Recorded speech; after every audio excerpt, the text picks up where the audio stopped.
How to be a Marxist in Philosophy. Introduction. G.M. Goshgarian. I. On June 11, 1984, Althusser called one of his many unreleased manuscripts to the attention of the Mexican philosopher Fernando Navarro, who was to publish an introduction to his late philosophy in the guise of an interview in 1988. I've reread a manuscript that comes under philosophy, a manuscript that, though it's unfinished, seems pretty good to me. At any rate, I read the whole thing. It takes up the question of philosophy's absolute beginning and Descartes' feint in his Order of Reasons. Did you read it while you were here? I don't disown it. One coming from a past master in the art of self-deprecation, this counts as high praise. Navarro was fascinated by the manuscript. Althusser showed me a philosophy manual for non-philosophers, that I could use as a reference work for my project. Delighted, I began to discover it, to devour it too. It was in the light of this guided discovery that the Mexican philosopher patched together Filosofia y Marxismo, the only philosophical text that Althusser was to release in the decade left him after he strangled his wife Hélène Rittmann in a fit of madness in 1980. A French version of Filosofia y Marxismo was published in April 1994. It became the prolegomena to the reference text for Althusser's late philosophy, with the appearance of Le Courant souterrain du materialisme de la rencontre in fall of the same year. 3 Extracted from a chaotic mass of manuscripts dating from 1982 to 83 and almost certainly revised thereafter, this fragment had soon sparked a fascination for the late Althusser that shows no signs of diminishing. The posthumous celebrity of the Althusser of the 1980s has no doubt been bolstered, calculation or contingency, by the occultation of the Althusser of the immediately preceding period, whose most important texts were not published for decades to come or, in some cases, have still not been. For the untimely thought of the Althusser of the 1970s continues to provoke a fierce hostility that mellows into disdain and yawning indifference only when his detractors succeed in assuring themselves of its utter irrelevance to their present. That is all the easier to do in that, with rare exceptions, even his well-disposed commentators have helped maintain the buffer zone around the philosopher of the encounter by confining their engagement with his dogmatic predecessor to his proclamations of the crisis of Marxism, widely celebrated, on Antonio Negri's warrant, as the first harbingers of an Althusserian care. 4 As for the solutions to the crisis proffered in the texts supposed to have heralded this turn, they belong, by common consent, to another age. Yet an informed reading of Filosofia y Marxismo blurs the line of demarcation thus drawn between the late and the superannuated Althusser, a staunch defender of the dictatorship of the proletariat, among other currently unthinkable ideas. For the interview of the 1980s is, in essence, a patchwork of extracts from, or resumes of, texts that Althusser produced in the 1960s and 1970s, as if the interviewee wished to flag the fact that the founding concept of his late philosophy, the encounter, appears throughout his work, if under various aliases: accident, accidental note, accumulation, combination, combination of circumstances, concours, conjunction, conjuncture, entanglement and chevauchement, and even encounter. This is one index among many that Althusser's turn, if turn there was, came about by way of a return. To be sure, the mere presence of such terms in his earlier work proves nothing. Is not the basic principle of the materialism of the encounter, or aleatory materialism, the idea that a new structure can erupt as the unpredictable result of a concatenation of a whole series of elements whose internal dispositions and meaning vary as a function of the changing place and role of these terms? A mode of production, for example, can surge up as the result of a meeting rencontre of elements with different and independent origins, and yet the capacity, ascertainable after the fact, to join together and constitute that structure, the structure of a mode of production, by coming under its jurisdiction, becoming its effects. To settle the question of the Althusserian turn, accordingly, we might try to determine, in the light of this principle, the formulations of which just cited come, respectively, From Althusser's and Etienne Balibar's contributions to the 1965 collective work Reading Capital. 5. The precise moment in which the various elements of aleatory materialism came together and took, in the sense in which one says, in French, that mayonnaise takes, as Althusser put it in 1966, 6 in such a way as to constitute the effects of this conceptual structure through the retroaction of the result upon its becoming. One of these elements, Epicurean atomism, is all but absent in Althusser down to the mid-1970s. Was the care brought on by an aleatory swerve precipitated by his discovery, in the work of the Epicureans, of the aleatory swerve? There is reason to think so. In the preceding decade, Althusser had several brief encounters, relatively accidental, with Epicurus and Lucretius. 7 Yet none of these flirts led to a fusion. To continue to cite the March 1969 letter that was published 6 months after he sent it to a comrade whom he felt constrained to ask, in another, private letter, to bring her passion for him and her behavior toward him under control in the wake of a 1968 encounter that had, precisely, failed to take point 8 only with the June 1975 Is it simple to be a Marxist in philosophy, in which Althusser locates the premises of Marx's materialism in Epicurus, Spinoza, and Hegel, and the March 1976 The Transformation of Philosophy, in which Machiavelli and Epicurus are the two philosophers expressly singled out for having practiced an anti-philosophy anticipating Marx's. Do we catch a glimpse of the dizzying promotion awaiting the philosopher of the garden at the École Normale Supérieure? 9 What was the result of this encounter and the ensuing fusion between the early Althusserian theory of the encounter and the later Althusserian reading of Epicurus, assigned the role of aleatory materialism's founding father once the encounter took? The result was at least, and perhaps at most, a translation of Althusser's theory of the encounter or accident 10 into Epicurean terms, accompanied by a translation of certain key concepts of Althusser's earlier work into the terms of the theory of the encounter. Thus we are told that the developed concept of contingency is called the encounter, and that conjuncture is a word that repeats encounter, but in the form of adjunction. 11 These reformulations are at the heart of an exposition of an aleatory materialism about which the reader will decide, after comparing it with previous avatars of Althusserian materialism, whether it stems from a care, a continuing break, a linear evolution, or a simple reprise. She can make the comparison without immersing herself in the underground current.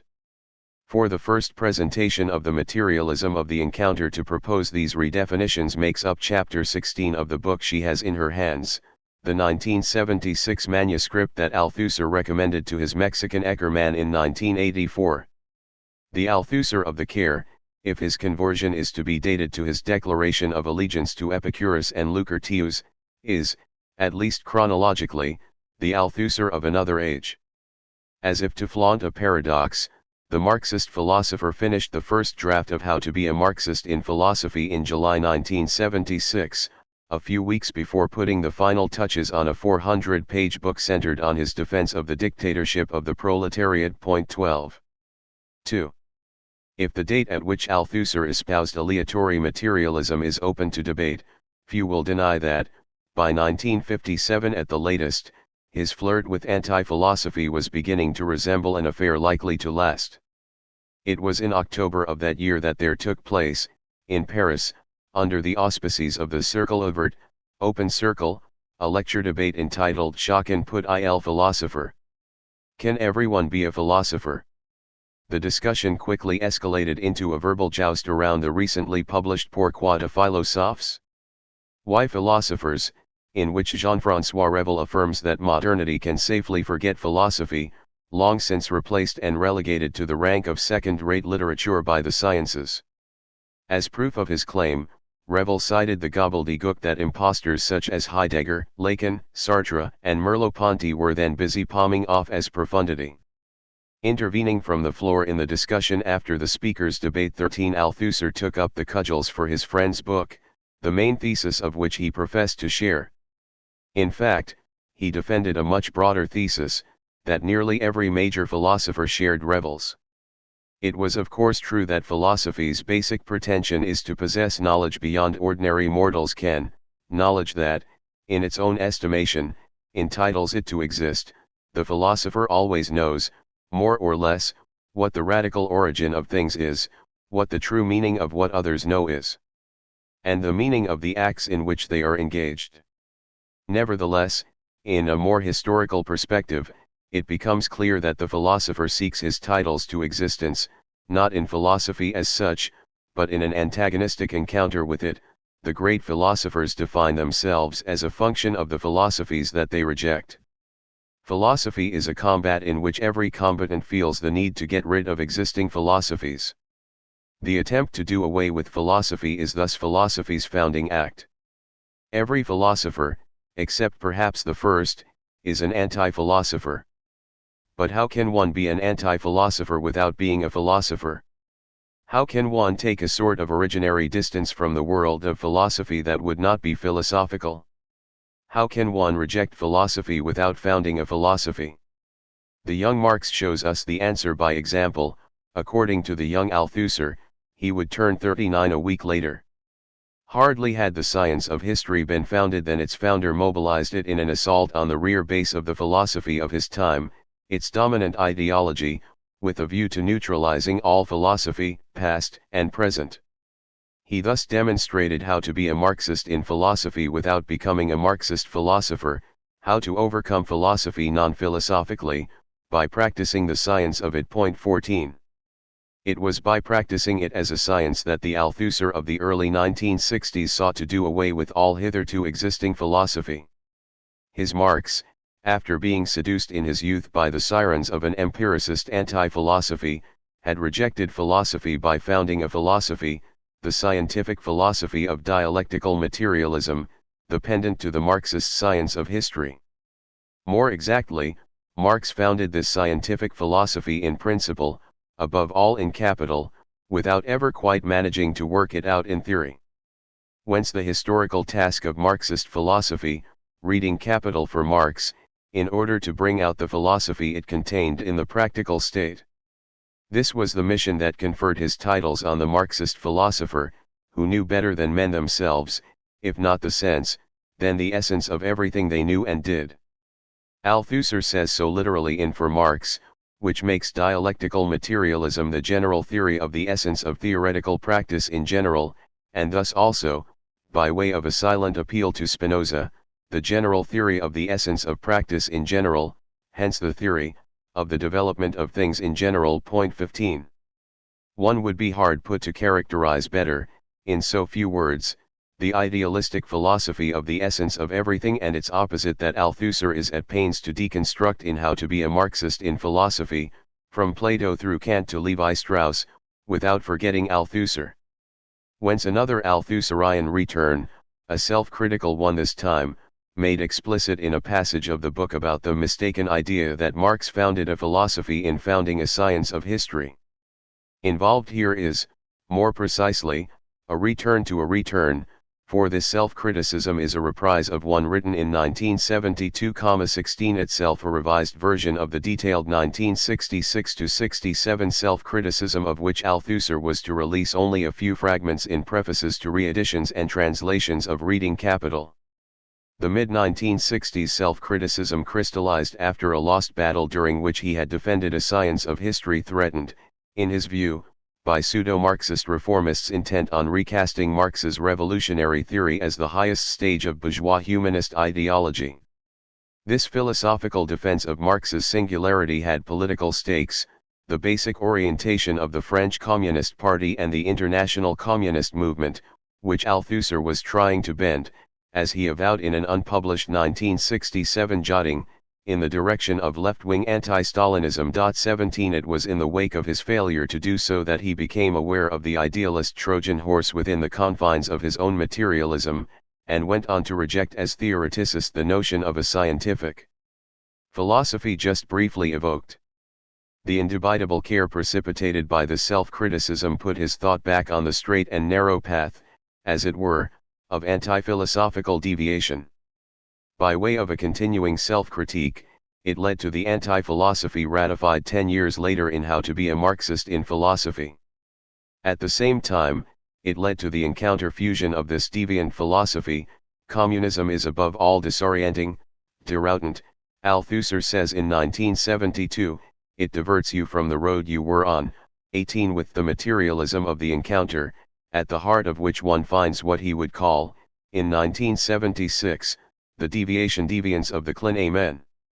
In retrospect, it made the 1961-65 brief encounter or, perhaps better, paradoxical coexistence between the elements of a nascent aleatory materialism and the pronounced idealism of the theoreticist deviation relatively accidental. But this deviation was evidently no such thing, it was the royal road leading straight to the philosophical orthodoxy of what Althusser had called, in 1957, the Great Tradition.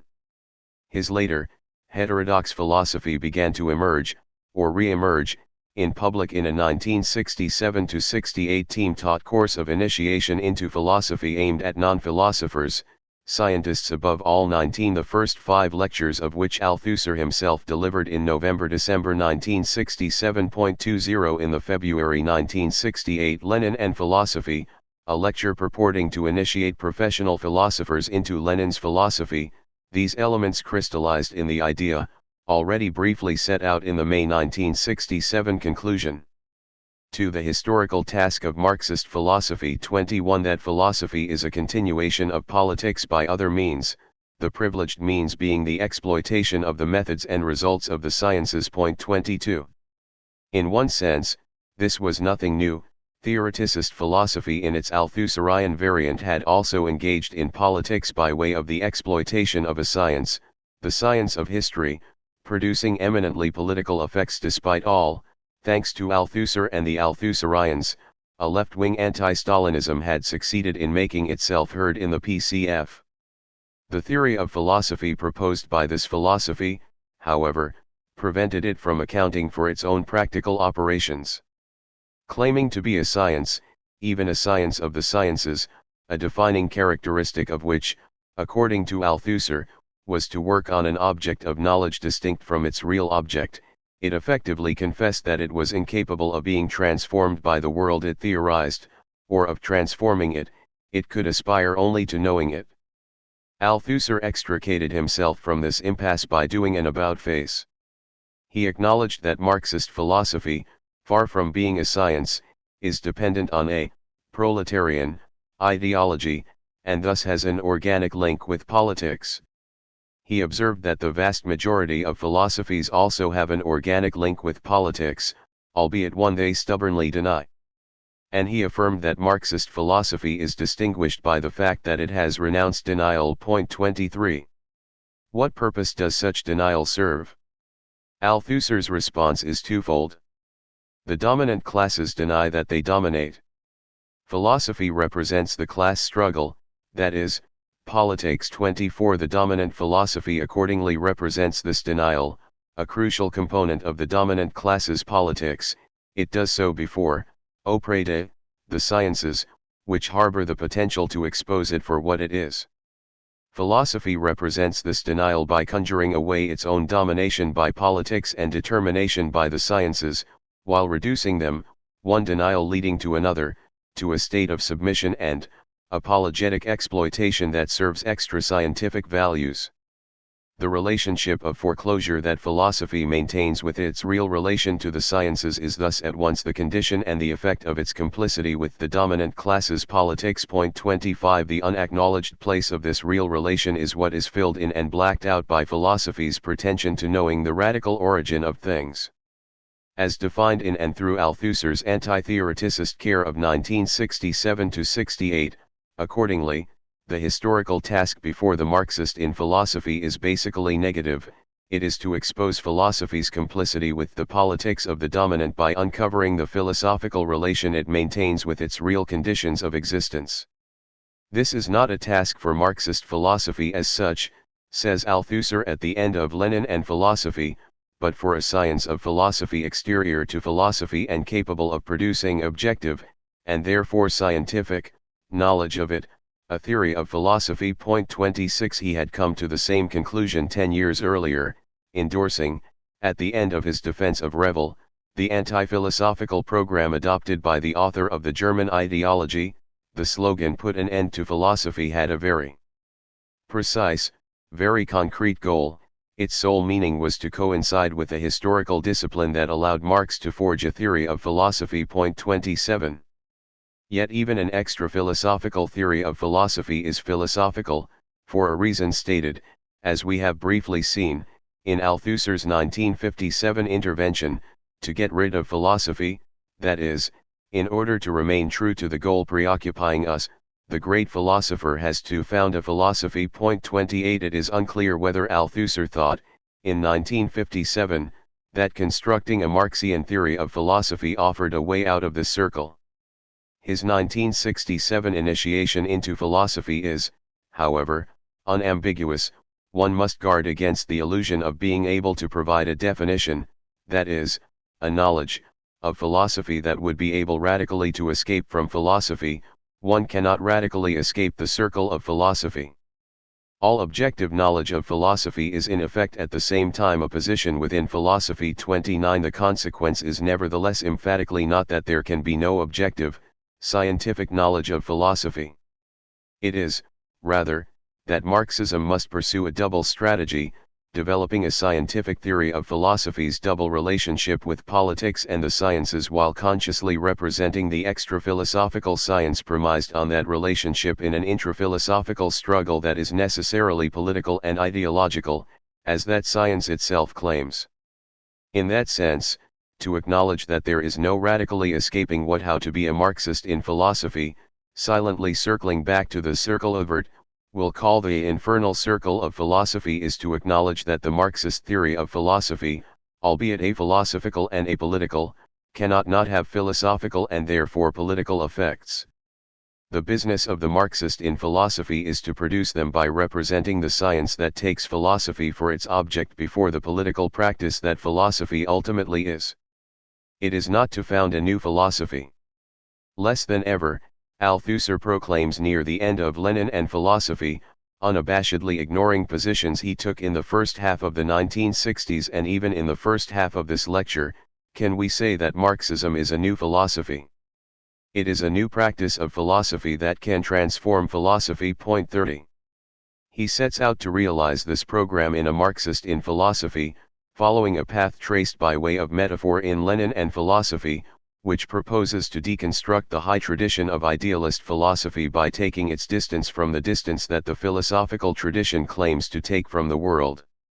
Thus the concrete task of the Marxist in philosophy is said to consist in transforming the idealist philosopher's mythical originary distance into the emptiness of a distance taken. 31, the emptiness that will become, in 1976 and beyond, the void that surges up in the wake of an originary deviation, where there was, prior to its sudden emergence, only the void of an excessive fullness.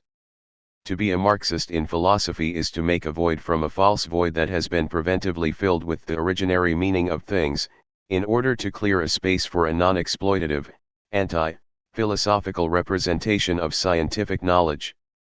How, exactly, is the Marxist in philosophy to go about things?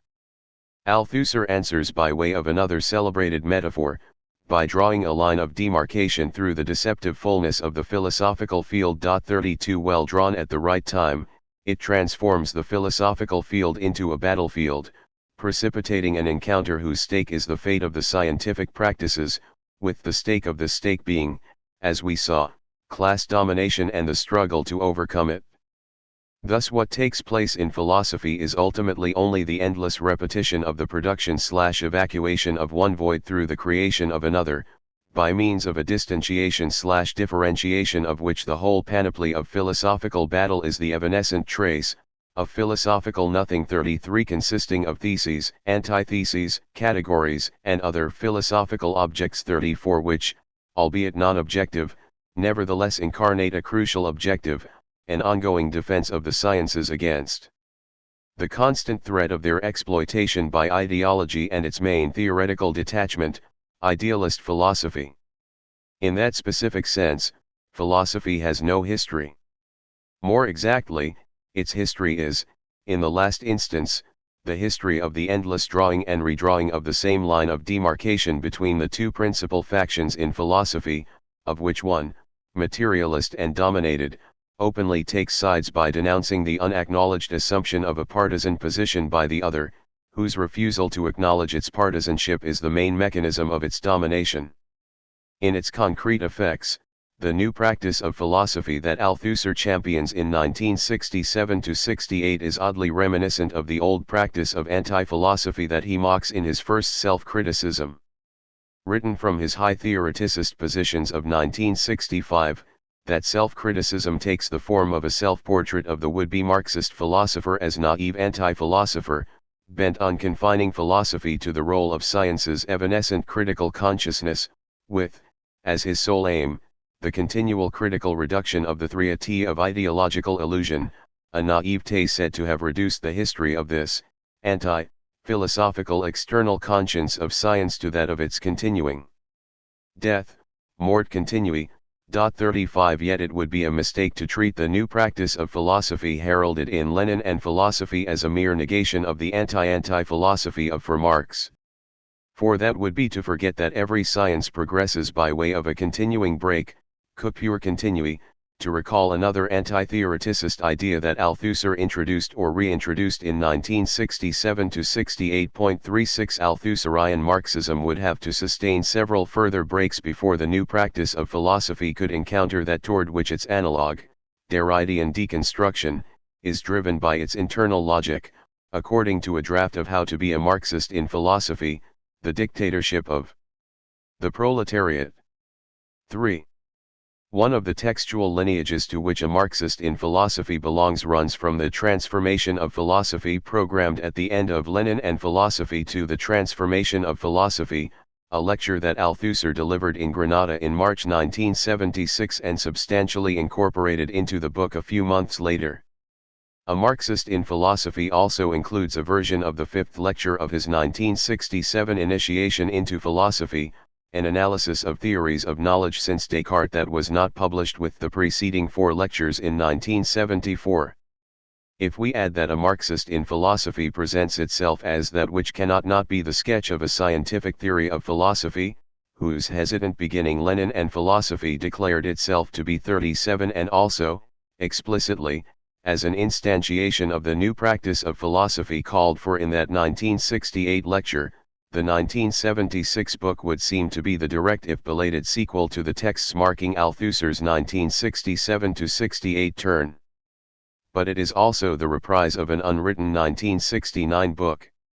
After plunging into a severe depression in April 1968, the beginning of a major, virtually uninterrupted illness that dragged on for 4 years, apart from a sunny interval in spring 1969–38, Althusser wrote, precisely in spring 1969, a text titled Qu'est-ce la philosophie Marxiste-Leniniste?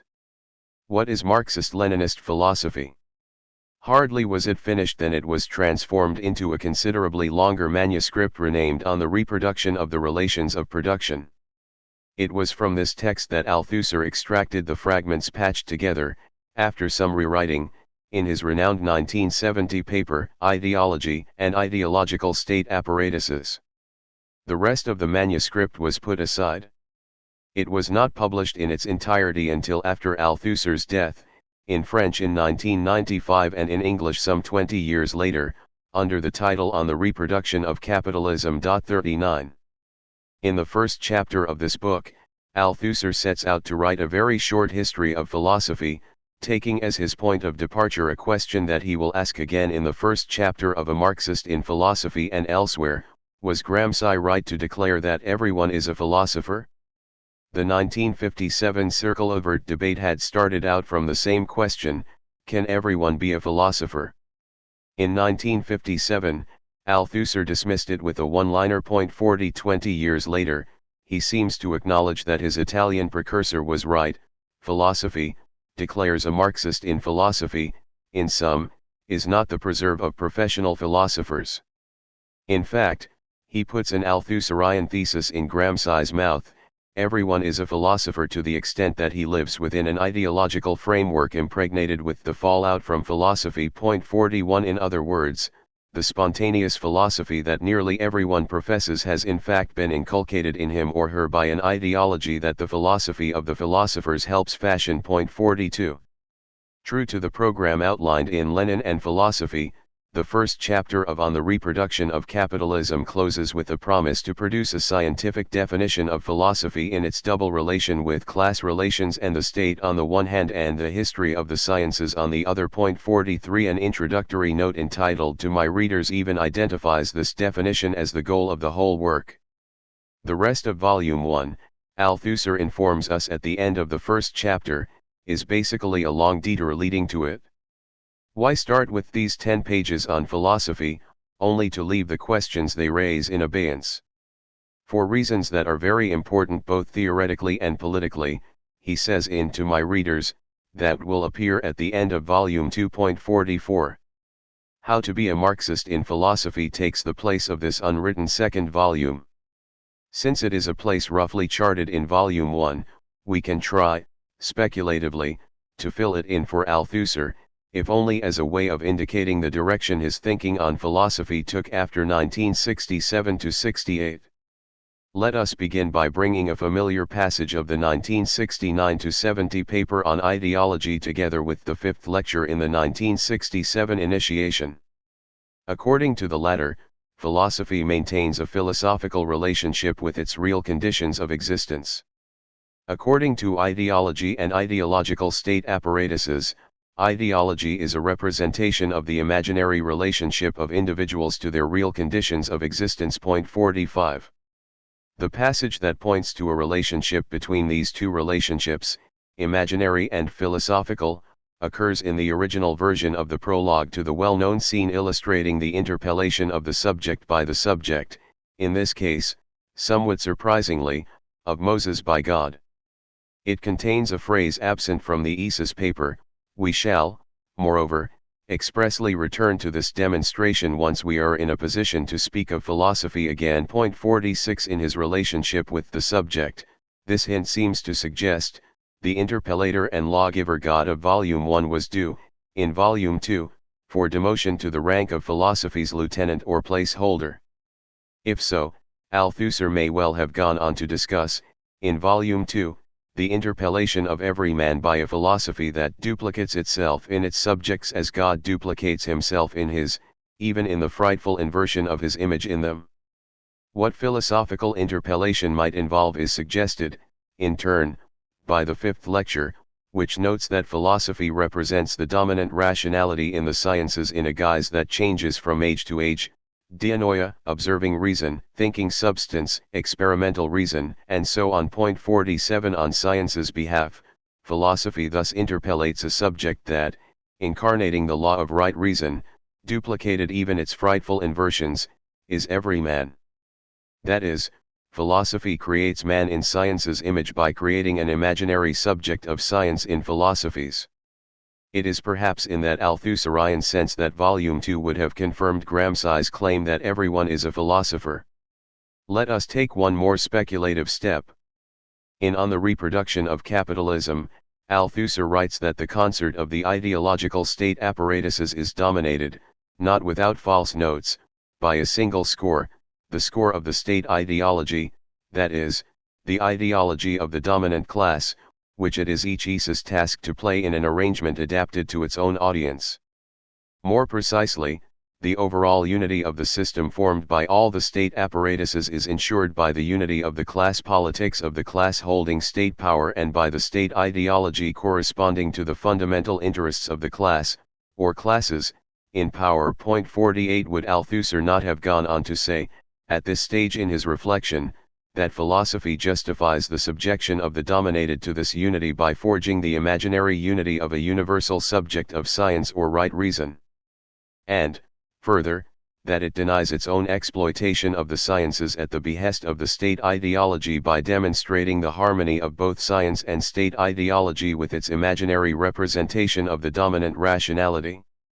is the interpellation of every man as reasonable subject and law-abiding citizen of the reasonable state not the main practical task before a philosophy that assigns itself the role of guarantor of the whole and of the originary meaning of things, thus duplicating its own imaginary philosophical relation to its real conditions of existence in that of its subjects to theirs? Be that as it may, this speculation brings us back to the question of philosophy's conditions of existence. Would Althusser have limited them, at the end of Volume 2 of On the Reproduction of Capitalism, to class relations and the state on the one hand and major events in the history of the sciences on the other, as the first chapter of Volume 1 seems to suggest? 49. The fate of the fifth lecture offers an answer in the practical state. Althusser intended to publish a version of it in the Revue de l'enseignement philosophique in 1968, but changed his mind after correcting the page proofs. 50. We do not know why. It is, however, easy to see that this December 1967 text is markedly out of phase with the thesis central to the February 1968 Lenin and Philosophy.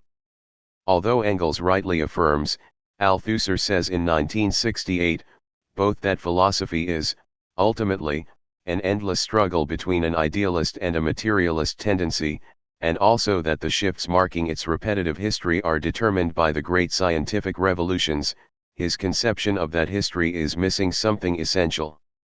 Missing is the Leninist thesis that philosophy, via its relation to the sciences, represents the class struggle. 51. The same thing is missing in Althusser's 1967 lecture, which broaches the history of philosophy from the standpoint of its relations to the history of the sciences alone. 52. It seems likely that that is why the lecture was ultimately not published. It is certain that, as soon as his health allowed, its author made good the lack that Lenin and Philosophy pinpoints not only in Engels, but also, tacitly, in Althusser. That is, the first chapters of both Qu'est-ce la philosophie Marxist-Leniniste, and On the Reproduction of Capitalism propose a schematic overview of the history of philosophy that devotes equal attention to its determination by scientific and political events. Althusser nevertheless concluded, shortly after finishing the 1969 manuscript, that he had once again overemphasized the determinant role of the sciences. In mid-1970, restating ideas advanced in an unpublished May 3, 1969 afterword to Lenin and Philosophy, itself akin, astoundingly enough, to reflections aired in an unpublished November 1967 note to his collaborators. 53. He wrote that Marx's radicalization, and thus politics, had played the determinant role in the emergence of the science of history, which would nevertheless not have come about without philosophical translation of that radicalization. 54. In 1972, he went on to affirm, in a self-critical passage of reply to John Lewis, that Marx's philosophical revolution had commanded the founding of historical materialism. Philosophy, he added, ostensibly conceding a point to Lewis, is concerned not only with politics and the sciences, but with all social practices. 55. It is a major concession that, despite appearances, accentuates the determinant role of politics in the broad sense, for it is the fact that the social practices are, by virtue of the ideology they secrete, a potential source of resistance to the state ideology that motivates their promotion here. This concession goes hand in hand with the stipulation, perhaps not accidentally found on the same page, that philosophy, politics in theory since 1967, can be more precisely characterized as, in the last instance, class struggle in theory. 56. There is of course no answering our question of a moment ago as to whether Althusser would have restricted philosophy's conditions of existence to major events in the history of the sciences and class relations and the state if, as planned, he had written Volume 2 of On the Reproduction of Capitalism in 1969. But the dizzying shifts just evoked show that, if he had written it a few years later, those conditions would almost certainly have been identified as all the social practices, with the privilege once granted scientific revolutions restricted to the first of them, the one that gave birth to mathematics and also philosophy by providing the first real philosopher, Plato, with a geometrical model of rigor and a, literally, reactionary, that is, reactive, political reason for proposing it. Readers of How to Be a Marxist in Philosophy will decide whether we have bent the stick too far in the direction suggested by a rarely remarked and probably disingenuous two-line concession to John Lewis. Let us, in the hope of influencing their verdict, highlight one of the major consequences of this Lewisian rectification. It is that the philosophy that helps wage the class struggle of the dominant strives to reduce all social practices to a state of submission. The denial characteristic of idealist philosophy accordingly takes the form of an affirmation of the primacy of theory over practice as such, and of theory or philosophy over all other forms of theoretical practice. It takes the form, in other words, of philosophy's totalizing, totalitarian assimilation of the non-philosophical, and of its claim to being a general theory of the development of things in general.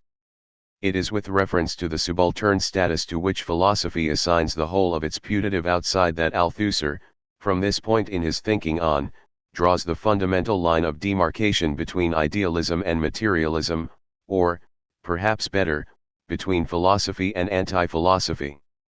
This mandates another redefinition, which draws a line of demarcation between two different ways of drawing a line of demarcation. The presentation of the two basic philosophical tendencies in Lenin and philosophy exemplifies the theoreticism that it takes for its target, for it comes down to affirming that each of these two tendencies exists in its own camp, according to its proper conditions of existence, until, one day, the two camps come up against one another, esse rencontrent, and come into conflict. 57 It may, however, be ventured that this idea is found in Lenin and philosophy only because it is found in Lenin, who thought that basically, there are only idealists and materialists. 58 Althusser himself had long practiced a conception of the philosophical encounter that, thinking the combatants as an effect of their combat, precludes any such neat distinctions. He had even stated, if indirectly, the principle informing his practice in a 1966 comment on the state of war in Rousseau: particular interest is constituted by the universal opposition which is the essence of the state of war. There are not first individuals each with his own particular interest. Opposition is primary. 59 Reply to John Lewis reformulates this principle negatively in the passage quoted at the beginning of the present paragraph, a passage encapsulating the theory of the encounter that reply in fact denounces. The passage bears, it is true, on class struggle in the broad sense, not on philosophical class struggle per se. Class struggle in theory, however, obeys the laws of class struggle tout court. In philosophy as well, it is the combat that makes the combatants. But, in philosophy as elsewhere, the dominant classes deny they dominate, they do not go looking for a fight, while waging one with exemplary ferocity, in line with a strategy that consists in containing the adversary, in both senses of the word. Simply to emerge, materialism must therefore first look for idealisms outside, which is to say for itself, inside idealism. Did Althusser's Marx not wrest the fundamental materialist category of the process without a subject from the heart of Hegelian speculation? 60 Moreover, although idealism alone has a vital interest in penning a domesticated version of its adversary up in its own domain, how can it exploit it if it expels it? The rigors of philosophical battle are such that materialism, too, must wage an unending struggle against an internal foe. Witness Althusser's 30 years' war against Marxian idealism, including his own rationalist speculative, theoreticist opposition of science and ideology. It is thus also with himself in mind that he describes the idealist materialist knot that must at least provisionally be cut if an encounter is to take place. A philosophy is not a whole, made up of homogeneous propositions submitted to the verdict, truth or error. It is a system of positions, theses, and, through these positions, itself occupies positions in the theoretical class struggle.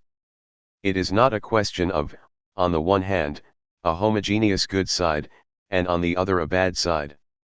The positions of the two sides are usually mixed up together. The idealist and materialist tendencies which confront one another in all philosophical struggles, on the field of battle, are never realized in a pure form in any philosophy. 61. It is in this tempered form that Lenin's theory of the two camps reappears in Althusser's post-Leninist philosophy. Yet anyone who has read the late Althusser or, for that matter, the Althusser of late 1957, will have noticed that something essential is still missing from this evocation of the entangled encounter between idealism and materialism, the idea that the latter has to wage battle, not only against its adversary on the philosophical field of battle, but also against that Kampfplatz itself. That thesis leads straight to the concept of the dictatorship of the proletariat. If we have lost sight of it, it is because it forms the ground on which we have been advancing for some time now. 4. Althusser finished writing How to be a Marxist in Philosophy in the midst of his 1976 campaign against the French Communist Party's imminent abandonment of the concept of the dictatorship of the proletariat, of which the party leadership had served notice at the beginning of the year, on TV. But that may be chalked up to contingency. The dictatorship of the proletariat is the critical point in the whole theoretical and political history of Marxism, he wrote in 1966.62. He could have made the same declaration 10 years earlier or 20 years later.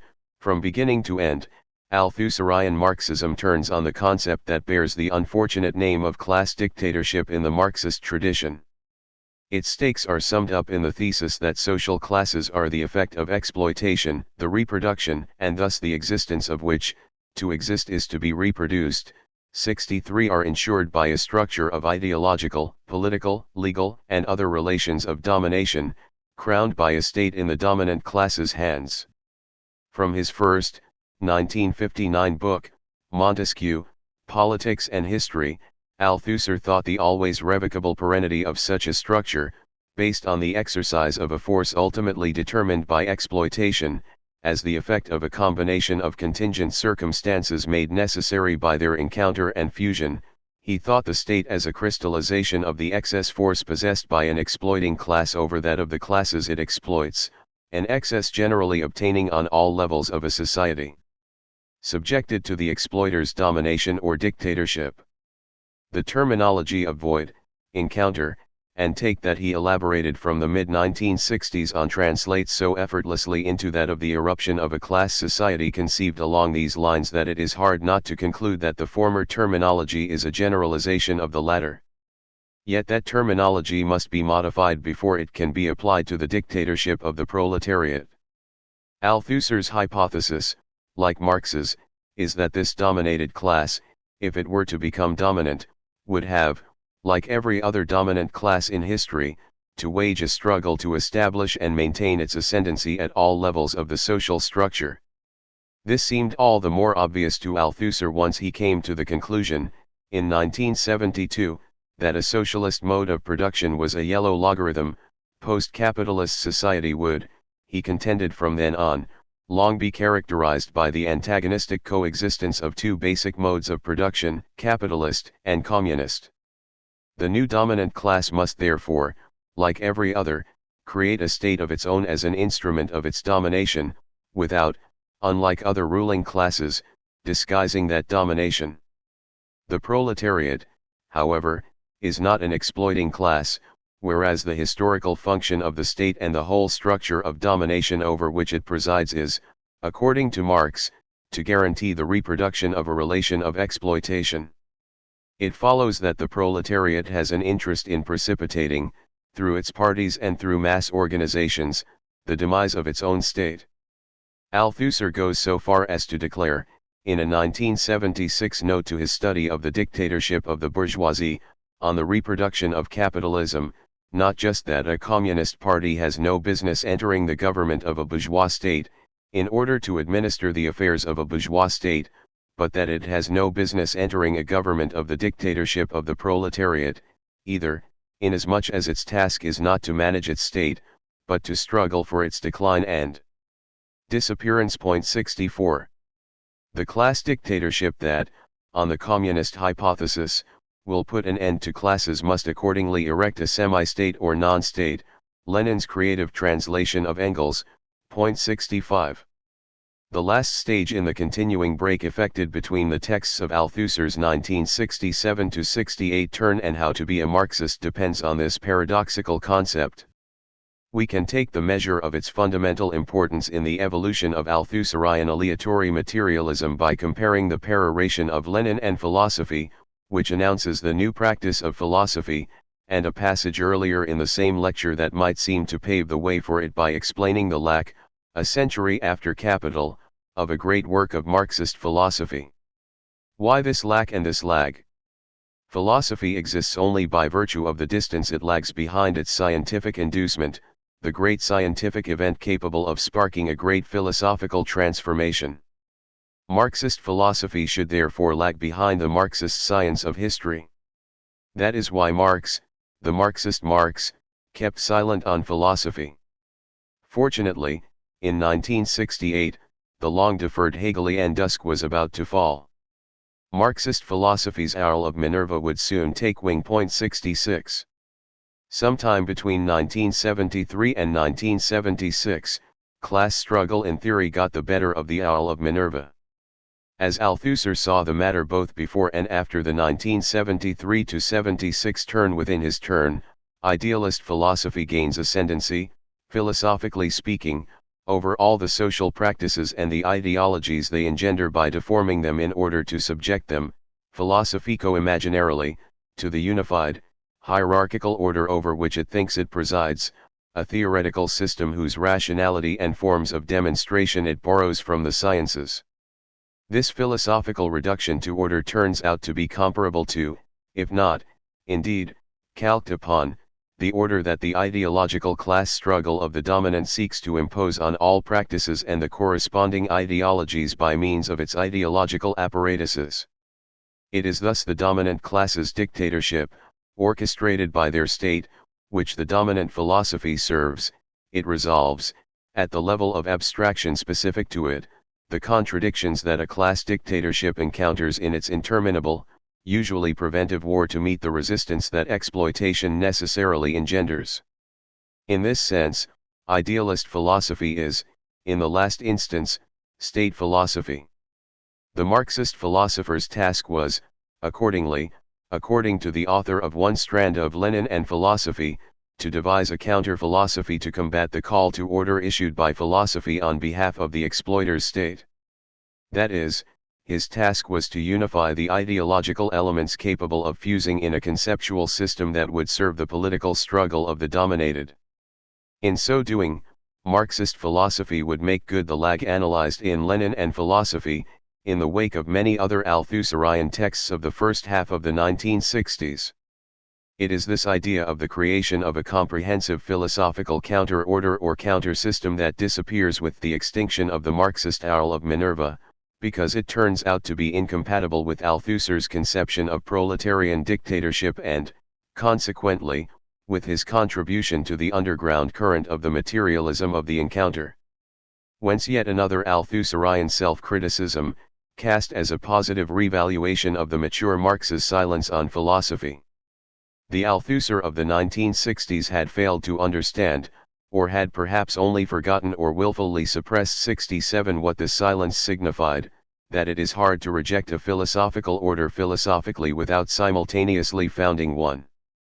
But a philosophical order, in its systematicity and its hierarchical modalities, is by its nature complicit with the order policed by the classical state, the state of an exploiting class. A proletarian philosophical order, like a proletarian state, is, on this view, a contradiction in terms. It follows that what Althusser had to say in Lenin and Philosophy about the inevitable lag between a scientific revolution and the corresponding radical philosophical reorganization was itself the effect of a lag, inscribed in what appears, from the standpoint of his later anti-philosophy, and perhaps also from that of his anti-philosophy of the 1950s, as the strict incompatibility of two strands in Lenin and Philosophy. 68 What would soon, if it had not already, become Althusserian. Aleatory materialism could not be forced into the mold into which Althusser had been trying to fit it from the beginning of his theoreticist deviation. The philosophy that serves the dominated classes' struggle to establish their own state while simultaneously ridding themselves of it requires, on Althusser's late hypothesis, a deviant form, even, since a deviant philosophy, too, remains philosophical, a form that constantly deviates from itself. The name that best suits such, self, deconstructive, anti-philosophy is the one imposed by its origins. Just as the paradoxical historical task of the revolutionary proletariat was to establish a non-state, a state that, as Engels put it, is no longer a state in the proper sense of the word, the task of Marxist philosophy was to invent a non-philosophy. 69. Where were the models for it to be found? For my part, I would closely investigate the cases of Epicurus and Machiavelli. Althusser remarks in his spring 1976 lecture, The Transformation of Philosophy, adding, in the nearly contemporaneous The Facts, that an unusual and illuminating link existed between these true precursors of Marx, above all, Epicurus, Machiavelli, Spinoza, Rousseau, and Hegel. 70.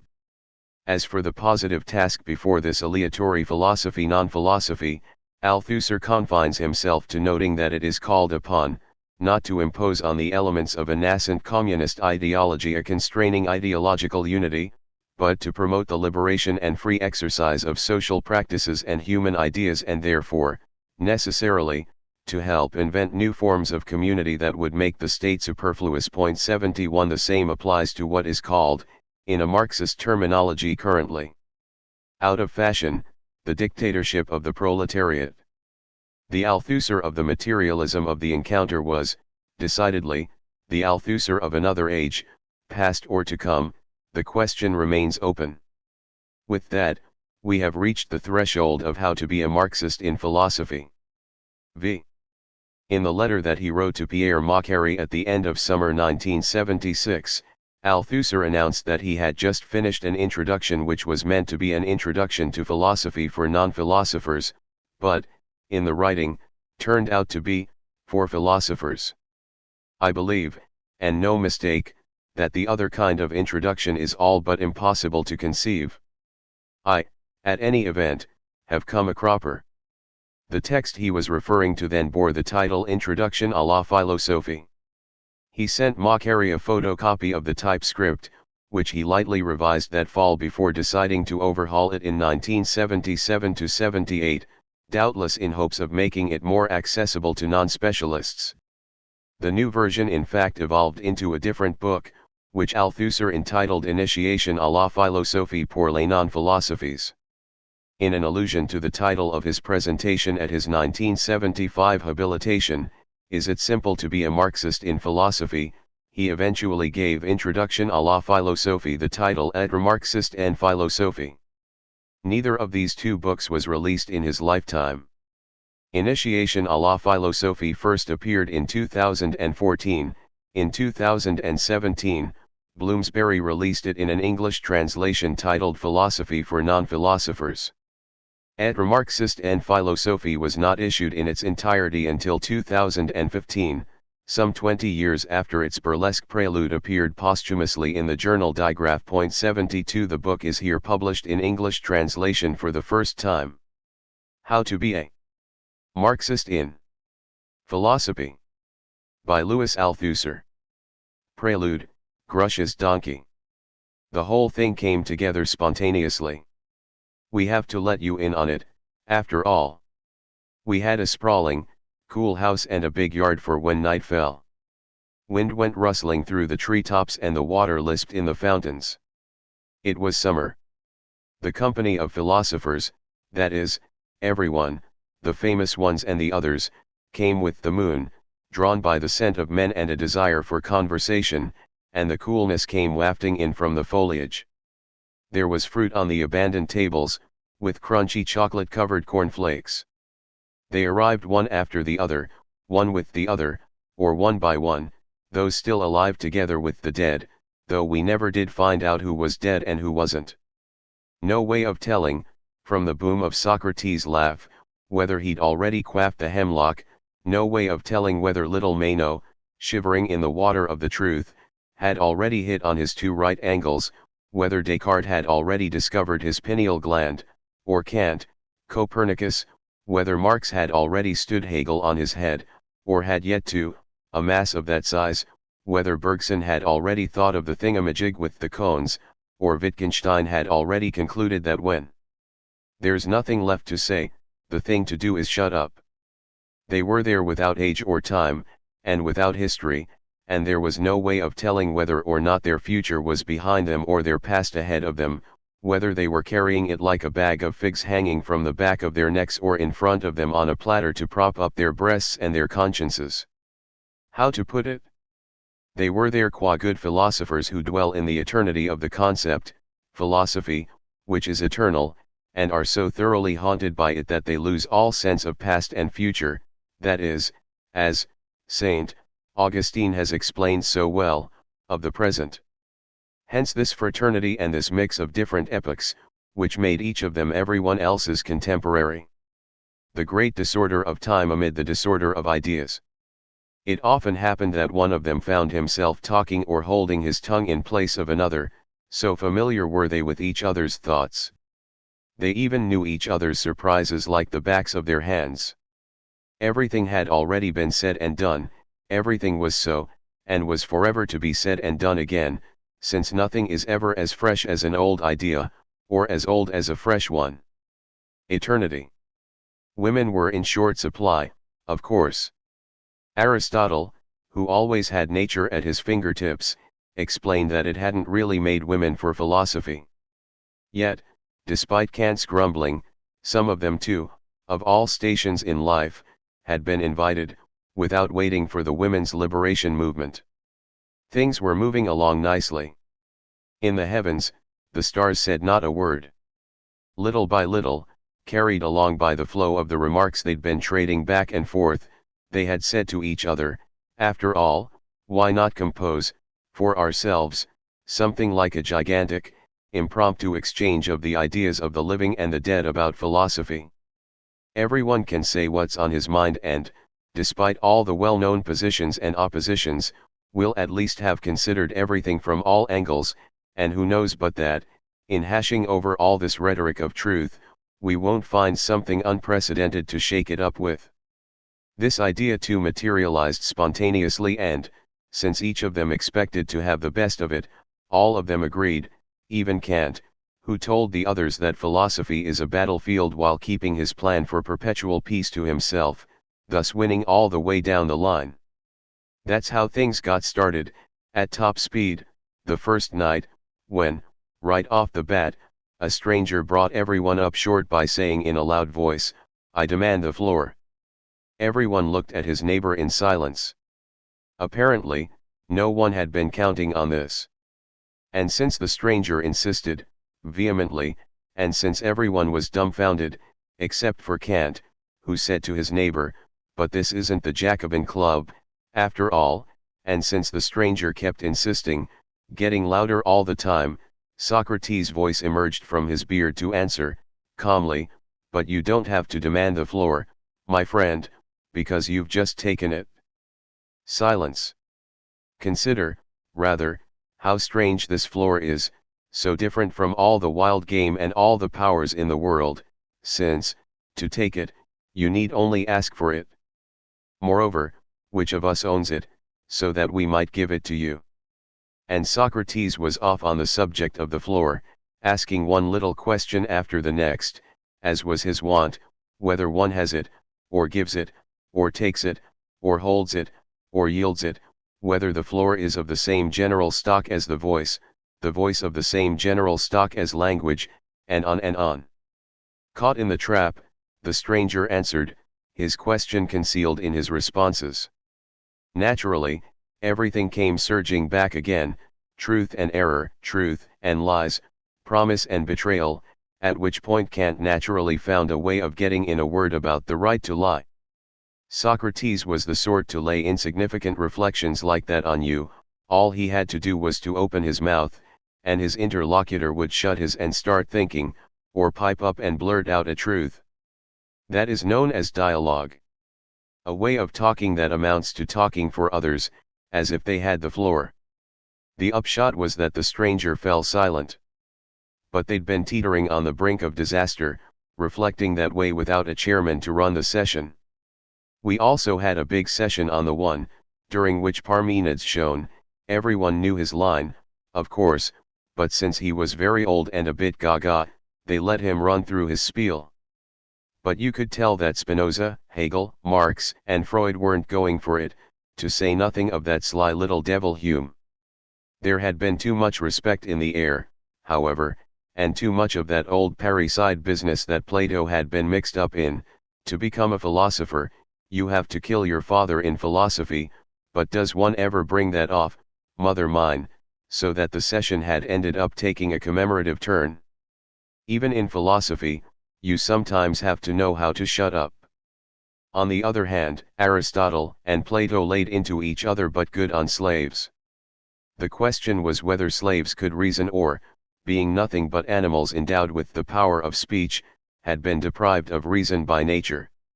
Aristotle, who thought that, in certain cases, my word, the matter is open to debate, had cornered Plato, for whom it wasn't, on the Meno. Let's see now, you conceded quite a bit of reason to that young, handsome slave of yours, didn't you? You'd think he'd been Euclid. And, pushing his advantage, Aristotle had naturally wound up with a speech about the day in the future when there would be no more need for slaves, because the shuttles would weave all by themselves. He tried to catch Marx's eye, sure that that one had hit home. But Marx wasn't there. Yet another meeting, that blinking International. And a long way off at that, in London.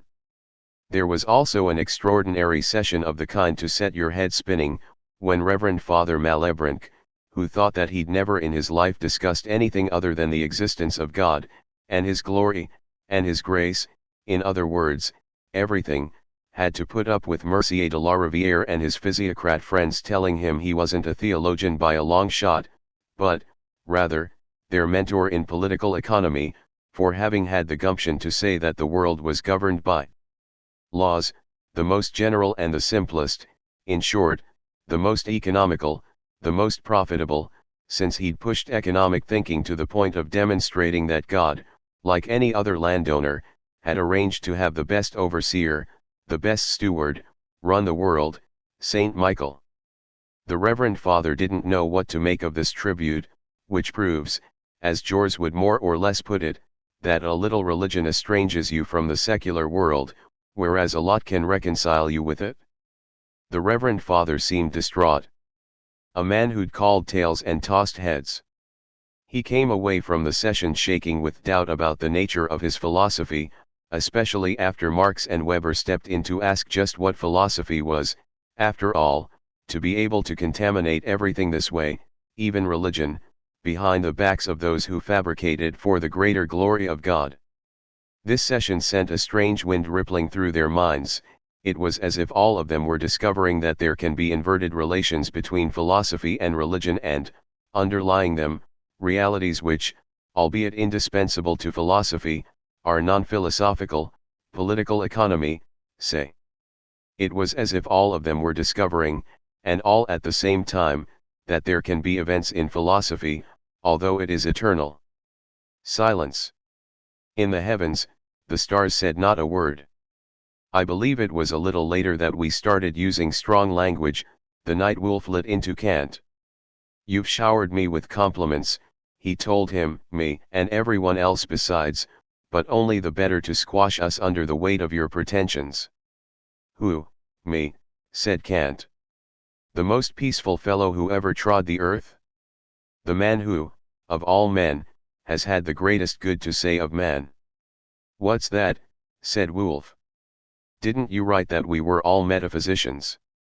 And that, since we were philosophers, we were like wolves among men, perpetually at war with each other? You treat us as if we were dogs tearing each other to pieces in a courtyard, and what takes the cake is that you mix philosophy up in these contingent quarrels, by writing, black on white, that it is a battlefield and nothing else.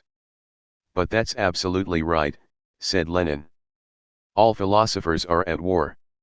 And underlying the philosophical struggle is the class struggle.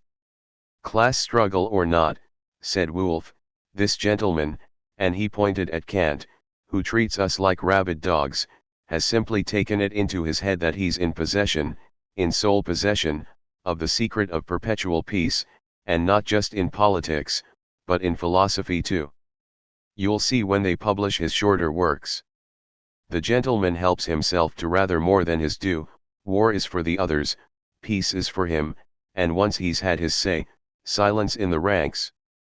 As if he himself, with his disguised Spinozism, weren't in the process of declaring the worst war there is, the war for atheism. Besides, it didn't take Fichte, Schelling, and Hegel long to show us just what his philosophical peace was worth. Wolff was beside himself, and a murmur ran through the assembly. Since Lenin had come to Kant's defense, it was Lenin, in the end, who came in for a thrashing. You wrote that philosophers were flunkies of the bourgeoisie. This was a good deal more serious, for, between Wolff and Kant, it was, ultimately, still just a moral question, it was a political question with Lenin. And when social classes loom up on the horizon of memory or forgetting, passions are unleashed. Contrary to what they supposed, however, Lenin wasn't the only one in his camp. The mighty Machiavelli, whom history had showered with insults for telling the truth, came to the little man's defense, defying anyone to prove that power is based on anything other than class struggle. Hobbes explained how everyone had hated him for trying to forge, in Leviathan, a theory of the dictatorship of the bourgeoisie. Spinoza explained how fish eat other fish, from the biggest on down, and how people, those fish with sad passions, aren't any less fish than anybody else. And Spinoza, who knew a little something about the matter after Machiavelli and Hobbes, said simply, "But have you never noticed that it's always the same people who hate the same people, even in philosophy, that it's always the same people who start things, and that it's politics that speaks through this hatred, the politics of the rich and powerful?" Rousseau too, another unpopular sort, evoked the origins of society and the bogus contract that the rich make the poor sign to extort submission from them, and what do the philosophers do? They're the priests of power. Hegel himself broke his silence to remind them, and he of course supplied the reference, in Principles of the Philosophy of Right, a remarkable text, do you know it? Of the immense accumulation of wealth on the one hand and poverty on the other. The match may not yet have been won, but they had to retreat into their silence. Then, to everyone's surprise, Lenin spoke up. "Let me tell you a story," said Lenin, "a story for the hell of it, a story about Russian peasants. You have to imagine it happening out on the Black Steppes, in a small village like all the rest, poverty-stricken wretches in log huts. It was one of those long winter nights, and everybody was asleep, everybody but Anton, the old man, who'd woken up with a start to the sound of someone pounding harder and harder on the door of his hut. Dawn was only just beginning to creep from the mists of night. Anton swore every oath in the book to get himself out of bed. Finally, he opened the door. Standing in front of it was that young half-wit Grusha. He seemed to be in a dither. "Come look. Just come and take a look." He refused to say at what. Anton ended up following him to his field down paths buried in snow. The loveliest tree in the region, an immense oak from which they hanged thieves, stood in the middle of the field. "Look what they've done to me," said Grusha, groaning. Anton looked. He saw the oak, a long tether and, at the end of the tether, a placid donkey, waiting in the cold for whatever freezing donkeys wait for. "The bastards. They've tied my oak to a donkey. And I can't untie my oak." Calmly, Anton approached the tree and untied the donkey. "There's nothing to it, you moron. It's not your oak you have to unfasten, it's the donkey." They couldn't figure out what Lenin was trying to get at. "I like this story," the stranger said. He thought for a moment. "It seems to me that, sometimes, to solve a problem, you have to know how to change its terms. Isn't that the point? Isn't that what Lenin and all those who've spoken in his name do? I'm the stranger, so I can tell you without beating around the bush that you have strange conventions in your Western philosophy. They rattle me, whereas you take them in your stride. But Lenin and the others change the terms of the problem." "Imbecile," said Socrates. "All in all, it went pretty well. We never knew where we were headed, but we were always headed somewhere, or nowhere, which inspired Dietzgen to say that philosophy is the path of the paths that lead nowhere. That one didn't miss the mark. Everyone looked at Heidegger, who claimed to be a peasant, but wasn't happy. "You haven't understood me well," he said, and set off on explanations that were very hard to follow, which he kept going back over, interminably, until we got the feeling that he had something important to say about philosophy as the destiny of Western reason. It went pretty well. The only problem was those who bolted before the discussion was over, at those moments that seemed to hang suspended, when we had the feeling that the question hadn't been settled yet, but that we were hot. That was the moment, if ever, to remain at one's post.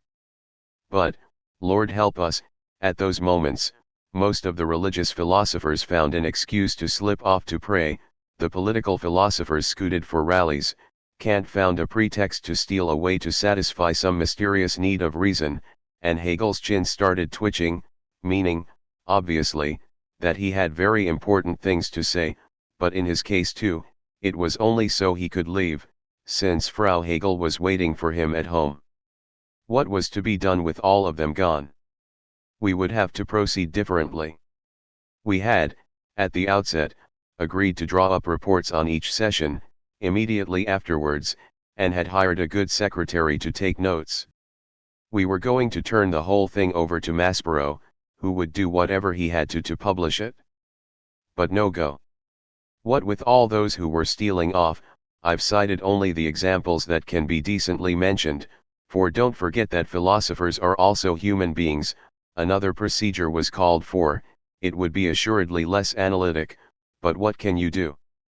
We would pay a price in terms of disorder, but we'd have a text in hand. Thus we unfortunately ended up leaving out everything that had made the discussions so lively, all the personal remarks, the colloquialisms, the provocations, the surprises, all the personalities of the garden, since access was unrestricted, they were past counting, the famous and the unknown alike, and charged the secretary with the task of turning out something like a resume of what had been said, even if that meant unifying scattered remarks and restoring an implicit unity, a resume that wouldn't go too far towards betraying the initial project of a haphazard exchange. You'll see for yourselves, something of it survives, perhaps, in the untimely turn of a discourse that often treats philosophy as its own myth. Which is a way of taking it as seriously as can be, its necessity. 1. Our experience confronts us, at the outset, with a preliminary question: how should we present philosophy? Does it call for specific forms of presentation? 1. Everyone knows that philosophers have expounded their thought in very different forms, running from dialogue, Plato, Berkeley, and others, to the tale, Voltaire, and even the novel, Thomas More's Utopia, thus covering what we might call the whole gamut of literary genres. But everyone also knows that most philosophers, and almost all the greatest among them, have chosen other forms of presentation, very different from these, ranging from demonstrations in the geometrical mode, Spinoza in the Ethics, through the deduction of theses, St. Thomas in the Summa Theologica, Kant in the Critique of Pure Reason, to meditations that rigorously respect the order of reasons too, and so on. Here it is no longer a question of literary genres, but of forms of presentation that are as formal and scientific as possible. This hesitation is not philosophically insignificant.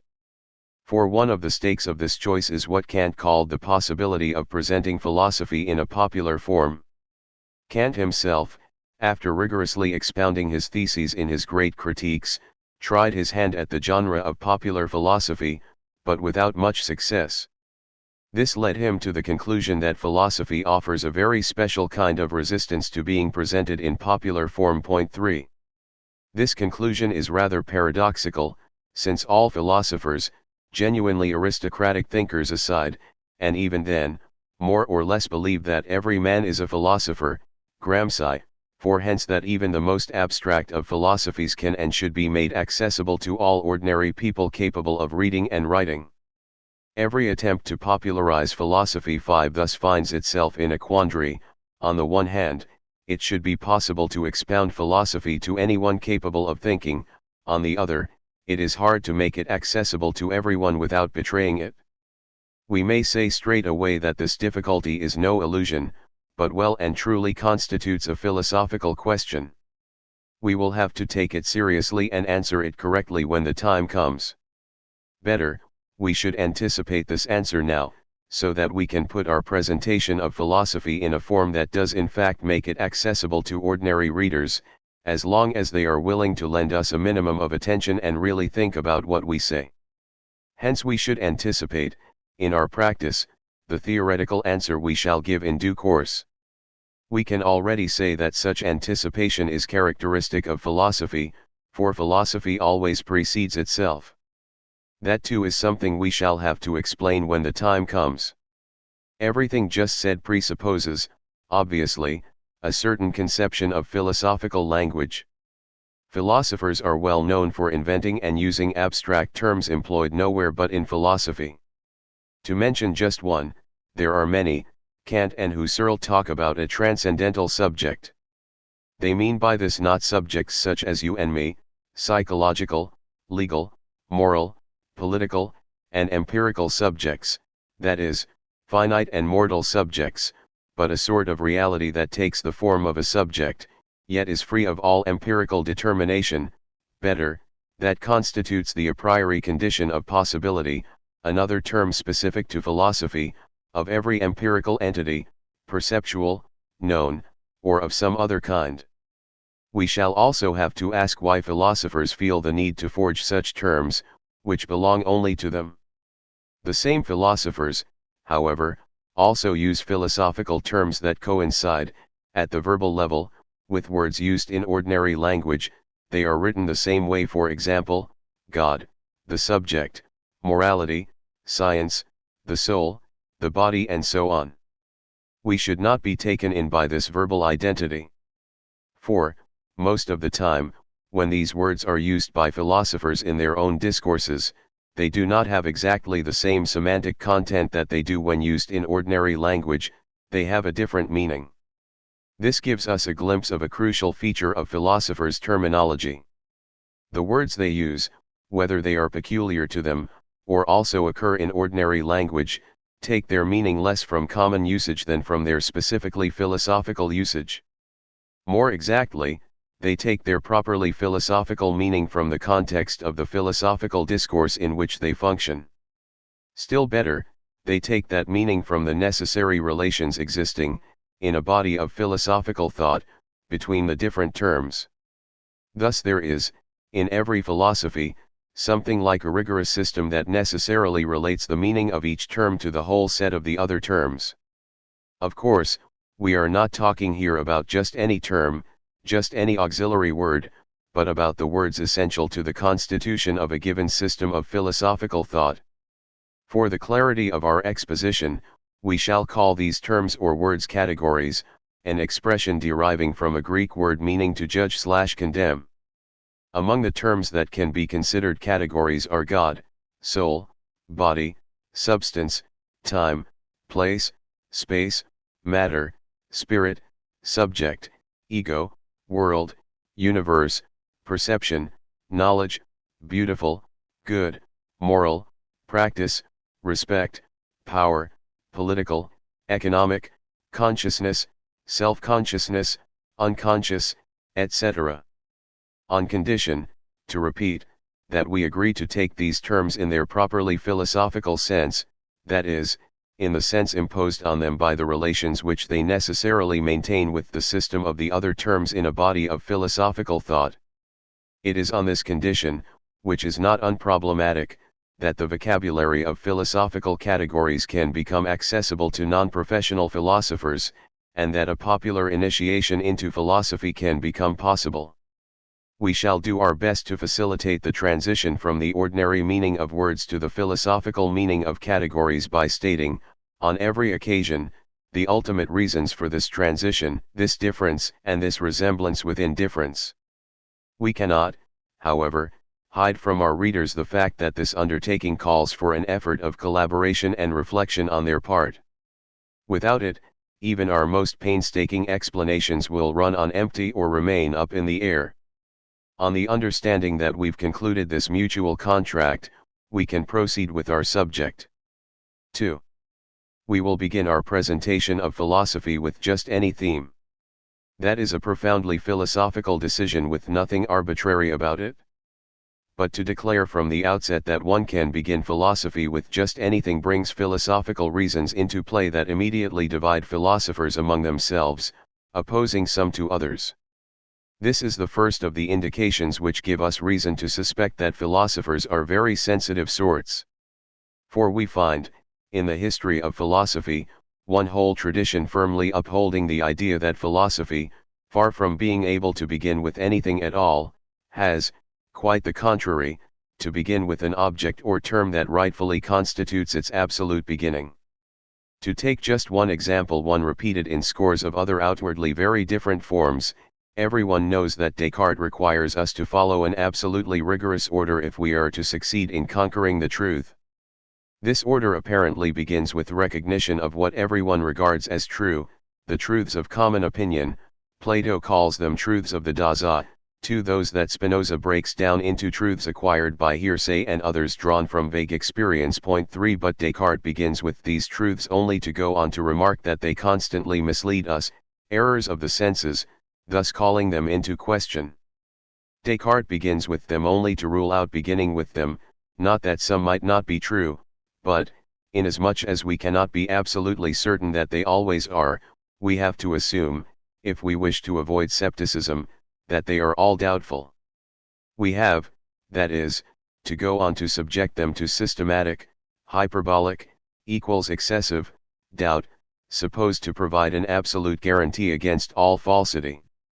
The result of this first doubt is to accept as true everything that cannot be doubted, not composite truths, but absolutely simple truths, the simple natures that are not subject to the confusion of a combination whose elements might be false, but are, rather, given in the transparency of intuition, namely, mathematical truths, including the truths of mathematical physics. Such simple truths are invulnerable even to the vertigo of dreams, for a geometer can invent a truth while sleeping, if it is simple and clear. It might be supposed that this is the absolute beginning of philosophy for Descartes, the simple ideas of mathematics.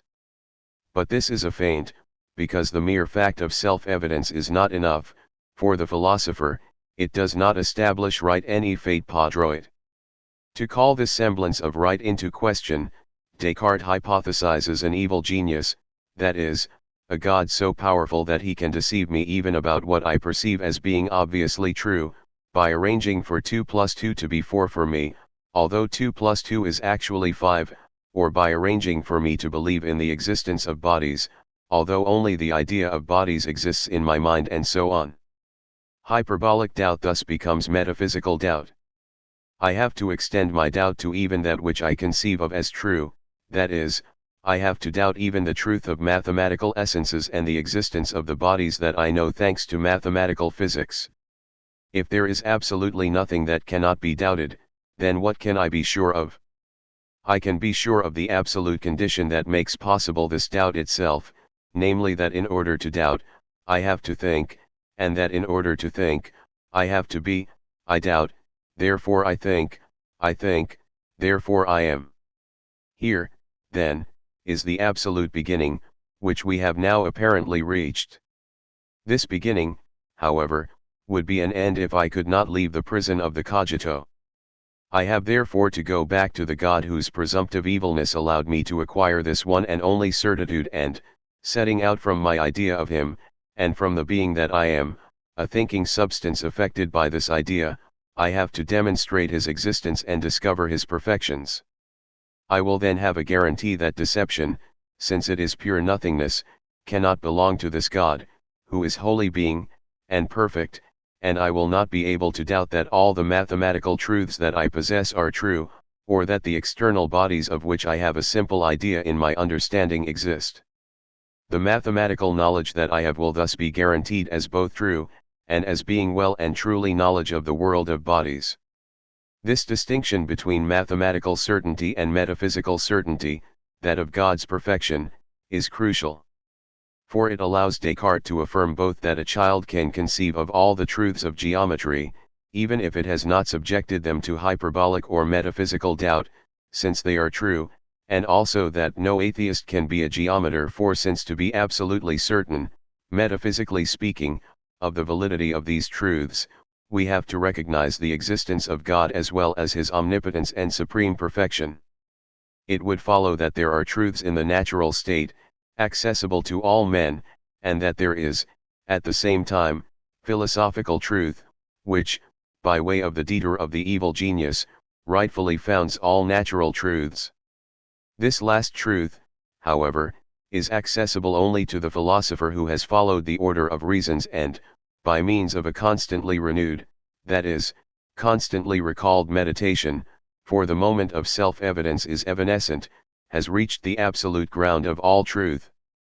All this seems to go without saying. We should, however, note the altogether paradoxical nature of the requirement that philosophy have an absolute beginning. For, when we carefully consider the way Descartes proceeds, it becomes apparent that the absolute beginning never ceases to recede before the requirement that there be one.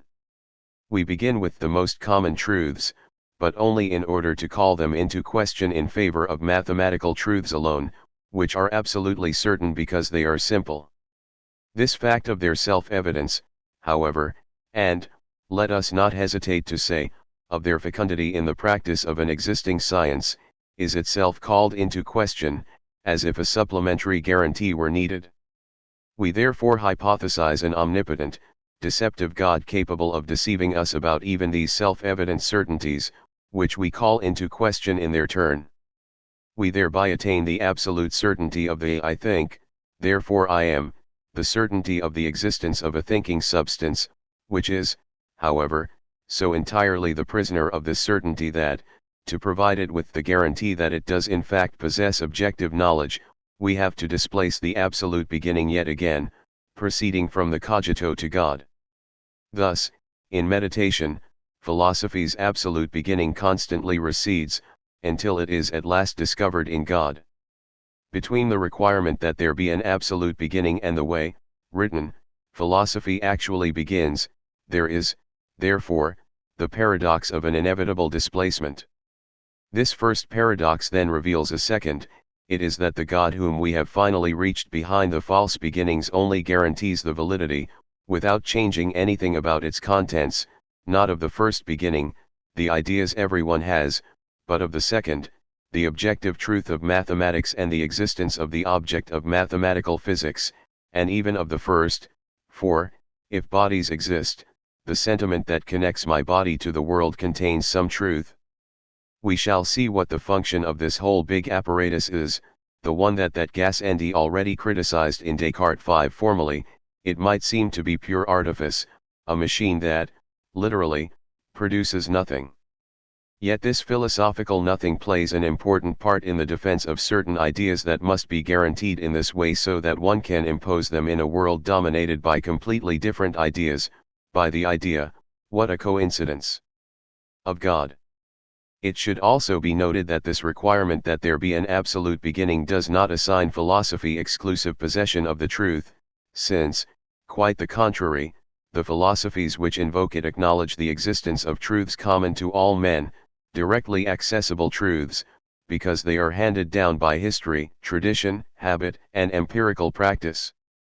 This is, moreover, a feature common to all philosophical schools, which do not grant themselves a monopoly on truth that would leave ordinary men deprived of all knowledge, elementary, common, pre-scientific, scientific, or even philosophical. All philosophies take account, even when they seem to abstract from them, of the reality of the real world and the practice of the people who live in it, as well as the truths that they possess in it. This apparently strange fact requires our attention. We shall have to look for the reasons that a considerable number of philosophies present themselves as exiled from the world, when the fact is that they all take the fullest possible account of its existence, and also of the different human practices. Let us adduce just one example, but an eloquent one. Plato's philosophy, one of those that claim to be at the furthest remove from the sensory world, is also the philosophy that, in his dialogues, brings the greatest imaginable number of practices on stage, that of the blacksmith, who works fire, that of the craftsman, the oarsman, the seaman, the angler, the reader, the politician, the slave, the priest, the artist, and so on. We shall explain this extraordinary paradox when the time comes. Absolute beginning or not, philosophy is obsessed by the world. 3. Over against the tradition which claims that philosophy has an absolute beginning, there stands another. It affirms that philosophy has no absolute beginning and, consequently, that it can and even should begin with just anything. This is a principle of Hegel's philosophy. Hegel starts philosophizing by setting out from just anything, at the limit, as appears at the beginning of the logic one from the vaguest and emptiest of notions, being, which, he shows, immediately reveals itself to be identical to nothingness. Being is nothing, we can, therefore, and we must, therefore, begin with nothingness, with nothing. Hegel carries out the same operation in the phenomenology of spirit too, where he starts with that which presents itself to me and which I perceive, with just anything, this, the this that I see here and now. Hegel demonstrates that what is thus perceived here and now is merely an abstract generality, since it is just anything, hence nothing. Once again, philosophy begins with nothing. This idea was taken up by Lenin in his philosophical notebooks, in which, commenting on Hegel, he writes, anything at all, a grain of sand, the leaf of a tree, a commodity, in short, the simplest thing, contains all of philosophy and the whole dialectic, in other words, the ultimate truth of the whole world. At least potentially. Point 3. From this, Lenin drew, in my opinion, erroneous conclusions about Marx's mode of exposition in Capital, where Marx does indeed declare wrongly, that he starts with the simplest thing, the ultimate cell of society, by starting with the commodity, the theory of which he develops in Chapter 1 of Part 1, where he writes, and this is no accident, that here, as in every science, the beginning is difficult. 5. It is odd to see this philosophy, which sets out from just anything, that is, from nothing, or from everything that is accessible to anyone, thus forced to admit that this beginning is difficult.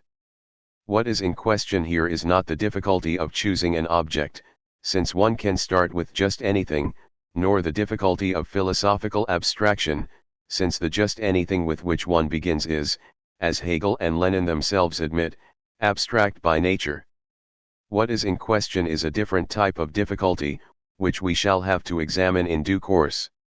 This examination is all the more necessary in that, to go back to Marx and materialist philosophy in general, if we can agree to leave aside the vulgar materialism that begins with matter, it is striking that the deepest requirement of this philosophy is likewise to start with just anything, but with the additional stipulation that this just anything must be in motion. If I may make a comparison, it can be said that the other philosophies board the train at the departure station, take their seats in it, and stay on board until the train reaches its terminus, whereas materialist philosophies always board a moving train. This comparison, which resembles a parable, has a very profound philosophical meaning. For it indicates that, for the philosophies we discussed first, the beginning is really only an apparent beginning, since the beginning designated as absolute, the cogito, the sensory, the idea and so on, is inscribed, in advance, in a system of categories that precedes it. And these categories are not arbitrary. We have spoken of the departure station and the terminus. Philosophically, we can translate these expressions as the categories of origin and end fin, and say that, for these philosophies, philosophy must always begin at the origin and move towards that which is its end. Thus we see that the categories of origin and end form a complementary pair, as very frequently happens in philosophy, categories come in pairs. We even discover that, in this pair, each of the two categories contains the other's meaning. If there were no end, there would be no origin, and if there were no origin, there would be no end. Philosophy calls this process that leads in this way from an origin to the end a teleological process, from the Greek word telos, which means end, an oriented process, a goal-directed finalized process, a process that pursues an end or goal, and, since pursuit of a goal seems peculiar to consciousness, it calls it a consciously oriented, consciously goal-directed process. We shall see, when the time comes, what consequences must be drawn from these few remarks. If we now consider the materialist philosophies, which, we said, always board a moving train, and if we translate our parable into the language of philosophical categories, we must say that, for these philosophies, the beginning of philosophy presupposes neither a departure station nor a terminus, hence neither origin nor end.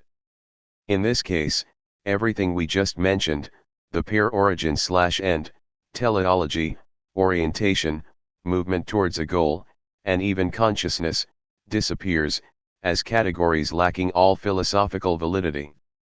In its place, there appears a new category which seems rather strange at first sight, yet accounts nicely for what is at issue in the parable of the moving train.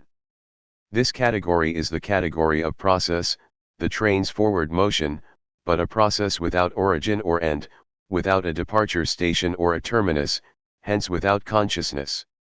Since we nearly always relate consciousness to a subject capable of saying I, this category may be called the category of the process without a subject. Point 6. What, concretely, does that mean? It means quite a few things, which there can be no question of inventorying or examining here. To provide us with some idea of them, however, here are a few examples.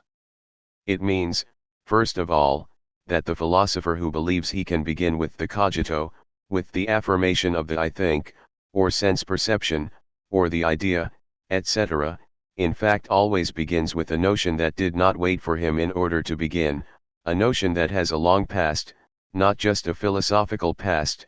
Saint Augustine discovered the cogito well before Descartes, 7, but a long historical past as well.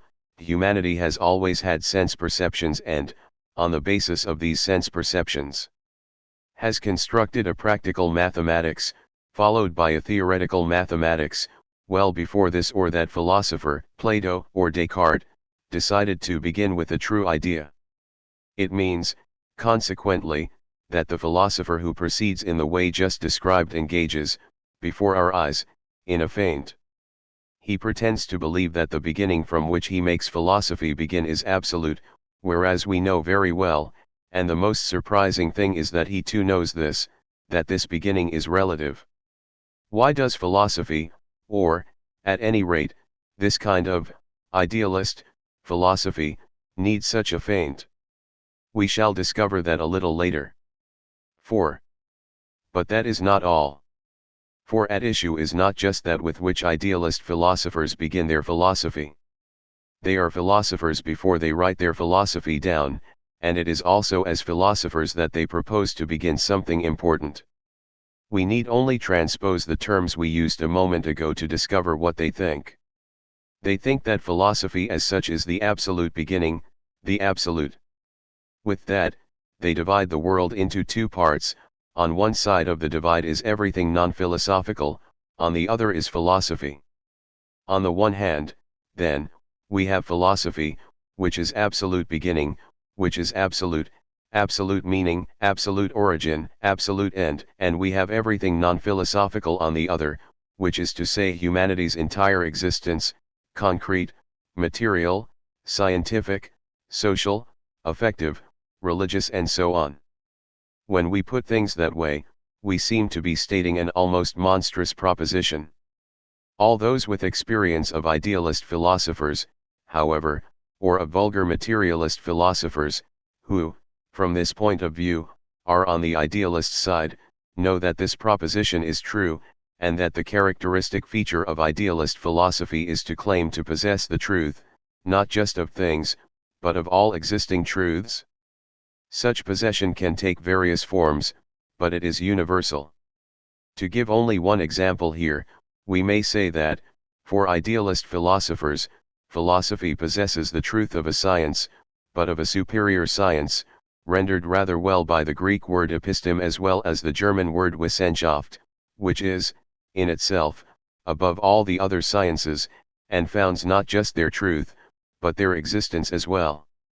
This can be seen in Plato, for whom philosophy, which is a hypothetical, in other words, does without hypotheses, is superior to the sciences, mathematics, which, however rational and abstract they may be, need hypotheses in order to exist, but are unable to found those hypotheses, which philosophy founds in their stead. This can be seen in Descartes, who uses a different metaphor.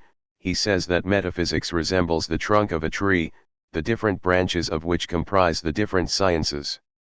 It can also be seen in Hegel, who declares that philosophy is the science of reason, Vernunft, which assigns the different known sciences their object and method, since those sciences begin with objects that are simply given, not founded, lost as they are in the abstraction of the understanding, Verstand, and so on. If we go further to consider not, this time, the function of absolute beginning that idealism confers on philosophy, but the relationship between this philosophy and real, concrete history, we see the same reasoning repeating itself. Idealism quite seriously thinks that history begins with philosophy, and since, in this conception, philosophy and history never cease repeating themselves, idealism quite seriously thinks that philosophy is always in possession of the absolute truth of everything that happens in history, not just in the history of the sciences, but, obviously, in the history of every other human practice, economic production, ideological, religious, moral, etc., conflicts, and political class struggles. Idealist philosophers have not always gone as far as to write this black on white, but they have always taken this claim as their premise, and some have gone as far as to state and develop it in their works. I shall cite just one example, Hegel, who in his philosophy of history explains lengthily and rather clearly, for he shows his hand here, that it is well and truly philosophy, and philosophy alone, which is in possession of the truth of history, since the different periods, the moments of universal history, are simply realizations or incarnations of moments of the logic, itself identical to philosophy. Point 1. At this point, it is no longer quite possible, although this possibility cannot be absolutely ruled out, to maintain, as we have just done with regard to the feint, that what is involved is a mere trick and that, in actual fact, idealism does not believe what it says, since one has to be mad, in the proper sense of the word, to believe that concrete history, the history in which people work, fight, love, and die, is the incarnation of philosophical truth. One has to be mad, or religious in the sense of the believers who take literally the dogmas of the creation of the world and the incarnation of Christ, his resurrection, and the redemption of the world through the forgiveness of sins.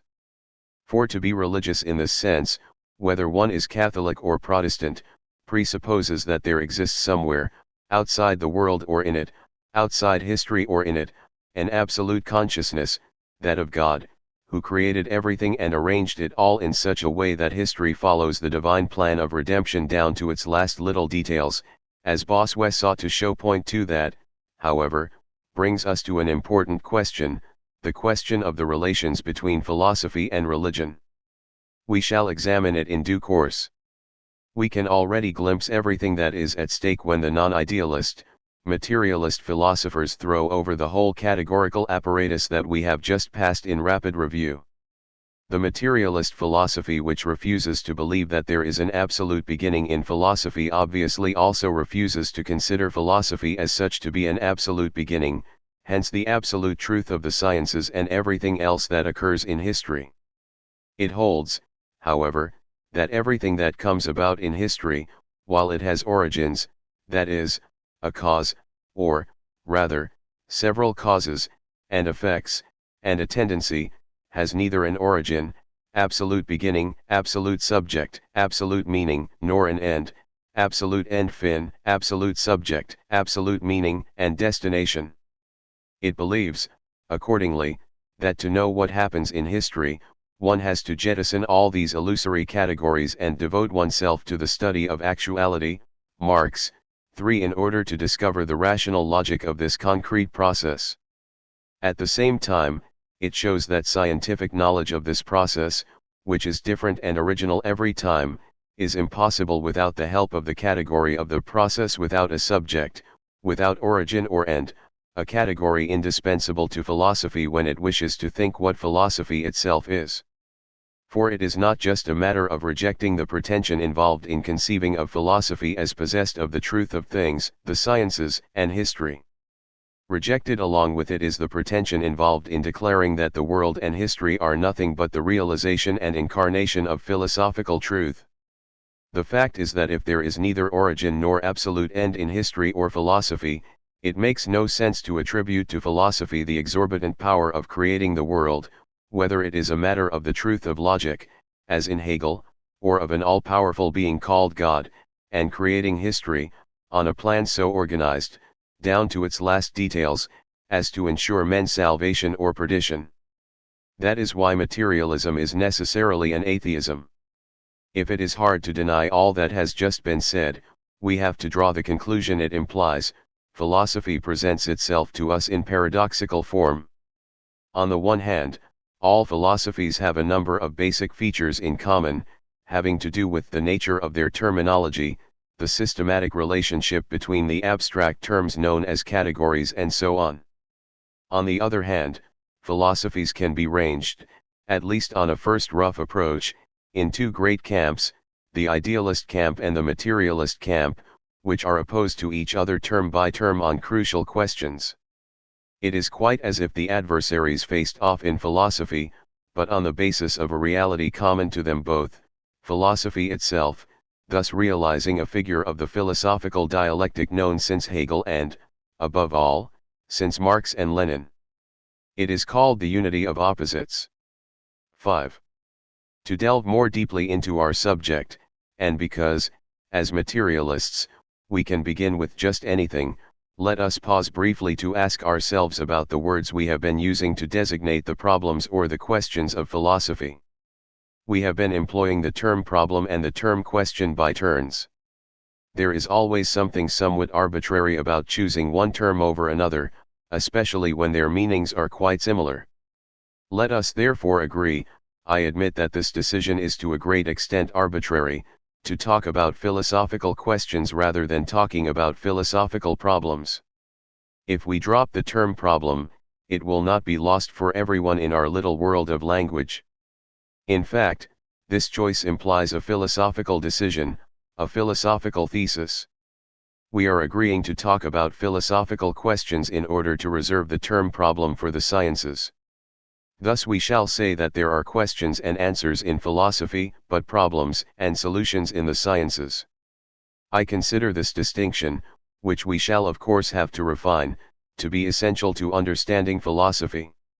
Anyone who wishes to be initiated into philosophy has to know, first and foremost, that philosophy is not a science, and that it therefore does not pose problems as the sciences do, nor, as the sciences do, discover their solutions, which constitute concrete knowledge connaissances. Philosophy is a very different practice that asks questions and answers them. These answers are not knowledge like scientific knowledge. Nothing about all this is simple or easy to explain, that is why I ask for the reader's attention. I repeat, however, that this point is altogether essential. Anyone who fails to grasp it is lost in philosophy. Point 1. I shall, therefore, put the same thing differently, repeating certain expressions that I have already had occasion to use. Point 2. I shall say, philosophy is not a science. Philosophy has no object, no external, objective, materially existing object, even if that object's mode of existence is abstract, as in mathematics, in the sense in which a science is said to have its object. From whatever angle one approaches the matter, these theses are hard to dispute. I have said that every science has an object. It must be added that this object is limited. Everyone will grant that a science has an object. But that each science has a limited object is a proposition that is much less widely acknowledged. It is, however, crucial to understanding both the sciences and their history. I have said elsewhere that the foundation of a new science opens up a new continent to scientific knowledge, citing, as examples, the continent of mathematics opened up in Greece by a perhaps mythical figure known as Thales, the continent of physics opened up by Galileo, the continent of history opened up by Marx, and the continent of the unconscious opened up by Freud. Point 3. In talking about a continent, I intended to suggest that the objects of mathematics, physics, history, and the unconscious are limited territories. That does not mean that the search for their properties is not infinite, for every science is infinite as far as both its practice and the investigation of its object are concerned. The atom is infinite, Lenin. It means, rather, that the object of each of these sciences is finite and has limits distinguishing it from the other finite objects of the other sciences. This proposition seems trivial, yet its philosophical and scientific consequences are not negligible. For what do we see in the history of the sciences? We see how science, in the proper sense of the word, a discipline that demonstrates the properties of its object, emerges somewhere, with mathematics, thus opening up a finite continent to scientific knowledge. Later, another continent emerges somewhere else, physics. To be sure, this physics is mathematical, I mean that it is treated mathematically, but it is not pure mathematics, it involves motion affected by gravity, hence by speed and acceleration, motion that is irreducible to the analytical geometry of a Descartes. Thus it bears on material nature, which is, in principle, an object completely different from the space and numbers of geometry and arithmetic. And so on. Yet what do we see? Within the continents, once they are constituted, we see relatively autonomous regions taking shape, or again, outside these continents, we see, surging up out of the sea of human ignorance, new uncultivated lands that scientists clear and gradually come to know, until, gradually extending their surface, they end up quite closely attached to the old, existing continents. Thus it is that chemistry, born independently of physics, has been attached to the continent of physics, that probability theory, born independently of mathematics, has been attached to analysis, and that, in our day, a very impressive result, biology, born independently of physics and chemistry, has been attached to biochemistry. Note that this is not yet the case for all sciences. If formal logic has, for 50 years now, constituted a branch of mathematics, we cannot say the same about either psychology or linguistics, their commendable efforts notwithstanding. Point 4. What shall we say, then, about historical materialism? In spite of all the attempts to attach it to either physics, by connecting the tangential law of the falling rate of profit to the tangential law of the decrease in energy, or the second law of thermodynamics, mathematics, the mathematization of economic models, biology, evolutionism of a Darwinian type, physiosociology, functionalism, sociology, structuralism, and so on, this continent remains isolated to the present day, and we cannot see how a bridge might be built to rescue it from its enforced isolation, except perhaps in the neighborhood of psychoanalysis. We shall see, however, that this isolation may have its reasons. The stipulation that the object of a science is finite is thus not without consequences. It allows us to shed light on a certain way of philosophizing about the sciences. For philosophy, or, at any rate, idealist philosophy, likes nothing better than to philosophize about the sciences. And, in the illusion that the object of a science is not finite, but infinite, it finds good reason to indulge this passion. Concretely, this means that idealism imputes to a science, to its theory, concepts, method, and results, the claim that it is capable of expanding to cover all existing objects without exception. It is not idle to note that this claim was first put forward early in the 17th century by a physicist, Galileo, who wrote that the great book of nature is written in mathematical symbols. 5. A thesis that Descartes took up in order to confer on it the form of a mechanism generalizable to every reality. Everything is so constructed that we can break it down into its parts, which are either material, the bodies of physics, or mental, ideas and perceptions, and the relations between these. Parts are always simple and mechanical. As is well known, Descartes derived from this thesis the theory of machine animals 6 conceived on the model of the automatons that people constructed in his day. He expected his generalization of mechanical thinking to produce decisive results in medicine and morality, a branch of medicine, as he saw it, which goes to show that this philosopher had a good imagination. Leibniz found fault with Descartes' imagination, declaring that his physics was a novel, but he himself went Descartes' mechanistic thinking one better with a divine formalism that made the mind something much more accomplished than Descartes' thinking soul had been, since he defined it as an automaton. 7. I shall leave there this first example of the exploitation, for what is involved is well and truly arbitrary exploitation, from A to Z, of a science presented as the truth of all existing reality, in order to move on rapidly to others. For if this was the first example, it was unfortunately not the last.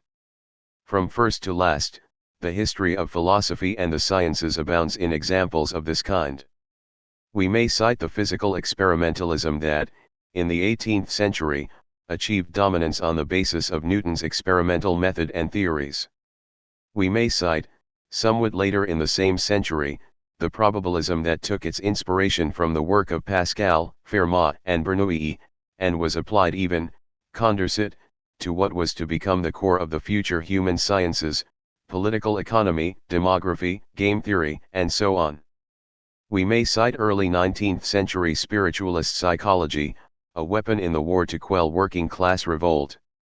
We may cite Comte's and Durkheim's sociology, which came along to reinforce spiritualist psychology. We may cite political economy, which was extraordinarily influential throughout the century, serving Freud himself as a model, to say nothing of physics, chemistry, and biology, which were also contaminated by it.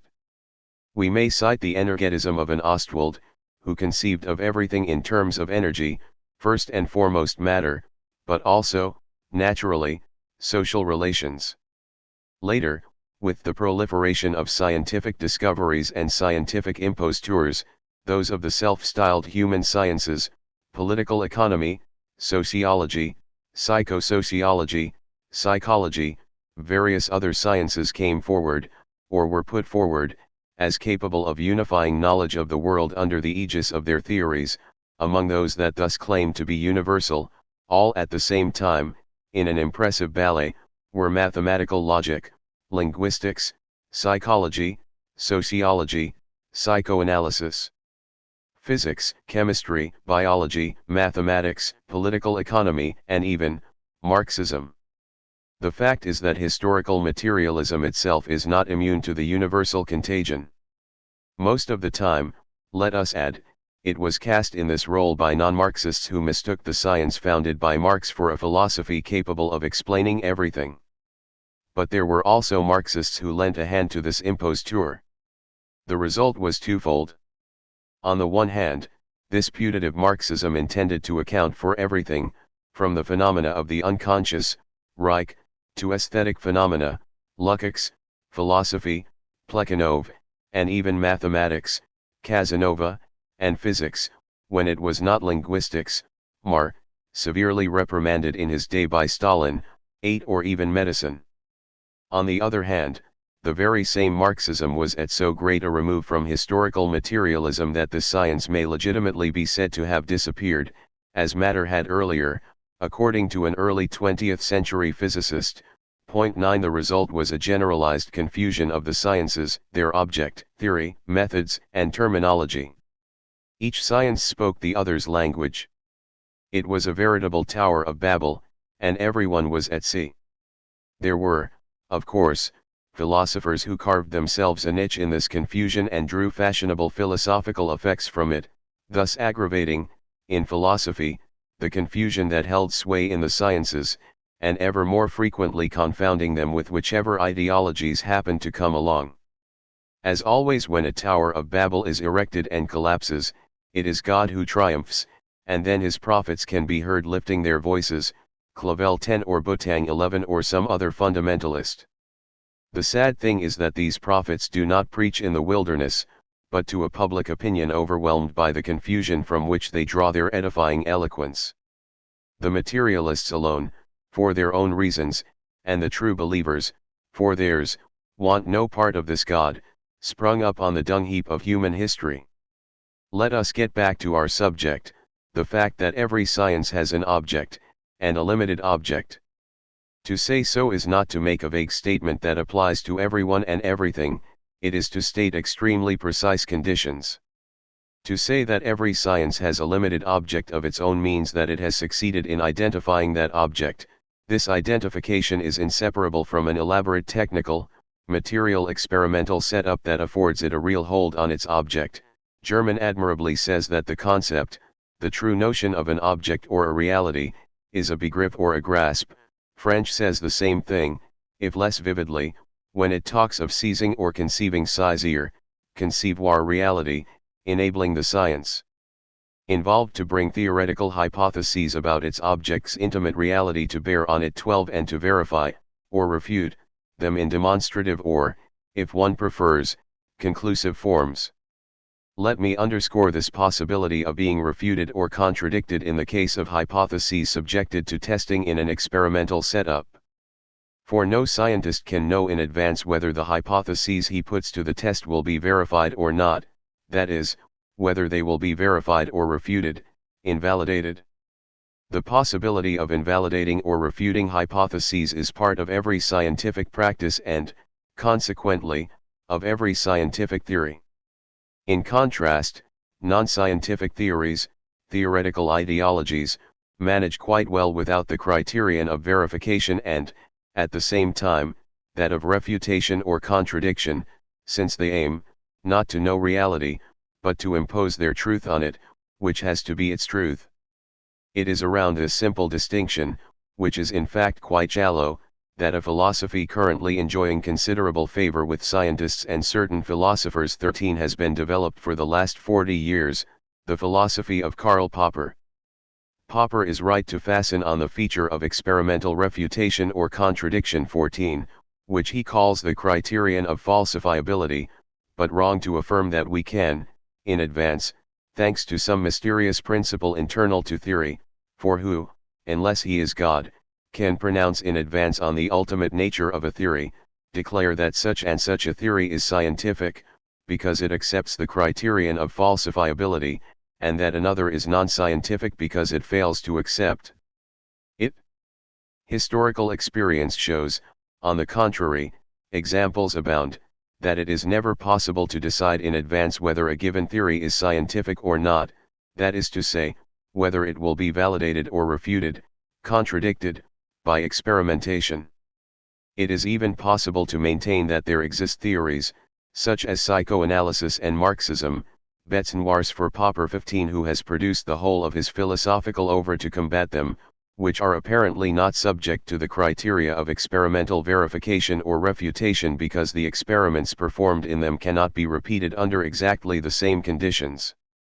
That is perfectly correct, the conditions of experimentation in psychoanalysis, the tête-à-tête between patient and psychoanalyst in the solitude of an office, quite like the conditions of experimentation in the class struggle, which change completely with the conjuncture, do not conform to the classical model of an experiment in mathematics, physics, or chemistry, which can be repeated anytime anywhere by any scientist, and always produces the same results, unless a parameter has been neglected.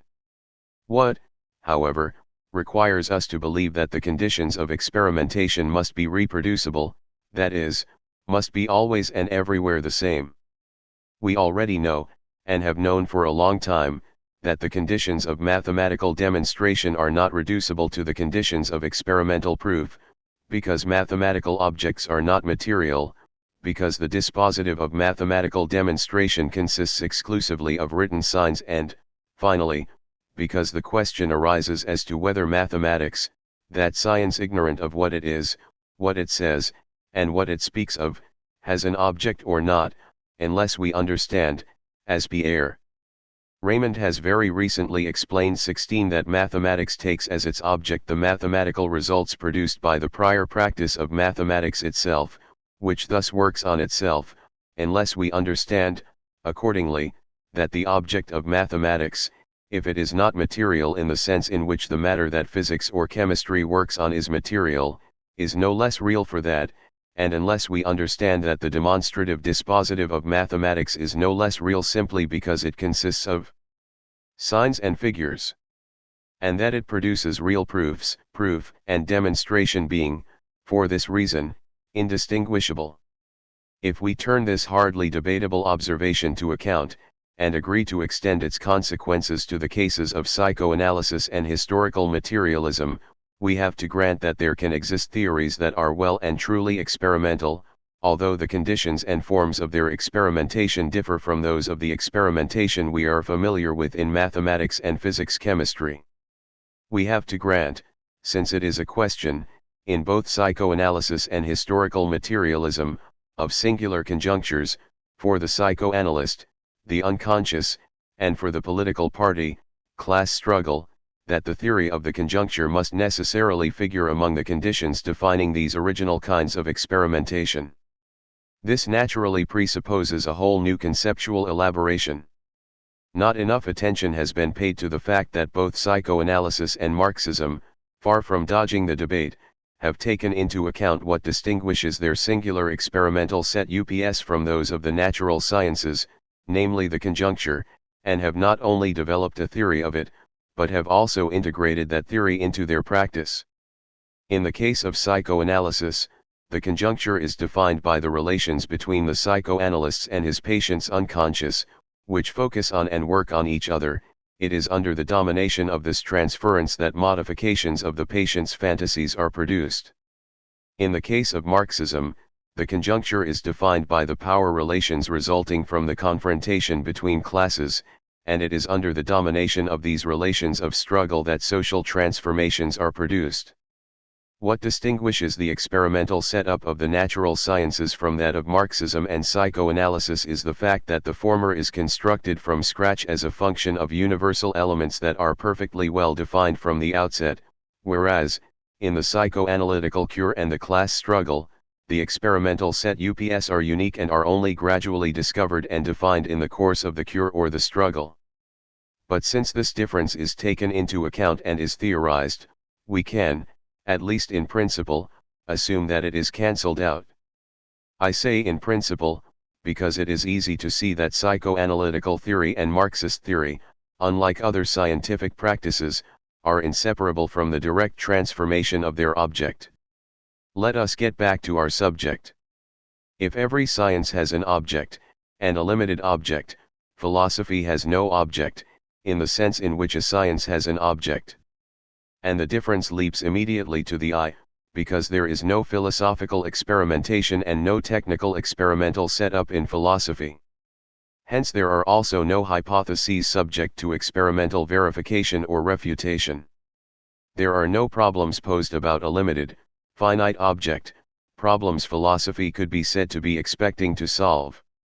Philosophy never expects solutions, that is to say, it never expects knowledge of its object, for such knowledge is not its goal.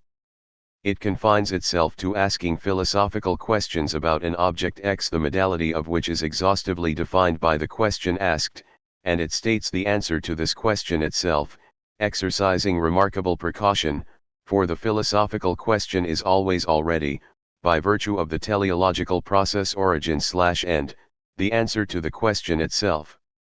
This means that philosophy is finite or limited, that it confines itself to always repeating the same question and, in the same question, the same answer, prepared in advance, for the question is simply a feint. Here we once again encounter a theme essential to all idealist philosophy. We shall see the reason for this restriction, notwithstanding the fact that we are talking about philosophy in general. Note that when I put forward the idea that there is never any experimentation in philosophy, I am interpreting. For, in history, there exist philosophies, idealist philosophies, precisely, that claim to provide or to produce experiments 17 and to be based on them, exactly like the experimental sciences. We can cite practically every 18 philosophy as an example, from Plato through Descartes, Kant, and others to Husserl and Heidegger, notable exceptions, Epicurus, Spinoza, Hegel, and Marx. What is quite remarkable in these experiments or so-called experiments, however, is the absence of any experimental setup. They are less experiments, which always suppose such a setup, than experiences, Kant, and interior experiences at that, Descartes, Bergson, or, as Malebranche rightly said, experiences of simple sight. 19 The instrument of these experiments experiences is in fact a very simple, very pure and transparent sense, whether it is sight, Plato, Descartes, taste, touch, or smell, the 18th century, the heart, Rousseau, or the inner sense of effort, Maine de Byron, or duration, Bergson. On this basis, these philosophers produce extraordinary effects of religious eloquence and dramatic gesticulation, yet it is impossible to avoid the conclusion that what is involved is a new imposture that exploits the crucial element in the real science's experimental practice to philosophical or religious ends, by mimicking it. 6. Philosophy, then, has no object and does not produce knowledge in the sense, I insist, that these terms have where the sciences are involved. And this way of looking at things is coherent.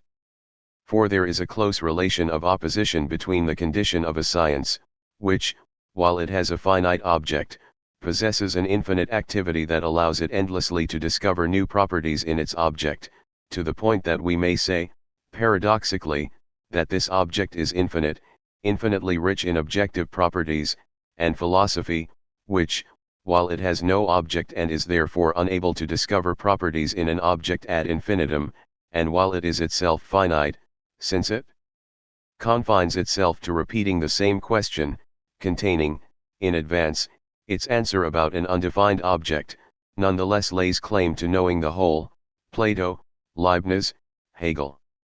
What might this whole be? For idealist philosophy, the reader will have understood that we have been talking the whole time about idealist philosophy, even while talking, legitimately, about philosophy in general. This whole is the ensemble of existing realities, the world, the self, and God, and also, let us add in its stead, philosophy itself. The question as to whether this whole is finite or infinite, limited or unlimited in its being or its properties, is, in general, the object of an answer that is resolved by infinity, which is, consequently, the infinity of a being, the self, the world, God, not of a process. The infinity of process defines materialist philosophy, as we shall see.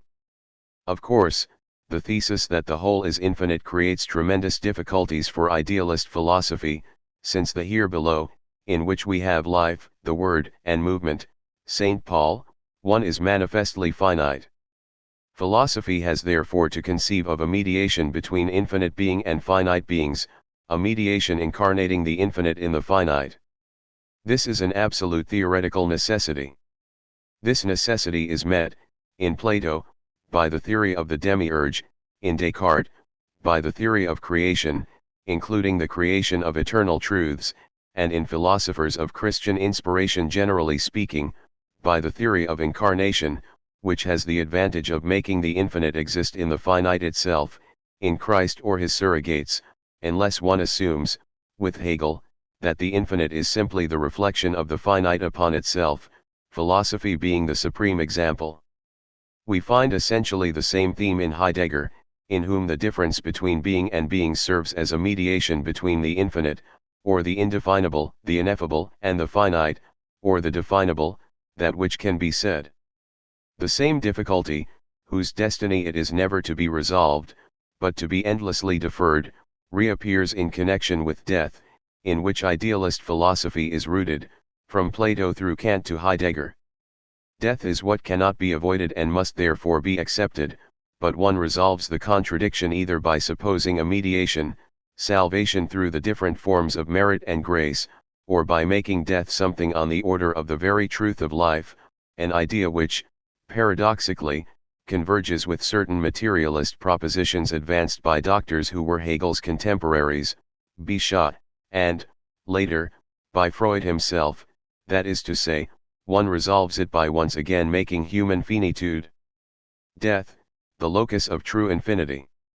If death and, therefore, Finitude are the truth of human existence, however, they become its ultimate meaning, and the human world, since its destiny is death, ends up being divested of all meaning, unless it is acknowledged that this radical absence of all meaning is the very meaning of human existence, either non-meaning, nihilism, according to Nietzsche, or a total absence of meaning, triviality, since the peculiarly human consists in being this singular reality, Heidegger's Dasein, which has the power to confer a meaning upon that which by definition cannot have one, itself included, in short, the power of forging a destiny, Heidegger, in order to be able to experience it le vivre, literally, to live it, and the best way of lucidly experiencing a pointless pseudo-destiny is to sing it or dance it, Nietzsche, Heidegger, since that is, at the limit, the only way to enjoy it.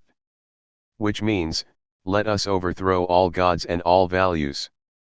Let us make a huge bonfire of their remains, around which young men and women crowned with flowers will sing incomprehensible songs and dance the wild dance of the mad, accompanied by frenetic music, while the bell of destiny tolls ever more loudly. Derrida, Point 2. I am of course evoking a mix of themes here.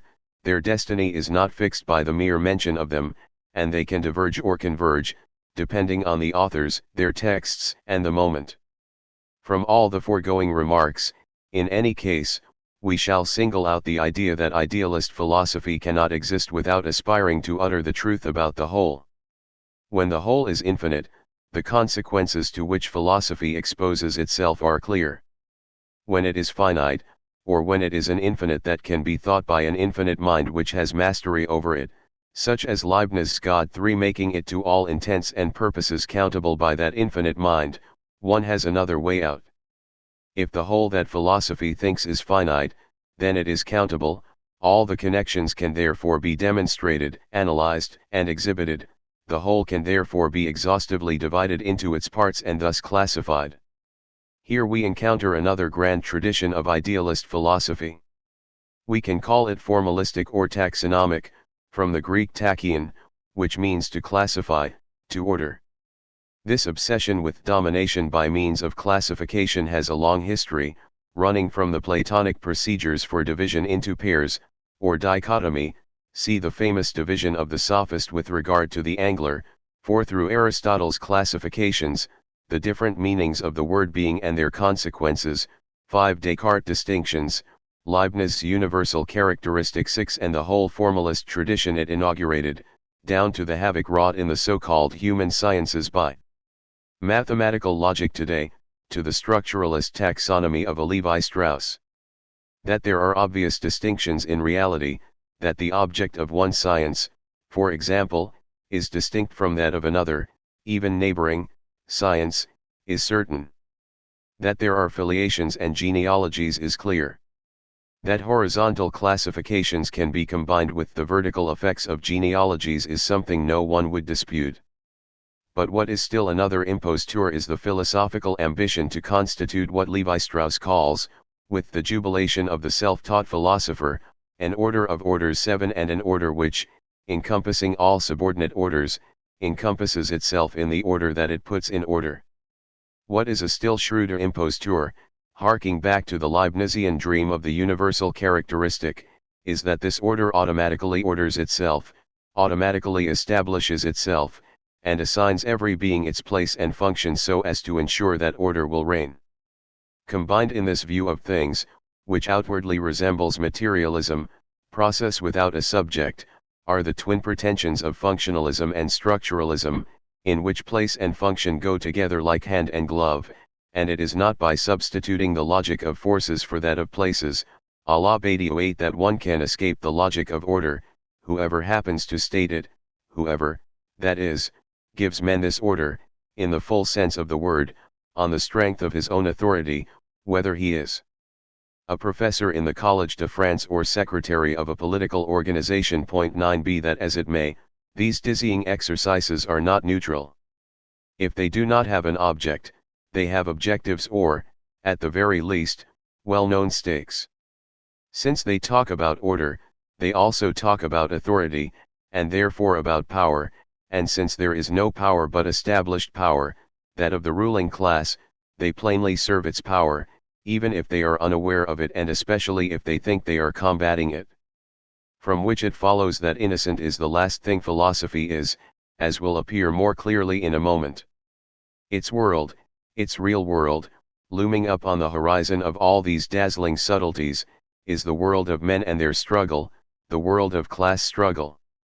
7. If philosophy has no object, from now on, I shall dispense with the phrase in the sense in which a science has an object. What does it have, behind the appearances of the undefined object about which it claims to speak the truth?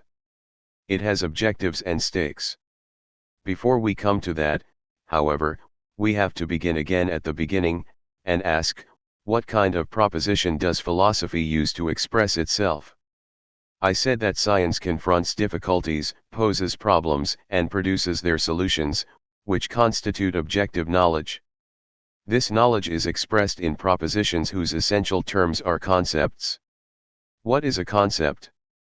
It is a word or several words that produce an effect of abstraction and reflect a property or a cluster of properties of the object of a science. In contrast, philosophy poses questions and provides the sort of answers to them that we have seen. What form do these answers take? The form of theses. What is a thesis? It is a notion that is hard to define, because, while philosophy expresses itself in theses, it has very rarely expressed itself about the nature of these theses. 1. We already know, however, that the terms philosophy uses are categories, not concepts. 2. We shall therefore say that a thesis is a proposition that combines a certain number of categories. For example, I think, therefore I am. We can single out the categories in this proposition, I think, am, therefore. These are words of ordinary language, but they function very differently in philosophy. The I of the I think is not a psychological, but a metaphysical I. The think designates the thinking substance, and that a substance exists and is, in addition, a thinking substance, obviously gives rise to philosophical questions which, we know, are so many anticipated answers. The am designates a form of being which, albeit peculiar to man, part being, part nothingness, nevertheless has the force of an indubitable existence. Finally, the therefore points to something self-evident, the self-evidence of the conclusion revealed by an intuition. All these categories in the one short sentence I think, therefore I am are accordingly laden with philosophical meaning. It is well known that even the comma has a meaning, since, in a rather heavy-handed joke intended to bring this out, Lacan has suggested that we write, I think, therefore I am. The colon changes everything. 3.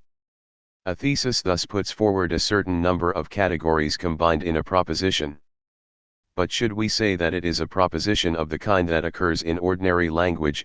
I don't think that George's Mark Heist dreams, because he said he doesn't on T.V. 4, or even of the kind that occurs in scientific language, 1 + 1 = 2. Precisely not. We must speak of position in the full sense of the act of positing or posing, that is, precisely, the translation of the Greek word thesis, thesis. What is thus posited? The affirmation in question, I think, therefore I am. God is the being who is sovereignly perfect and omnipotent, matter exists and so on. This simple linguistic nuance, which I have merely repeated after the philosophical tradition, provides us with an interesting lead. For when we pose something somewhere, in a place belonging to a certain space. When a philosopher poses a thesis this way, the fact is that he always poses it somewhere, in a defined place belonging to the philosophical space. What philosophical space? The space of his own philosophy, to begin with, then that of the philosophy of his day and age, and, finally, that of the whole past history of philosophy. But when a philosopher poses a thesis this way, we should not be fooled. He never poses just 1.5, for a thesis never stands by itself, it is always composed, that is to say, posed along with the whole set of theses comprising the philosophy of the philosopher in question. We shall see later that, paradox, there is an infinite number of these theses. For the moment, let us content ourselves with making a few observations about what goes on here. When a philosopher poses a thesis somewhere, let us take the extreme case, that of his relations with another philosophy that he is combating. He cannot pose it without opposing the theses that he wishes to combat. Every thesis is also an antithesis. And this comes about automatically. By no means does the philosopher have to declare war on his adversary. He poses his thesis the way one poses a mine in the adversary's territorial waters. He leaves and the mine explodes later, when an enemy ship, an enemy thesis, approaches it, at which point the whole body of the ship flies to pieces. This kind of delayed action is characteristic of all philosophical theses, which is to say that they are always in advance of the moment when they explode. A strange practice. But what is quite remarkable is that even if the thesis is posed by a philosopher who concocted the explosive mixture quietly in his corner, in the neighborhood of a philosopher friend of his, to help him understand better what he hadn't quite got, there is always, on the horizon, the presence of the other, the philosophical foe who not only surveys the whole situation, but dominates it, forcing our philosopher to put himself permanently in a state of preventive war, as Hobbes would have. 8.6 Things are so constituted that the philosophical situation is structured by a basic antagonism that traverses the whole philosophical field and commands philosophers' every act, not just their acts of war, but also their acts of friendship and peace. Hobbes demonstrated this well. It is not the villains who start the wars, for they are too stupid for that. Decent people do, if they are smart. For if they reflect and calculate the future, they realize that they cannot avoid war and are at the mercy of the first imbecile to happen along. He can be someone who wishes them ill, or someone who simply shows up at the wrong address. Hence they know that they have to be ahead of the game and attack first so as not to be taken by surprise and defeated.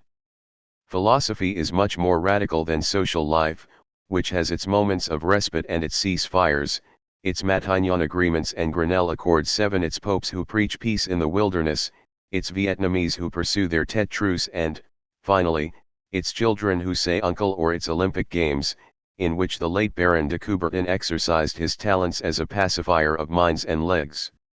Philosophy is a rather more serious business. It knows neither respite nor truce. And when, a la Kant, it preaches perpetual peace among philosophers, and secondarily among nations, 8 It's all just talk. It simply wants the other philosophers to leave it in peace so that it can cultivate its own critique of pure or practical reason. It has, however, no illusions at all. It knows it is preaching for others' benefit, that is, in the desert, for, as Sartre wrote, more or less, the desert, and not the desert, is the other's. 9. Obviously, what is properly speaking beyond belief in this perspective is the state of this philosophy that is in a universal, perpetual war of all, against the background of the Great War, the 1,000 Years' War between idealism and materialism. What is beyond belief is the fact that this war not only never ends, but has always begun, that is, has no beginning, and has been pursued uninterruptedly down through the centuries. In our time, Plato and Aristotle are as present as ever, and there are philosophers ready to fight them even today, to the death. In our time, Democritus and Epicurus, et.al., are as present as ever, and there are philosophers ready to fight them even today, to the death, or to espouse their cause, naturally so as to draw from them the strength to fight the others. You will reply, and it is true, that not all philosophers are armed and determined to this extent, and that they do not always so clearly see where their enemies are. I am happy to concede the point, but this concession changes nothing fundamental. For take a philosopher who, far from claiming to think the whole, sets about seriously analyzing what was going on in one or another small region of one or another scientific continent in one or another historical period or in a given small detail of ideology, who sets about, for example, studying the mechanisms by means of which Aristotle 10 constructed his theory of monsters. 11 He will not escape the law of universal, obligatory antagonism. For he thinks in certain forms, using certain categories, and he projects certain ends that he does not invent, even if he imagines that he does, but necessarily borrows from one of the two great camps that make up the field of philosophy, and with it the field of the history of philosophy, structuring both as antagonistic fields. Take even someone who, such people are found all the time, throwing this antagonism and these enemies overboard, declares, as Nietzsche does, that existing values must be overturned, all of them, even the value of truth in which all idealist philosophers take refuge, and even the value of matter in which materialist philosophers take refuge. This philosopher will never be anything other, in the nice phrase coined by Nietzsche, who, unbeknownst to himself, knew himself rather well, than a reactive thinker. 12 In other words, a thinker determined by his reaction of refusal, and thus by the whole philosophical system already in place and, more subtly, by the idealism that never ceases to dominate it.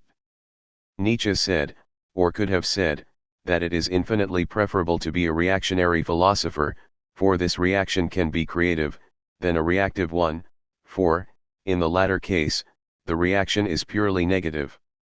We shall see that the only philosophers who are reactionaries in this sense, that is, creators, are the materialist philosophers, for they are the only revolutionaries, that is, creators.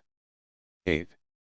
We may therefore, pending further information, consider this point sufficiently well established for us to go further, that is, to delve a little more deeply into the nature of philosophical theses. Everything we have said about them so far suggests that they are not serene, objective, gnoseological propositions. Gnoseological is a monstrous word derived from Greek that means of or relating to knowledge, but, quite the contrary, active, operative propositions.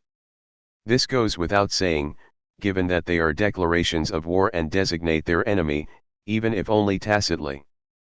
Better, they are not mere declarations of war, but theoretical acts of war that can take the most cunning forms of trench warfare, with its ruses, detours, saps, and connecting trenches, or the most overt forms of frontal warfare, with its charges, brass bands, drums, ladders, tanks, diversions, and elephants, its foot soldiers and cavalrymen, its trumpets and banners, its rally round my white panache to and father, on your guard to the left, on your guard to the right.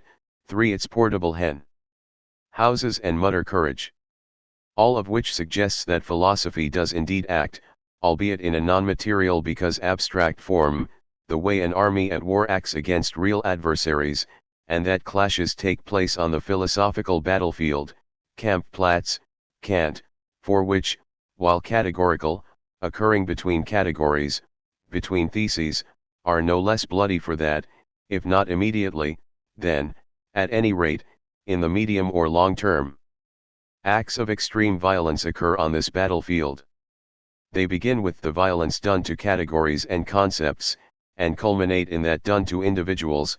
Think of Giordano Bruno, Galileo, and others, or even whole peoples, enemies reduced to slavery in antiquity, peoples colonized by capitalism, the victims of fascism familiar to us, and so on. And should someone take it into his head to ask, in amazement, by what right do you draw this extreme, far-fetched conclusion? Not only do philosophers work exclusively on ideas, as everyone knows, but, what's more, they don't understand anything about the political course of the world, and pride themselves on not getting involved in it. It is easy to reply, Plato didn't get involved in Sicily. And Hobbes, under Cromwell? And Spinoza, in the Netherlands, and all the Enlightenment philosophers of 18th century Europe, including Kant? And Marx in the workers' class struggle? And Bergson in the Union Sacrée during the First World War, and Husserl in the crisis of the Western sciences? And Heidegger in Hitler Germany? And if someone were to object, yes, those philosophers, to be sure, but how many others never got involved, it would suffice, to convince oneself that these other philosophers' political innocence was merely feigned, to go take a closer look at their work in order to see which theses concluded a political pact, from a distance, but concretely and most effectively, with the philosophers who did get involved. This brings us back to the presence of the feint in idealist philosophy, the feint that war does not reign among humankind, the feint that people do not really have a body, but only a soul, or that, if they do have a body, it is a machine without the drive of the muffled, unconscious desire that makes them sexed beings, the feint that the heavens are above the roof. 5. Kant, Verlaine, and the moral law is in the heart. 6. The feint that, if my aunt had 2 wheels, she would not be a bicycle. 7. We shall see, however, that between aunt, weight, tant, latency and so on, latent, elatant, latent, la latence, etc., these words all sound similar or the same in French: the wheel, the caster, trickery, la rouerie, a word etymologically related to the French word for wheel, the bike, the circle, and recycling. There are relations that no idealist philosophy can admit. We shall not be afraid to admit them when the time comes, and we shall see, at that point, what feint means, namely shut up, terribly tear, terriblement. Tear means to shut up and sounds like the first syllable of terriblement, terribly. Let no one accuse us of playing with words here. Either we are not playing, which is not very likely, or we are playing, as the greatest philosophers always have, either to amuse themselves, Plato, or, quite the contrary, in order to be serious, when they assigned incredible meanings to already existing words, soul, substance, self, I, light, and so on, or again, when they invented, created out of whole cloth, words that had never existed, a priori, transcendental subject, intentionality of consciousness, difference, and so on. Nietzsche, that anti-conformist of conformity, was, with Mallarmé and his epigones, a past master in the art, not a master of materialism. 9. But let us go back to our definition of theses in order to add a very important proviso. If philosophy puts forward propositions which, rather than stating knowledge, state theses, these propositions bear no direct relation to knowledge, hence to what is true, since it is generally agreed, in the ideology of knowledge, that knowledge should be designated as true, or false, or confused and so on. If we are thus accustomed to saying that knowledge, scientific or not, is true, what adjective is appropriate for theses? I have suggested that we qualify them as a function, not of truth, but of correctness. Just se.1. Thus they will be called correct or false, false being, here, the equivalent of non-just incorrect, a word that does not exist in French too, although it exists in other languages. The whole question then comes down to properly conceiving the idea of correctness. It leaps to the eye that correctness just se has nothing to do with justice. Justice.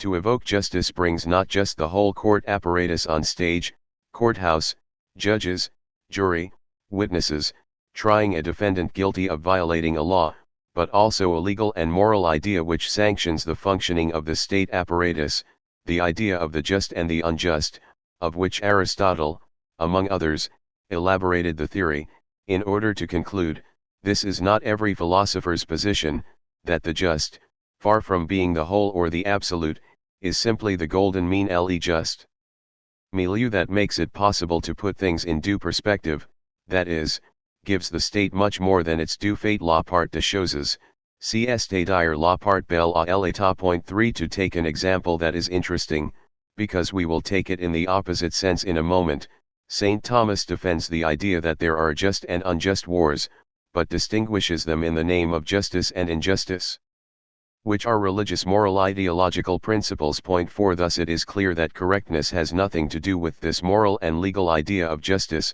let us say, with the legal moral ideology of justice. What then is correctness, the word that is called for in connection with theses? It is a notion that can be clarified by starting out from a certain quality of practice, when it is properly carried out by the practitioner. If, in a tradition that goes back to Plato and the Sophists, we consider, for example, a tradesman who works with fire, like the blacksmith, or wood, like the carpenter, or iron, like the metal worker, or complex mechanisms, like the mechanic, all these tradesmen, when they do their work properly, can be called adjusters in the full sense of the word, inasmuch as all their movements are adjusted to a definite end, and they know how to adjust each piece to fit the others so that they succeed in producing the useful object we expect them to. The operation they perform can accordingly be called adjusting or adjustment, a name for the complicated kind of labor involved in choosing, burnishing, adapting, and combining the parts required to produce the desired mechanism. If, however, we turn from the simple field of the crafts to go straight to a completely different field, that of political action, what do we see? We see the same practice of correctness at work. The politician who is conscious of his duties towards the polity, and feels an obligation to fulfill them, is concerned less with the true than the correct, less with uttering the truth or acting in accordance with it than in taking, at the right just time and in the proper just forms, measures and decisions that are correct just, that contribute to the welfare of the polity. Here too, correctness is a form of adjusting or adjustment. It consists in taking exact account of all the elements, all the power relations in play, and proving able to dispose them in such a way as to produce the desired political effect, the victory of the polity, the defeat of the enemy. Just as a bill is said to be correct when it is properly drawn up, or the decision to make a surgical intervention is said to have been correct when the operation is a success, so a statesman's or army commander's intervention is said to be correct when it produces the desired result thanks to judicious adjustment of the available means to the ends pursued, in the framework of the existing balance of power. It is plain that nothing in this practice of correctness recalls the legal moral idea of justice. Quite the contrary, correctness points in the direction of the most realistic, concrete, materialist practice, material or not. To return to our classic example, it is in this sense that politicians as well as materialists will, using the same terms, call a war correct, correct not in the sense of justice, but in that of correctness and of the adjustment of motives and means, taking account, accordingly, of the relation of forces in the struggle of the classes, and the general tendency that dominates this relation. It is in this sense that Machiavelli, Marx, and Lenin talk about a just war. A war thus defined by the correctness of the political line pursued can, of course, be just in the sense of justice too, which is to say in that of legal moral ideology, in which case those who wage this war have an immense advantage over the enemy, that of fighting for justice as well, something that, as a rule, multiplies their forces many times over. But there are other correct wars that are not just in the sense of justice, and there are political decisions that are correct without also being just in the sense of justice. In such cases, correctness and justice diverge, something that tormented Pascal, making it much harder for the combatants to fight the war or for the rank and file to accept a decision. The communist militants the world over whom Stalin confronted with the Molotov-Ribbentrop Pact are a case in point. It sometimes even happens that circumstances prevent anyone at all from distinguishing correctness and justice.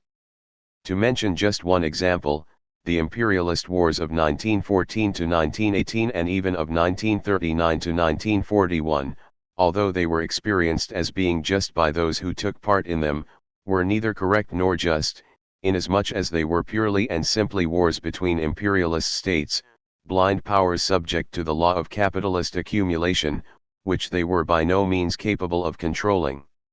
It is still an open question whether Nazi Germany's 1941 invasion of the USSR changed the meaning of this war, whether the war waged by the Allies became, at that point, a merely correct war, or a just war as well.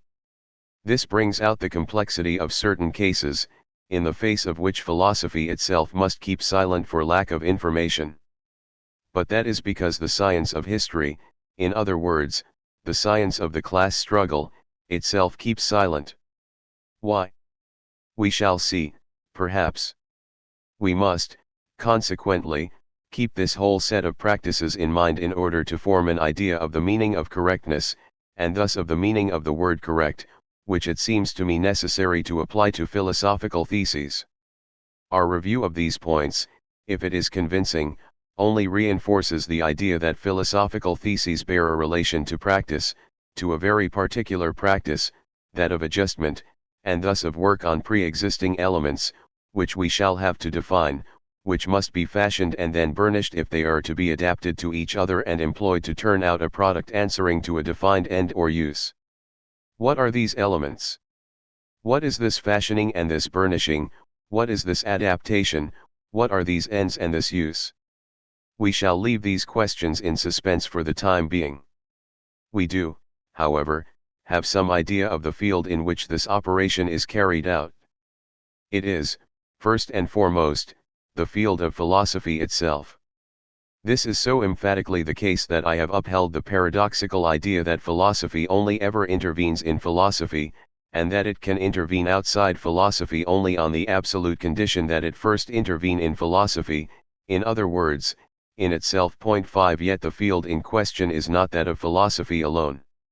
It is also, the order matters little for the moment, the field of the sciences and their practices and, as well, the field of the ideologies and their practices, in short, the field of all human activity without exception, from economic production to political practice and the ideological practices, moral, political, legal, aesthetic, religious, familial, and so on.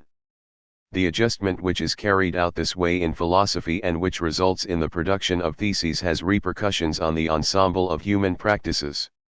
If words mean anything, this means, at the limit, that the ensemble of human practices finds itself, more or less, if not adjusted, then at least adjustable by the theses of philosophy, if not directly, that is the exception, then at any rate indirectly.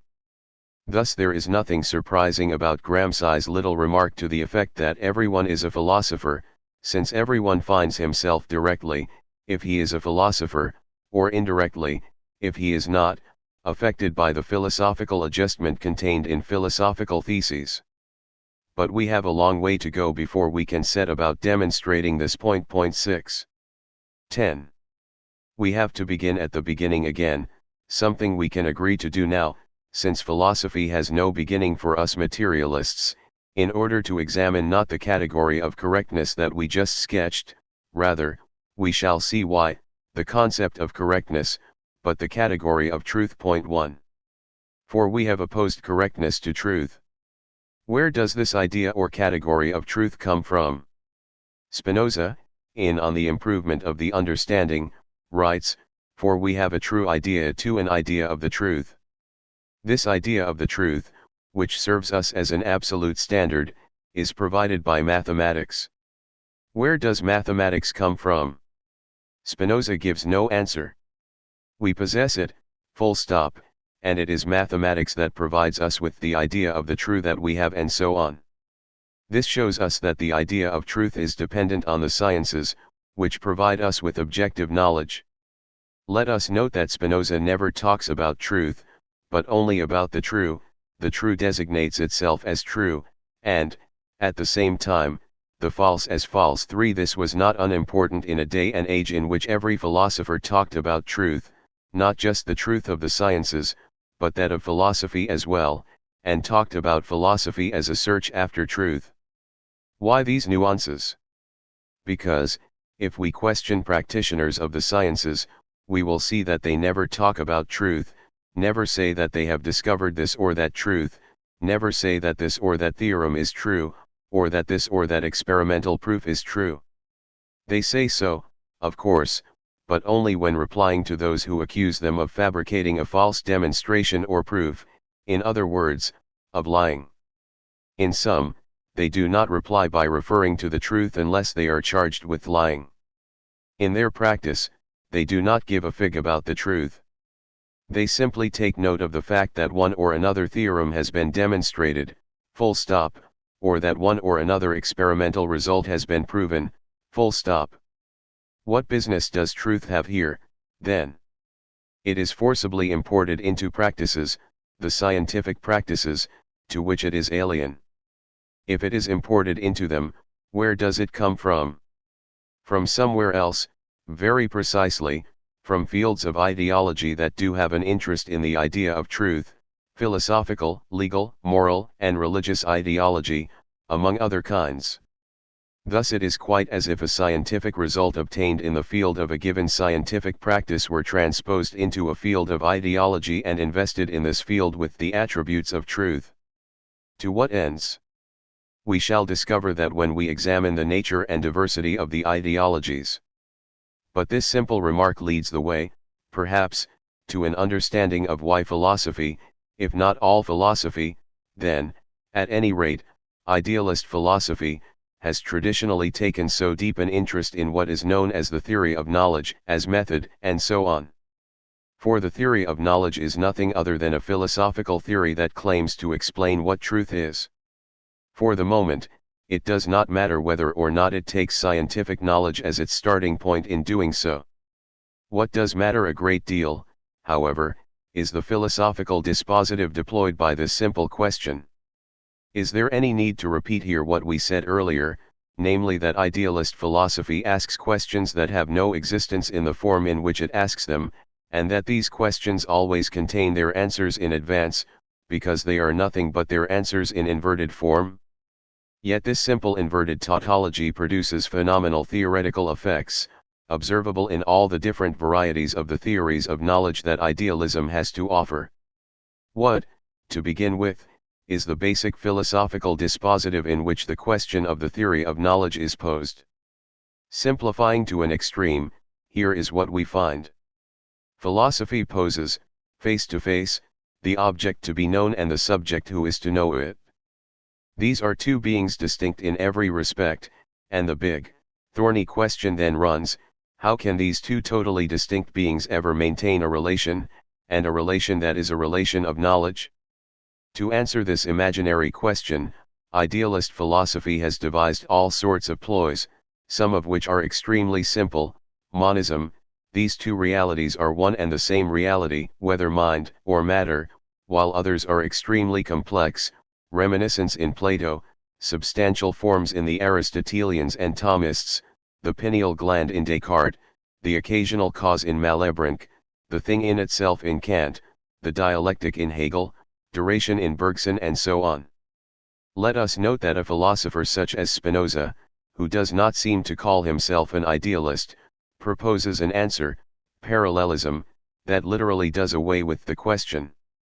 Whatever the response to this secondary question, the face-to-face between the knowing subject and the object to be known must necessarily produce an identity, knowledge itself.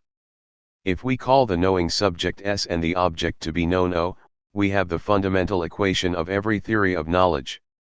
S equals O. Read, the knowledge produced in the subject by the act of knowing the object is identical to the object known. It is plainly the knowledge of this object, and no other. Thus there is no mistake about who is who, no mistaken identity. This presupposes, moreover, that the subject and object remain the same, do not lose their identity in the course of the act of cognition, or, if they do change their identity, for example, in a historical development, that they do so in the same sense, maintaining their respective identities and, as well, the identity resulting from the equation. S equals O. But that is not all. For this relation of knowledge can be conceived of as either an immediate act, the seeing or intuition of Plato, Descartes, Bergson, and others, or as a process, Hegel, Marx, and others, which, for one thing, takes time and, above all, modifies the characteristics of the terms of the equation in the course of its development. In the latter case, the term equals, which indicates an equivalence in the formula S equals O, that is, the equals sign, must be modified so as to signify a movement towards equivalence, a movement towards identity, a movement towards a reflection. Lenin. We can then talk, as St. Thomas does, about an adequation, which is an expression that takes account of this movement towards. And we can write the famous formula. Veritas adequatio reiet intellectus 4. Truth is adequation between the thing and the intellect.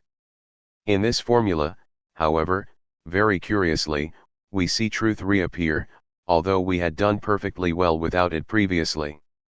We had, in fact, accounted for the act or process of cognition by bringing just two terms into play, the subject and the object, and an equivalence, but not truth. Yet truth surges back up here, as if it were the truth of what we said.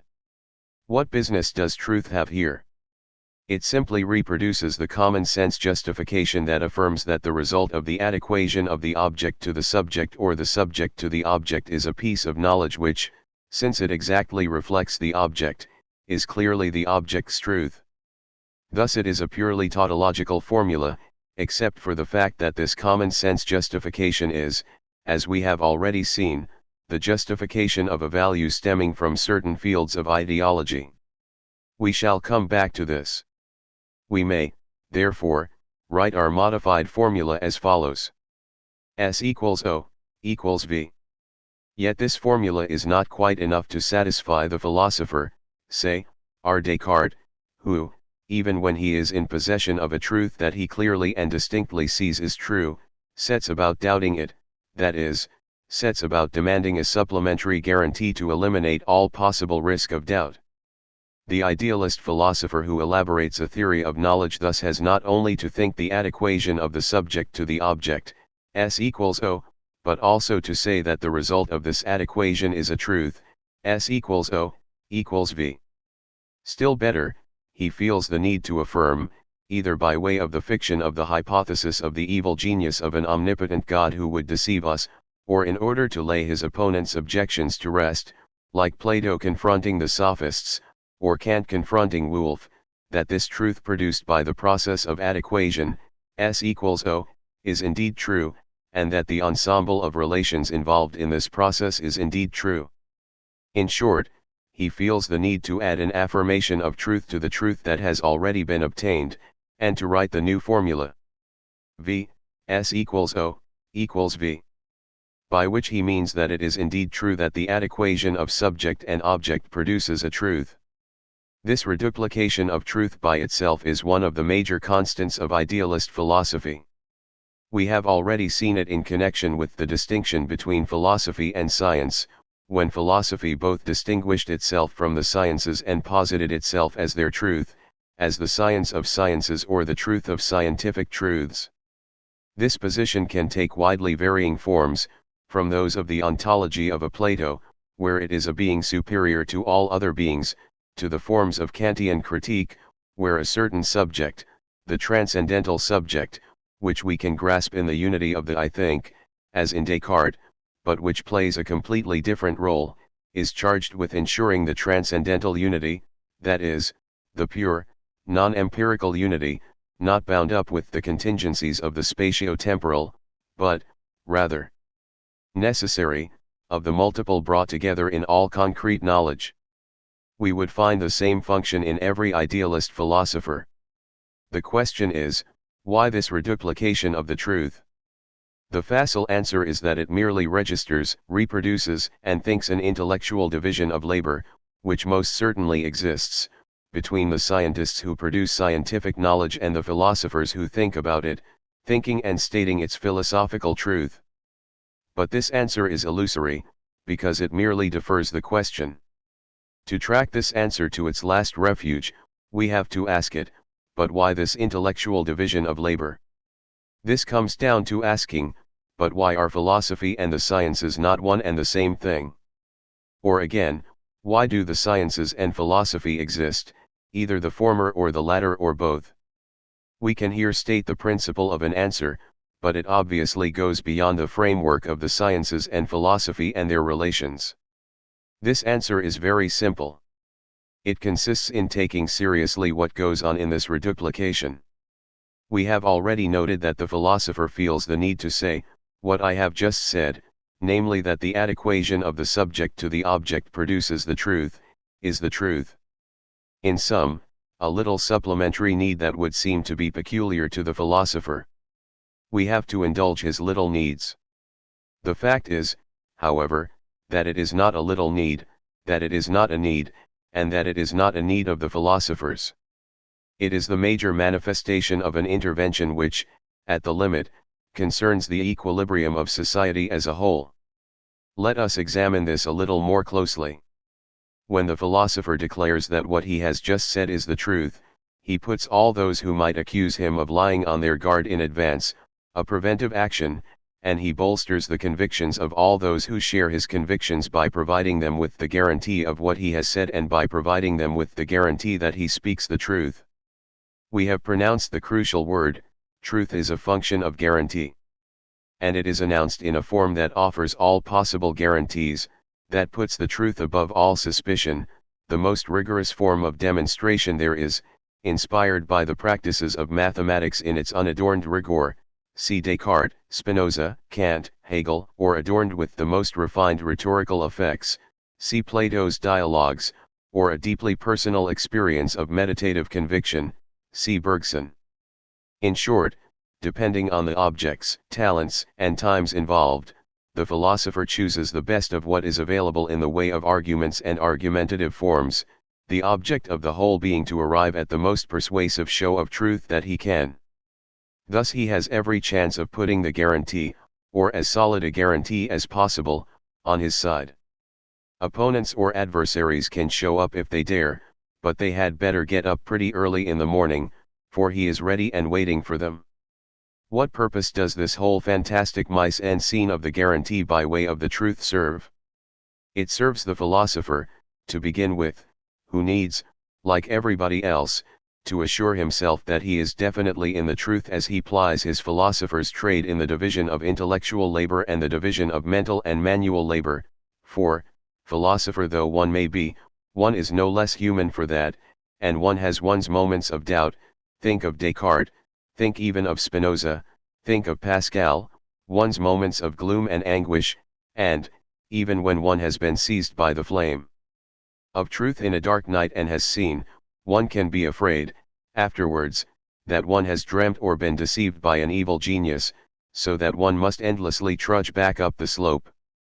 And it is not just the wavering of this miracle that makes the philosopher tremble, there is all the world's grief, the wars and the massacres, which make him ask whether it is worth even an hour's pain to adjust thoughts in one's head while the world is starving to death, which make him ask, even when he believes in divine providence, why does it rain upon sands, upon highways and seas, when that rain falls to no purpose, Malebranche, 5 which make him ask, why this gigantic mental effort, when it cannot prevent a child as pure as the dawn from dying in agony.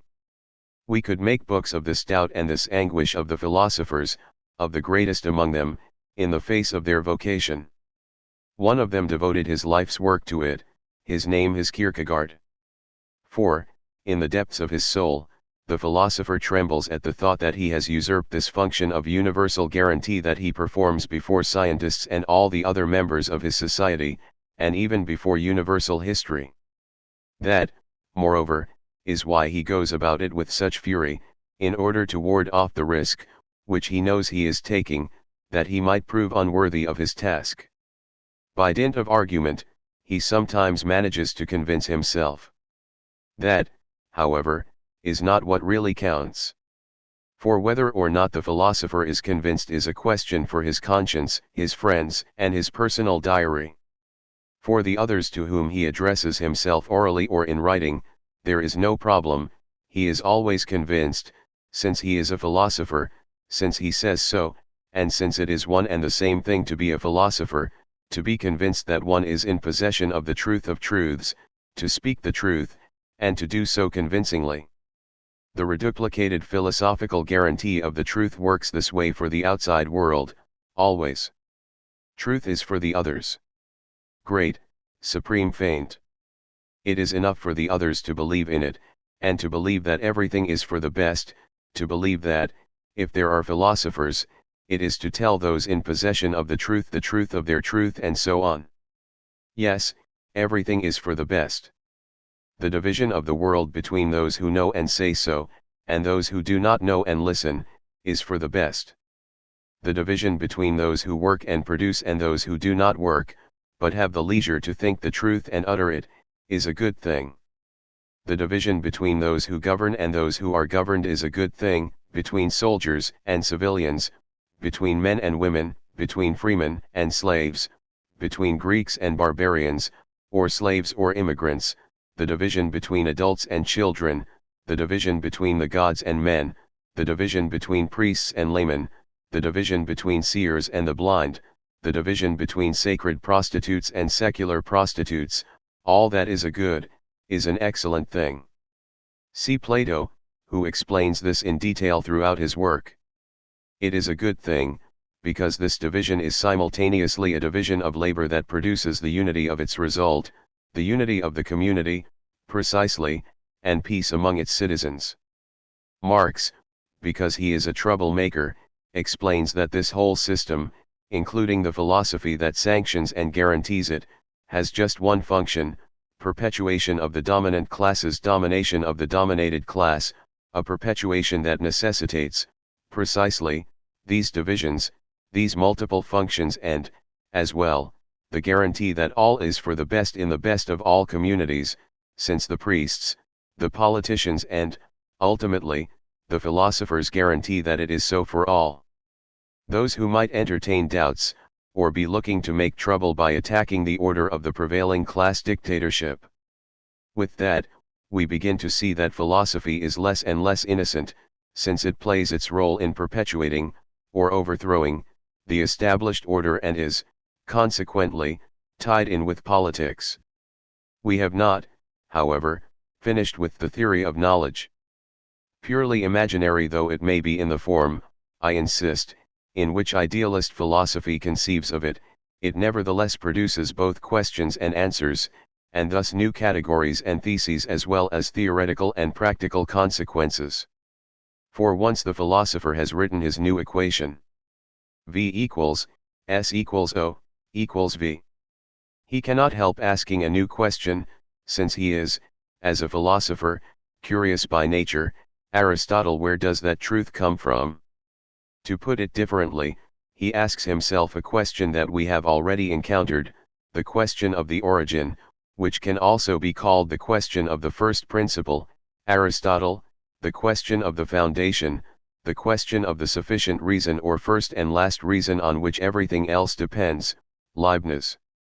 In other words, the philosopher asks himself a very simple question, which will finally allow him to rid himself of all his subjectivity, that is, all his doubts and anguish, which he had, until then, kept to himself in the silence of his heart, for it was imperative that he not lose face in front of all the poor souls who needed him and his certitude.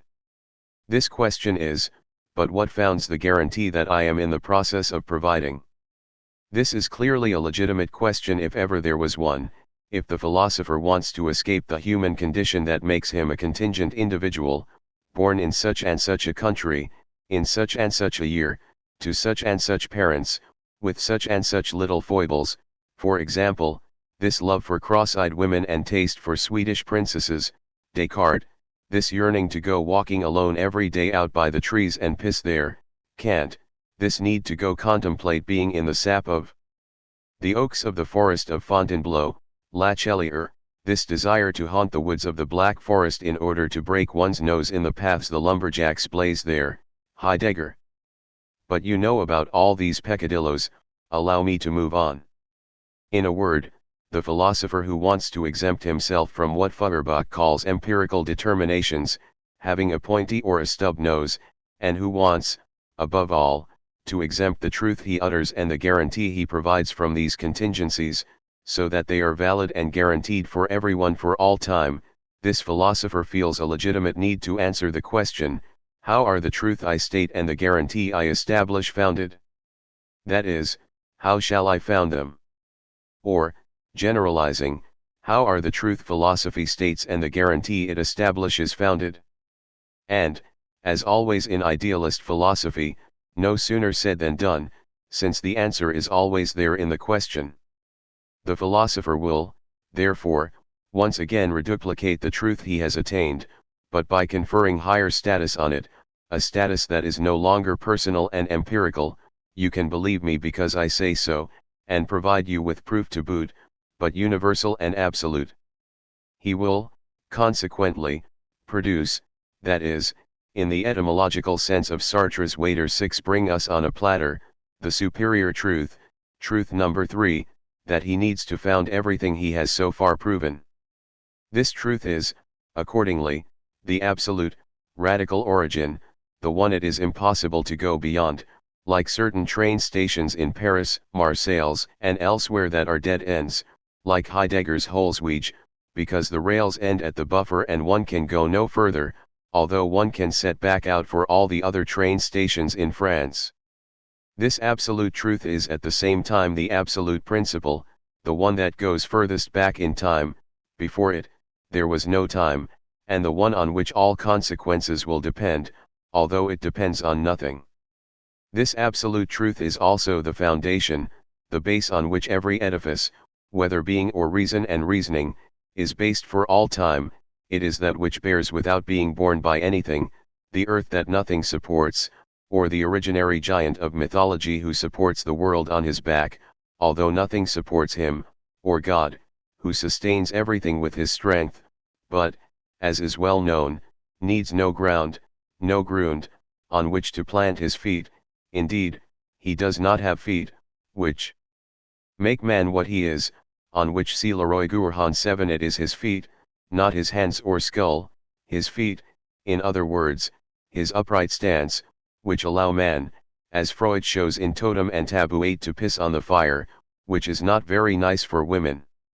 This absolute truth is, finally, the sufficient reason, the ratio rationis, the reason for every reason on earth, the ultimate or final reason that accounts for everything existing in the world, for the radical origin of things, Leibniz, 9, and their raison d'être, that is, their end, their destination, their goal, which is established outside them but for them, or for the greater glory of God, the beauty of a world realized as economically as possible, or man's salvation, or the order established by the dominant class. The reader will have noticed in passing that, setting out in search of the origin, the principle, the foundation, and the sufficient reason, the philosopher has inevitably encountered, by the same stroke, the ultimate end, the ultimate ends, the destination of being, and the destiny of being, not of beings. Heidegger, 10, and that if he wants to write the radical origin into his equation, as the ultimate reason for all that exists and the guarantee of the guarantee, he must also, and simultaneously, write the ultimate reason for, and the ultimate end of, this whole process into it. And he must, at the same time, make this very simple, because tautological, observation, the ultimate, radical end of things is identical with the primary, radical origin of things. The end is in the position of a mirror vis-a-vis the origin, and the origin is in the position of a mirror vis-a-vis the end, one sending the other its own image and vice versa, one constituting the truth of the other and vice versa, as we have already noted about the questions that philosophy asks. This gives us a definitive equation, which is written as follows. O equals, V equals, S equals O, equals V, equals E. I say a definitive equation, but that is just a figure of speech. For the philosopher may still be uneasy, and ask himself, but just what grounds this equation? Then he will perform the same operation on the preceding operation, and so on, ad infinitum. This is not just a fanciful image intended for didactic use. We find, in history, philosophies that indefinitely repeat the same operation of guarantee on the guarantee, Hegel's, for example. We even find philosophies which, setting out from the paradoxes of set theory, can a set of elements contain itself as one of its elements, attempt to take this circular repetition into account in order to forge the theory of it, in either a formalist sense, Russell, 11, or an ontological sense, Heidegger. Point 12. Finally, we find a philosophy that attempts to draw the critical, and therefore materialist, lesson of these sophisticated theoretical attempts, and to think what this philosophical circle with no outside might be, hence what this non-philosophical philosophical outside of philosophy as margin might be, Derrida. Point 13. With that, however, we find ourselves at idealism's limits, a philosophical category par excellence, by means of which idealist philosophy begins to become aware of its own imposture, that is, we find ourselves at the extreme point at which idealism no longer has anything but materialism before it. 11. We have, however, still not finished with the theory of knowledge. Let us go on to say a word about its function. It is intended, as we have come to realize, to perform the function of guaranteeing the truth of all that exists. But, paradoxically, it performs this function of universal guarantee, of the established order, by way of the function of guaranteeing the truth of knowledge. This means that it uses the reality of knowledge as a prop in proposing its services of universal guarantee. From the standpoint of truth, its services are imaginary, but they are very real from the standpoint of scientific, ideological, political, and social reality. Yet the knowledge that the theory of knowledge uses as a prop, the knowledge that it takes as its pretext, is not itself imaginary. People know things. They know them by very diverse means, and their knowledge of them is very diverse. They know things from practical observation, which is always more or less closely connected with natural transformation in the things observed, stars, plants, the tides, or human transformation of things, hunting, fishing, the domestication of animals, construction, destruction, production, consumption, the transformation of raw materials into tools and so on. Such knowledge is never purely passive, even when it is a question of simple observations. For knowledge is always dominated and guided by a certain number of pre-existing ideas, social, religious, or both at once, as study of the most primitive of observable societies shows. People live in society, even if that society is rudimentary, and they have language at their disposal. This double condition, which is in fact just one, society and language, as Aristotle clearly discerned, affects what may be called the forms of perception and representation of the first human beings. This is not a matter of decree or caprice. If they are to survive, human beings cannot afford not to take account, in their relationship to nature, which means, as well, their knowledge of nature, their only source of subsistence, of the social and sexual relations reigning among them. This is easy enough to understand where social relations are concerned. But sexual relations must also be taken into account. They command the biological reproduction of the human species and, interwoven with the social and ideological relations which reflect them, play a primordial role at this stage. Scientific knowledge properly speaking comes into play only later, after the first general and generalized empirical knowledge. What conditions made it possible for scientific knowledge to erupt, with Thales, in 6th century Greece? This is a still obscure question, in which the Pythagoreans' ascetic religious ideology seems to have played a part. One, by compelling people to regard numbers, hitherto simple empirical objects or operators, as ideas, that is, as universal, necessary realities abstracted from any empirical content, on which operations could be performed independently of all concrete reference.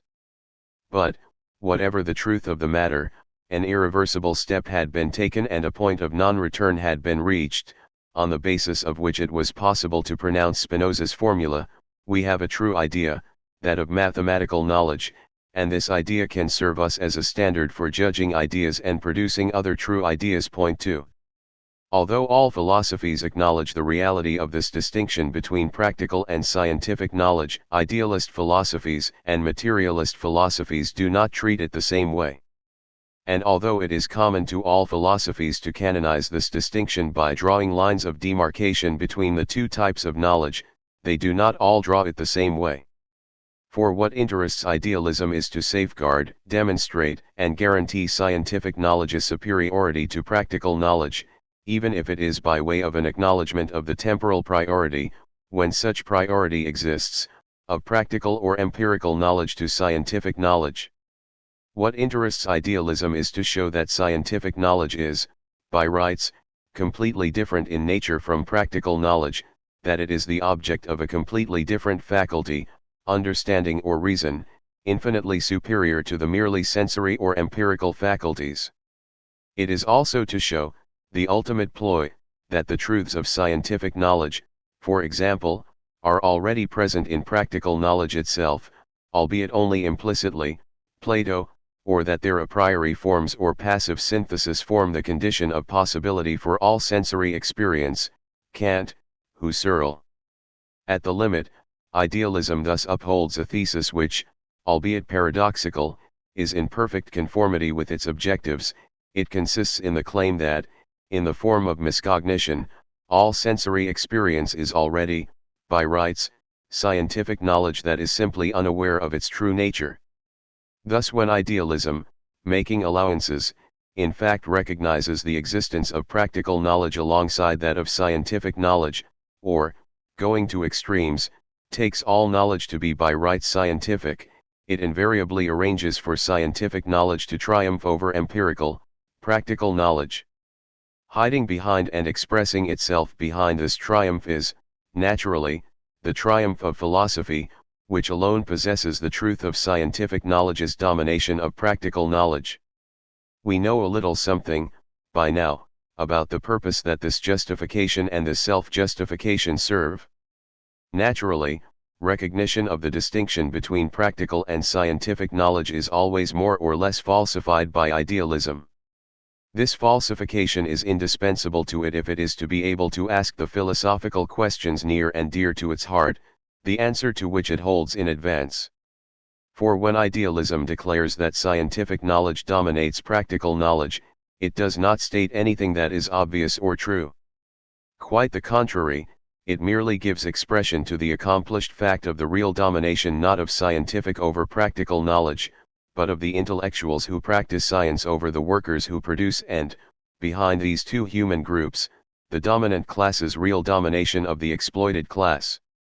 Affirming this reality, however, does not release one from the obligation to produce evidence showing how this falsification works.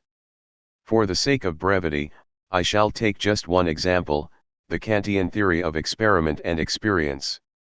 Kant has the merit of distinguishing these two realities, thus taking account of the existence of the experimental physics of Newton, who carried out experiments. However, even as Kant distinguishes experiment and experience, he ultimately manages to conflate them under the unity of the category of experience, which he uses to account for the unity of the different forms of possible experience, from the simple perception of a boat sailing down a river to a Newtonian physicist's experimentation, under the unity of the transcendental subject. Scientific knowledge's domination of practical knowledge, perception, is ensured in this way, and the difference between practical experience and scientific experiment is erased. In the same general connection, we might also cite the examples of Plato, Descartes, Hegel, or Bergson. The forms of falsification undoubtedly differ, but the falsification is in principle the same. It invariably serves the greater glory of scientific knowledge and, behind it, of the philosophy that possesses the secret of this whole business. It is a very different story in the materialist philosophies. Here, we must first take the precaution of issuing a warning.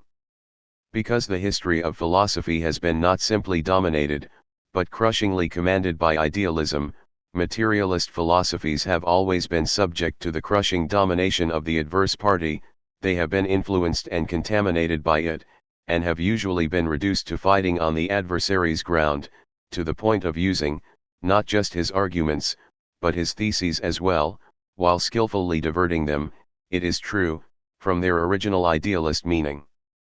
One has to know how to decrypt these philosophies, quite simply in order to see behind the mask that they were forced to borrow so as to be able to express themselves openly in a day and age in which materialism and atheism fell under the jurisdiction of ecclesiastical and state courts and were punishable by death.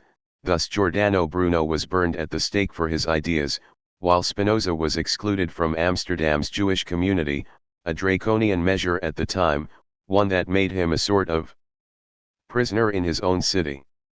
If we know how to decipher, in this way, not just the philosophies that declare themselves to be materialist, we often discover that they are, under the mantle of a declaration of materialism, philosophies influenced by idealism, as were most 18th-century materialists and also Feuerbach, but also those that declare nothing or are even sometimes forced to give the impression that they are idealist, for example, Spinoza, a great materialist philosopher and, in my estimation, the greatest philosopher of all time. We expose ourselves to surprises that are sometimes pleasant and sometimes disappointing. We must add another determination to the foregoing. In the Marxist historiography of philosophy since Engels, for it is customary to say that the history of philosophy comes down to a struggle between idealism and materialism. 5 This formula is correct, in its generality. But if we apply it mechanically, setting out to identify, for each period, the materialist philosophers who opposed the dominant idealist philosophers, and if we assume that every idealist, or materialist, philosophy represents idealism, or materialism, 100%, in other words, is 100% idealist or materialist, we end up understanding nothing at all, even on a straightforward reading of the philosophical texts. For we discover the paradox, when we undertake such a reading, that every idealist philosophy contains, despite or perhaps even because of its idealism, elements of materialism, and that every materialist philosophy contains, despite or perhaps even because of its materialism, elements of idealism. 6 We have to take this fact into account and think it, without abandoning Engels's idea. But we can think it on only one condition, which comes down to the idea that every philosophy, the work of a philosopher or philosophical current, is contradictory, and contains within itself, in its problematic categories, theses, and justifications, idealist and materialist elements alike, which interact to constitute the philosophy as it exists. If and only if we have properly deciphered these different elements in their contradiction can we decide whether a given philosophy is idealist or materialist, that is, whether idealist or materialist elements dominate it. What is in question here is not a contingent fact. For, to take an example that is a limit case, an idealist philosophy does not contain materialist elements simply in order to take account of a reality that all philosophers must supposedly acknowledge. Since it is dominant, it obviously does not contain them because it is subject to the influence of materialism, which is too weak for that. It contains them, basically, for a different reason. I say basically because exceptions to this law can be found, having to do with the war of all against all that reigns in the philosophical domain, as we have seen, between the philosophies associated with idealism and those associated with materialism, for a preventive reason. For, since every philosophy is in a state of war, at the limit, with the other philosophical tendency, materialist or idealist, it must necessarily take preventive action against the enemy in order to get the better of him. In other words, it must preventively occupy its adversary's positions, even if that means cloaking itself in its adversary's arguments. It is no accident that the word positions has cropped up again at this point in our discussion, for positions are theses, and theses are occupied positions, including the adversary's positions. I am even tempted to say especially the adversary's positions, since, in this war, one only ever occupies, at the limit, positions that one has taken from the adversary, hence the adversary's positions, which one occupies, naturally, in order to convert them to one's own purposes. Yet something of the adversary's positions always remains. It is, moreover, good colonialist method to leave the indigenous leaders in place. They know much better than the occupiers how to exploit their own compatriots, as the British method has shown. That is why, since antagonism is to be found everywhere in philosophy, it is necessary, not mere accident, that an idealist philosophy contain, contradictorily, materialist elements, and that materialist philosophy contain, contradictorily, idealist elements. This explains, but this is just one example that we would have to extend to the whole history of philosophy, why materialists such as Marx and Lenin were able to turn Hegel's philosophy of absolute idealism to good materialist account, a discovery that amazed Lenin and had him exclaiming in surprise when, in 1915, he read Hegel's Science of Logic. But this also explains, to consider the matter from the opposite angle, why philosophers who declare themselves to be materialists, such as the great 18th century materialists or even Feuerbach, whose materialism Lenin commends, contain elements of idealism, to the point that we may even ask whether, dominated as these philosophers were by feudal and bourgeois idealist philosophy, idealism does not largely outweigh materialism in their work. We can conclude these remarks with the affirmation that Marxist materialism itself, albeit sharply critical of every vulgar or mechanistic materialism, will never be able to claim that it is 100% materialist, but will always, inevitably, include elements of idealism. Indeed, if we consider dialectical materialism today, as it exists in the productions precipitated by the effects of the Stalinist Deviation 7, we have to go much further, and say that the idealist elements are largely predominant in it. That, however, unfortunately or fortunately, is a non-fortuitous accident in the history of Marxism, which we shall examine elsewhere. After these preliminaries, which warn us how hard it is to come up with a correct expression of the positions of materialism, to say nothing of a comprehensive one, let us turn to the materialist conception of the theory of knowledge. It must be said that, in principle, materialism does not grant, or should not grant, that this is a philosophically valid theoretical question. We shall begin by noting an apparently strange fact: in the history of philosophy, the place and importance of the theory of knowledge have varied. After occupying a subordinate place in Greek and medieval philosophy, the theory of knowledge began to hold an increasingly preponderant one from the 17th century on. Since Hegel, it has been losing this preponderant place, despite Husserl's attempt at a restoration. How are we to explain this phenomenon? One could propose a very simple explanation based on the history of the sciences. Because the sciences were poorly developed in antiquity and the Middle Ages, this explanation would run: the theory of knowledge found itself pushed into the background. The significant development of scientific discoveries since Galileo, however, contributed to the new philosophical prestige of the theory of knowledge, which held center stage in all 17th century and 18th century philosophies, with very rare exceptions. But this explanation, while plausible as far as antiquity, the Middle Ages, and the Classical Age are concerned, is untenable for the modern period. How are we to explain the decline of the theory of knowledge in a philosopher such as Hegel, a contemporary of very great discoveries in mathematics, physics, chemistry, and political economy? How are we to explain the spectacular attenuation and ultimate evacuation of the problem in modern philosophers, contemporaries of the greatest discoveries in the history of the sciences that humanity has known? We must advance another explanation. For my part, I would look for it in a history other than that of the sciences, the importance of which I certainly do not deny the history of legal and political ideology. 9 For it is no accident that the rise in the philosophical fortunes of the theory of knowledge coincided with the return of Roman law, brought up to date, naturally, and therefore altered, by the birth and development of the capitalist mode of production in Western Europe. We spoke, a moment ago, of philosophy's function of guarantee. Only rights can be guaranteed, the guarantee of a state of affairs being a question of force, which, as Rousseau very nicely puts it, does not make right. 10 And, in philosophy, it is always a question of a theoretical guarantee, hence a guarantee of the very special kind of facts known as rights, which can be guaranteed only by a foundation of right, a reason of right.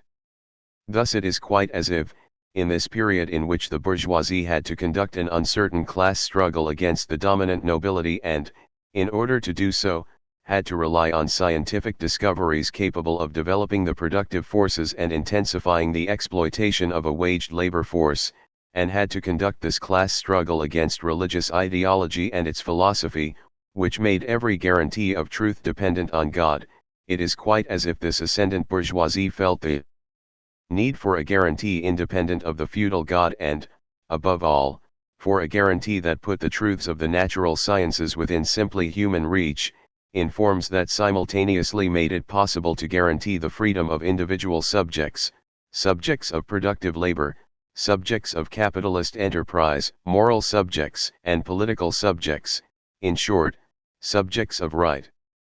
To that end, it had to put forward a theory of knowledge, a theory of knowledge that functioned in terms of right. It had to establish what Kant would call, in a miraculous phrase, the tribunal of reason 11, so that it could call before this tribunal both the human subject, what can he know, and everything purporting to be knowledge. Which knowledge is true knowledge, scientific knowledge? Not the reigning metaphysics, not rational psychology, theology, and cosmology, but mathematics, physics, and perhaps, someday, chemistry, not, in any case, either psychology or history. If this hypothesis is well founded, it also provides us, perhaps, with an explanation for the decline of the theory of knowledge in 19th century philosophies, beginning with Hegel. For, sure now of its real power, newly hegemonic, and increasingly confident of its ideological state apparatuses, the bourgeoisie no longer needed this philosophical guarantee that had only recently constituted its first and last theoretical recourse. The sciences existed, were producing results, and no longer had to fear interference or condemnation from the church. Bourgeois right was an established fact, recognized by one and all, including the exploited. It was no longer a question of justifying either the right to know or the right to dominate.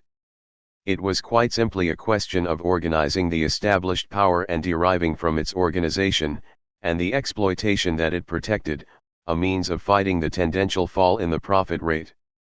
The number one political, but also philosophical, task was to organize established fact, to observe fact, and to deduce the laws of its optimal organization from it.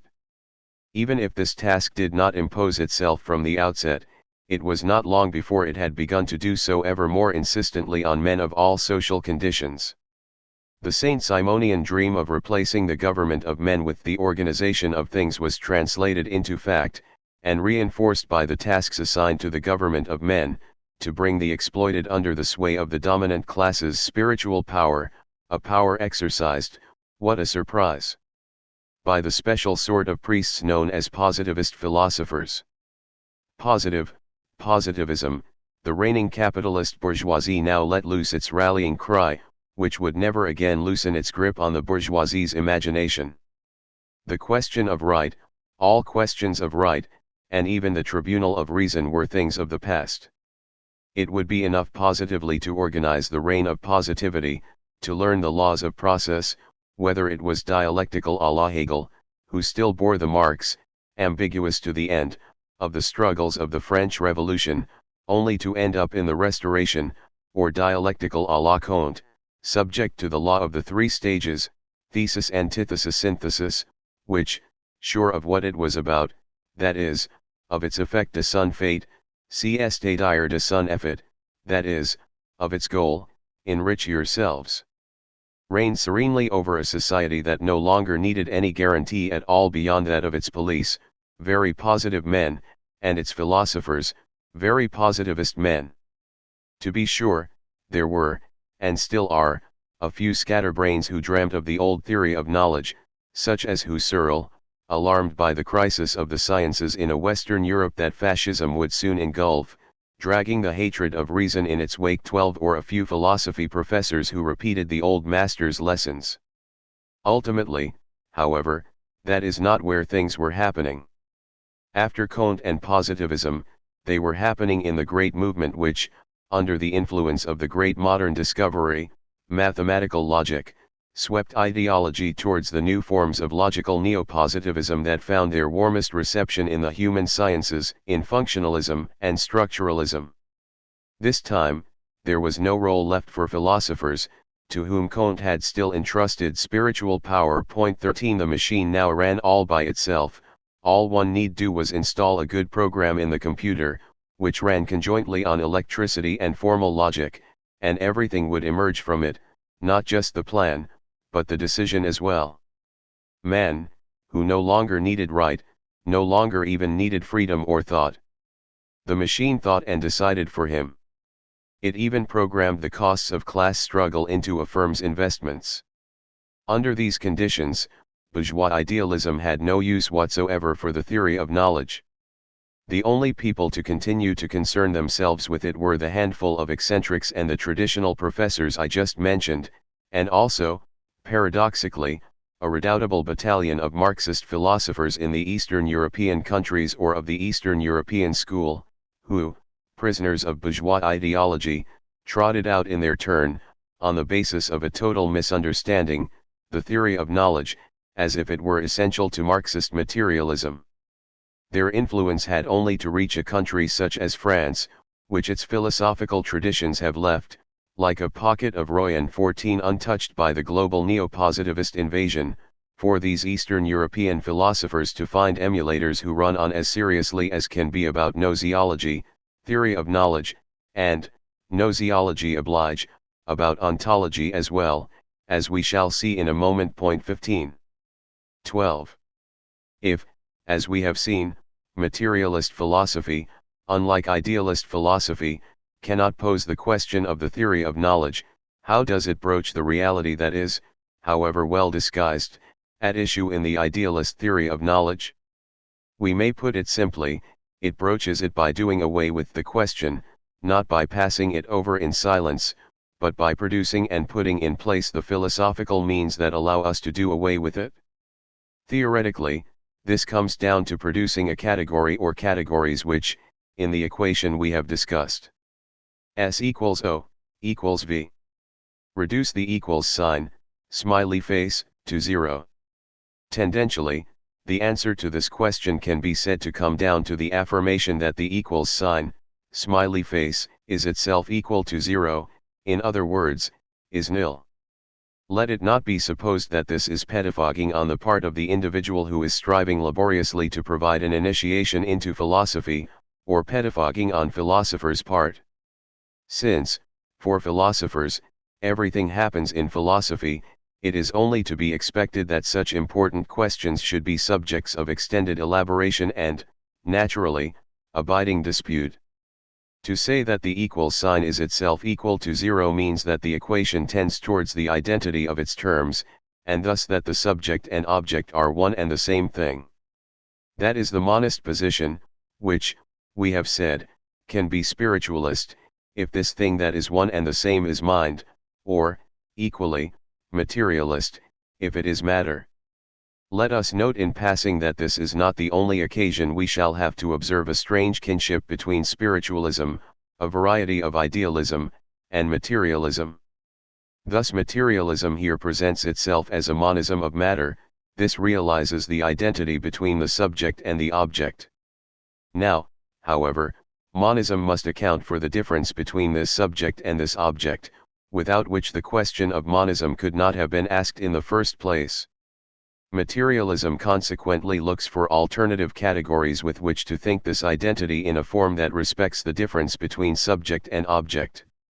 The classic form, the matrix of all other alternative forms, has been provided by the Aristotelian tradition, which may be said to have a certain affinity with materialism on this point.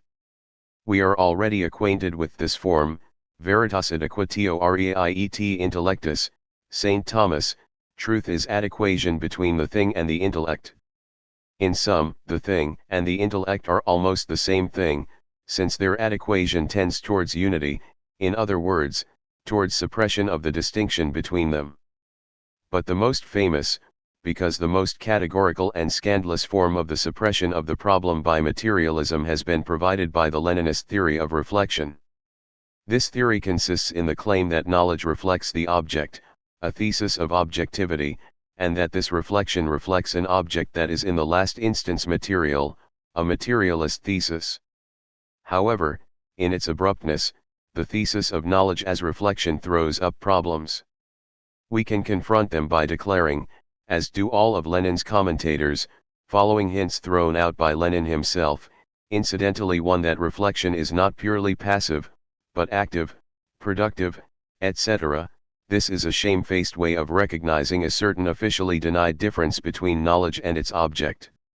Yes, knowledge is active, yes, people have to act and have to transform the real object in order to acquire knowledge of it, yes, reflection, which is apparently passive when conceived on the model of a simple mirror, must therefore be declared to be active. But a declaration, which can be issued by the first responsible official to come along, and the first irresponsible official as well, is one thing, knowledge of the fact itself is quite another.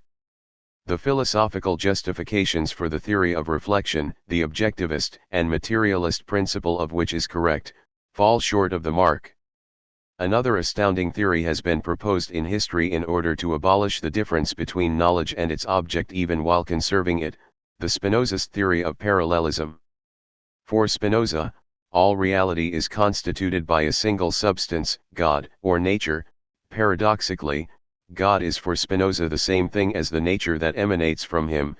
What political dexterity, to know how to put one's adversary, God, in one's own camp, which has an infinite number of attributes, of which we know only, that's just the way it is, the attribute extension, or matter, and the attribute thought. Thus we have, face-to-face, knowledge, thought, and its object, extension or matter. These are two obviously different attributes, although, insofar as they are produced by God's active omnipotence, they are in a certain way identical. Yet the fact is that they are given in practice as different. The question then becomes, how can their difference be reduced to unity in a materialist way? Spinoza answers with the theory of parallelism. Everything that happens in the attribute extension has its exact correlative in the attribute thought. Ordo et connectio rerum idem est ac ordo et connectio iderum to the order of things is identical to the order of ideas, hence of the knowledge of them. Since, in Spinoza, every being is power puissance, we have to do from the outset with an active parallelism, an active correlation, an active reflection. Spinoza does not confine himself to declaring this. He shows it and proves it in his theory of knowledge, which is no such thing, as the reader can well imagine, in which there exists a certain play and, consequently, the possibility of real activity between the first kind of knowledge, which is purely practical, the second kind of knowledge, which yields our common notions or the general laws of all objects, hence scientific knowledge, and the third kind of knowledge, which produces knowledge of the singular, whether what is involved is an individual or a given historical conjuncture, say, that of Moses and the Jewish people during the Exodus, which is analyzed in the theological political treatise. Point 3. Thus we have to do here with a form of consistent materialism that annuls the difference between the object and knowledge of it, while acknowledging, abstractly, it is true, the difference between them, while acknowledging, in other words, the possibility of play and of a dialectic that allows us to make the transition, in 3 moments, from one to the other via the different kinds of knowledge. We find something similar in Hegel, who considered Spinoza to be the greatest of the philosophers. Point 4. For there is no theory of knowledge in Hegel, there are simply figures of consciousness comparable to the kinds of knowledge in Spinoza. We also find in Hegel, as in Spinoza, both acknowledgement of a difference between knowledge, consciousness, and its object, and the requirement that this difference be abolished. This abolition is the result of considerable labor, the labor of the negative 5, which confers the leading role on the dialectic, while defining it, for the first time in the history of philosophy, as labor, albeit formal labor. For at every moment, degree, we find a lack or a negation at work, one that carries the moment under consideration beyond itself and towards the next moment. In Hegel, however, the number of moments is not limited to 3, as it is in Spinoza, although, when we consider the process as a whole, it too is limited to 3 moments, sense perception, understanding, and reason. Most importantly, each successive moment is the truth of the previous one for Hegel, which means that the previous moment already contained, in itself, the next moment, which becomes for itself what the preceding moment was in itself. It must be admitted that this is an extremely simple way of annulling difference, because it is, in the proper sense, tautological, because every result is contained in advance in its premises or causes, and because difference is, in consequence, only ever recognized by a feint, once again, that pretends to posit difference when it has in fact annulled it from all eternity. That is why we may say that absolutely nothing happens in Hegel's philosophy, apart from this change in form known as the dialectic, since the dialectic is nothing other than the logic of this change in forms or figures, and since absolute logic, whose science Hegel writes in the Science of Logic, is the dialectic of reason, ordinary logic, yours and mine, having been demoted, like that of the sciences, to the level of the logic of the understanding, which dwells in separation and abstraction. Thus we find in Hegel, behind the facade of an enterprise bolder and more consistent than Spinoza's, a veritable regression behind Spinoza towards a conception of the labor of science and of the difference between the object and the knowledge of it that brings us back to the essence of the religious conception of the world. This conception makes everything depend on providence, its designs and its ends, while assigning God a priori knowledge of everything that will happen. For it is God who creates the world and makes everything in the world and, as well, gives man knowledge of all things. This knowledge is adequate knowledge without distance or difference, and without labor, without toil or risk, the knowledge that Adam possessed before original sin, according to Malebranche 6, the transparent knowledge characteristic of the epoch before Adam and Eve sought to acquire knowledge of the difference between good and evil, identical to sexuality, an act that cast humanity into the consequences of sin, labor, suffering and so on, including the labor required to acquire knowledge of things, which had become opaque and somber, as if they were now out of reach. All of which once again shows that, as soon as a teleological conception comes into play, a conception according to which the things of the world, men, their objects and their acts are, from all eternity, governed by an end and destined for an end telos, philosophy not only lapses into idealism, but also defers to simple religion. A consistent conception was reached only with the advent of Marxist materialism, a conception that lapsed into neither the abstraction of difference, Spinoza, nor the teleology of the labor of the dialectic, Hegel. Marx has left us, in the chapter on the method of political economy in the famous Introduction to a Critique of Political Economy 7, all we need to reconstruct the essentials of his theses about the reality that is disguised in idealist philosophy's theory of knowledge. Marx begins by ruling out, simply by his silence, all question of right, which constitutes the idealist theory of knowledge as a theory of knowledge. Just as Spinoza points out, with no comment whatsoever, that we have a true idea, that of mathematics, and writes, tersely, Homo cogitatet, man thinks, a phrase that forever distinguished him from Descartes, I think, therefore I am. 9. Since Spinoza deduces absolutely nothing about existence from the fact that man thinks, and just as Kant, in his turn, speaks of the fact of reason to sum up the whole of his critical reflection 10, so Marx sets out from the fact that knowledge exists, some of it scientific and some not. To set out in this way from the facts, as both Spinoza and Marx do, is obviously to reject the question of right, what can man know, his faculties being what they are. It is to reject the idea that we should put the question of its titles of legitimacy to the fact of knowledge, non-scientific and, later, scientific knowledge, for example, the question as to whether or not metaphysics, rational psychology, which deduces the properties of the human subject from his faculty of thought and his freedom, and rational theology, which deduces God's faculties and intentions from his all-goodness, or rational cosmology, which deduces the world's properties from its unity, constitute scientific knowledge, and the question as to what scientific knowledge humanity may one day legitimately aspire to, in chemistry or psychology, for example. This is, let us not close our eyes to the fact, a very powerful idea. It comes down to acknowledging the primacy of fact and the derivative nature of right, and thus rejects the possibility of a prior legal question about the facts, the question of truth not accepted. It is on this negative, yet very positive basis that Marxist materialist theory develops. Marx does not, however, content himself with this thesis. He adds to it another, of the highest importance, that of the primacy of practice over theory. This affords us a glimpse of what thesis might mean. For, on a rough first approach, the categories of primacy, theory, and practice seem clear enough. When we go into detail, however, we discover an extreme complexity, which shows us how a thesis functions.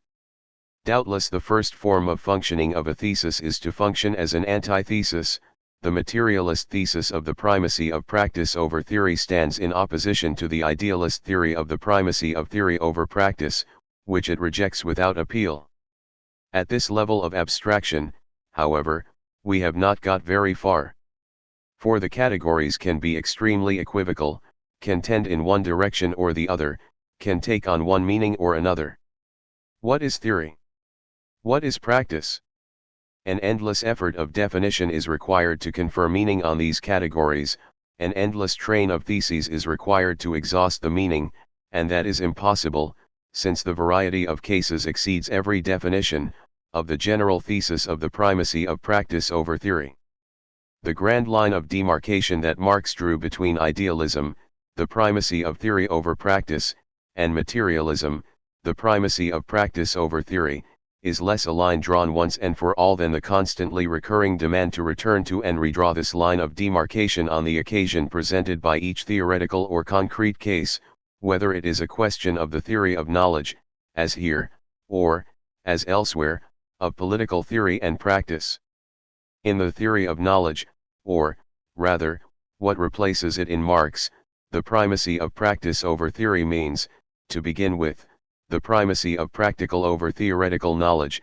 In the historical sense, humanity began with practical knowledge, no one can claim the opposite, and, simultaneously, in the logical or theoretical sense, every time, even when it is a matter of scientific and, therefore, theoretical knowledge, it is practical knowledge which is determinant in the last instance, and behind practical knowledge, it is the practice of production and social relations, hence, in class societies, the class struggle, which is determinant in the last instance. This naturally implies a whole social and historical theory of this determination, which allows us to escape radically from the opposition and solitary confrontation of the terms of the equation, S equals O, equals V. It implies a whole theory of the development of the productive forces under the domination of the relations of production, and their combined effects in the field of scientific discovery. Here too, history is a witness for the defense of Marxist materialist theory, since, as we have seen, the great scientific discoveries have always stood in close relation with the development of social classes, the development of the bourgeoisie above all. This is so emphatically the case that many scientific discoveries were precipitated by episodes in the class struggle between the bourgeoisie and the proletariat. Thus when Lenin declares that all knowledge has its origin in the senses 11, he finds himself in a direct line of descent from Marx. Doubtless we can criticize him, at most, for trailing slightly behind the theses on Feuerbach, which talk about not the senses, but human sensuous practical activity, since the senses are passive only at the limit and when abstractly considered, 12 in fact, they come into play in the whole of a sensuous practice, which orients and guides them in accordance with not just human individuals' needs, but the interests of the primitive social group, intent, unawares, on maintaining a favorable equilibrium with the nature from which it draws its subsistence. Here too, however, everything depends on the analysis of its material and social conditions, hence on the science known as historical materialism. The second moment of knowledge is that of the concept, Lenin, or theory, Marx, and, eventually, for there exist pre-scientific and non-scientific theories, of scientific theory. Between these two levels, Marxist theory observes the existence of a leap, a qualitative leap that illustrates one of its dialectical theses. Thus there is a transition, as philosophers, even idealist philosophers, have clearly seen, from the order of empirical observation and calculation to that of necessary abstract theory. At this level, knowledge of the object comes not through observation of its empirical variations, but through knowledge of its essence, its deepest reality, conceived as hidden and internal or intimate because it is discovered after the fact, and this knowledge presents itself as, to humor Kant, a priori knowledge, since it seems to precede its results. The fact is that people no longer go out to meet nature the way one goes out to meet a stranger. They go out to meet nature as they would go out to meet an acquaintance about whom they already have enough ideas to ask him questions, to put him to the test of their questions. Kant, point 13. That was Galileo's method, extolled by Kant. Descartes criticized Galileo for going out to meet nature without having sufficiently firm ideas about it, For Descartes had a different idea of nature, that of the novel that Leibniz criticized him for fabricating. 14 Kant, in contrast, commended Galileo for having good ideas about nature and for asking it questions stemming from those good ideas in order to verify them. 15 That is how any science proceeds. It is not a science unless it has succeeded, even if the science involved is mathematics. We have already seen why, or physics, in forging a theory of its object, on the basis of which it asks questions of its object in order to see whether they will be verified or refuted. This is what is known as the practice of experimentation, which, despite the claims of certain idealist philosophers with an interest in putting mathematics and the human sciences in a category apart, mathematics because it is superior to the sciences, the human sciences because they are inferior to them, is universal in the sciences we know. Is there a third level? Idealist philosophers say there is, philosophy. We, however, know enough about the matter to reject this answer as an imposture. Philosophy is not superior to the sciences, nor inferior to them, for that matter, because it is not knowledge, but a universal form of intervention without intervention that produces its effects everywhere, in the sciences, to be sure, but also in the ideologies and practices, in the whole range of human activities. We shall see how in due time. If, however, we confine our attention to knowledge, what becomes of our famous little equation, S equals O, equals V? It disappears and it doesn't, it is transformed in an altogether unexpected way. For, in the Marxist materialist conception, there can be no question of denying the difference between the object and knowledge of it. All the terms and their relationship must, however, be conceived of differently. To begin with, it is clear that the subject is not a psychological subject. When an individual makes a scientific discovery, he does not act in his own name or use means all his own. He is not necessarily the one who has posed the scientific problem, for, usually, the problem has been posed long before him. Consider cancer. Nor is he the one who has defined the conditions of the problem, they have been defined by all the past work of the researchers who have preceded him. Nor is he the one who has worked out the scientific theory on the basis of which such and such a question is put to nature, his predecessors have. As for the means he employs in his research, laboratories, instruments, mathematical formulas, they do not originate with him, either. And even if he comes up with a new theory or new analytical instruments, he owes them, although he may not always be aware of it, to old theories that have proven insufficient and, no less, to philosophical or ideological questions that are in the air, when what is involved is not a commission from business or industry. The researcher who thus discovers a new piece of knowledge is just one link in a chain without origin or end, only a moment in a process without origin or end, an agent who is, to be sure, active, but in a process without subject or end that points back, in the last instance, to a society's process of development. The subject accordingly disappears, replaced by an agent in a process without subject or end. It is on this condition that it becomes possible to satisfy a requirement to which idealists are extremely attentive when they wish to safeguard the objectivity and universality of scientific knowledge, the requirement that one not lapse into what they call psychologism, a conception which has it that individual subjectivity, whether psychological or historical, sustains the validity of scientific knowledge. But what becomes of the object? It is real, and continues to exist outside the subject just as it did before the process of knowledge, that is, the work of research. Marx explains, when the relation to the object is purely speculative, a relation of pure knowledge, when it is not a question, in the process of knowledge, of modifying or transforming the object obviously remains the same, just as before the process of knowledge, which takes place outside it. 16 These affirmations give expression to a fundamental materialist thesis, that the object, or being, exists outside knowledge, or thought. It is good method to consider the limit case of a merely speculative form of knowledge, for if we can move mountains, we can move molehills, which is to say that this limit case will also shed light on knowledge that is not merely speculative, but practical.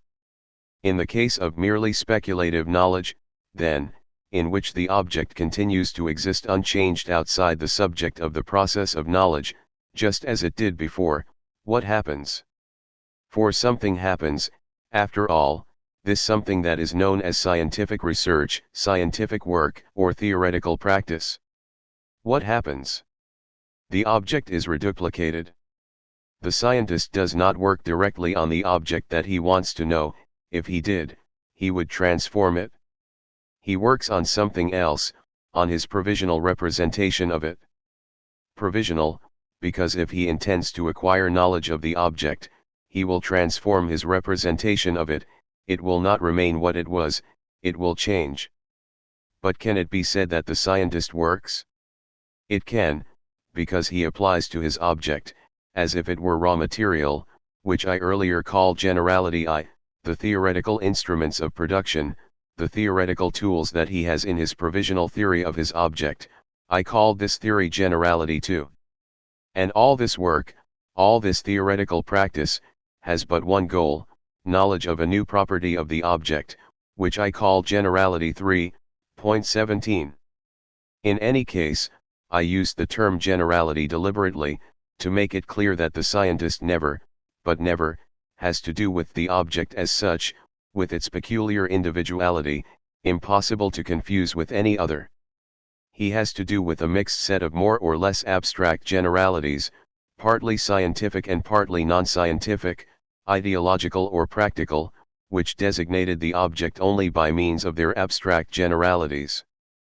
Scientific work then comes down to proceeding, as Marx himself puts it, not from the concrete, the supposed object as such, towards the abstract, knowledge of it, but from the abstract, these generalities, to the concrete, the object and knowledge of it. Since this process is a process without an end, one always remains within the realm of generalities, without ever arriving at the object's concrete individuality. That is why I thought that I could also use the term generality, generality 3, to designate the provisional concrete result which is the knowledge that this process produces.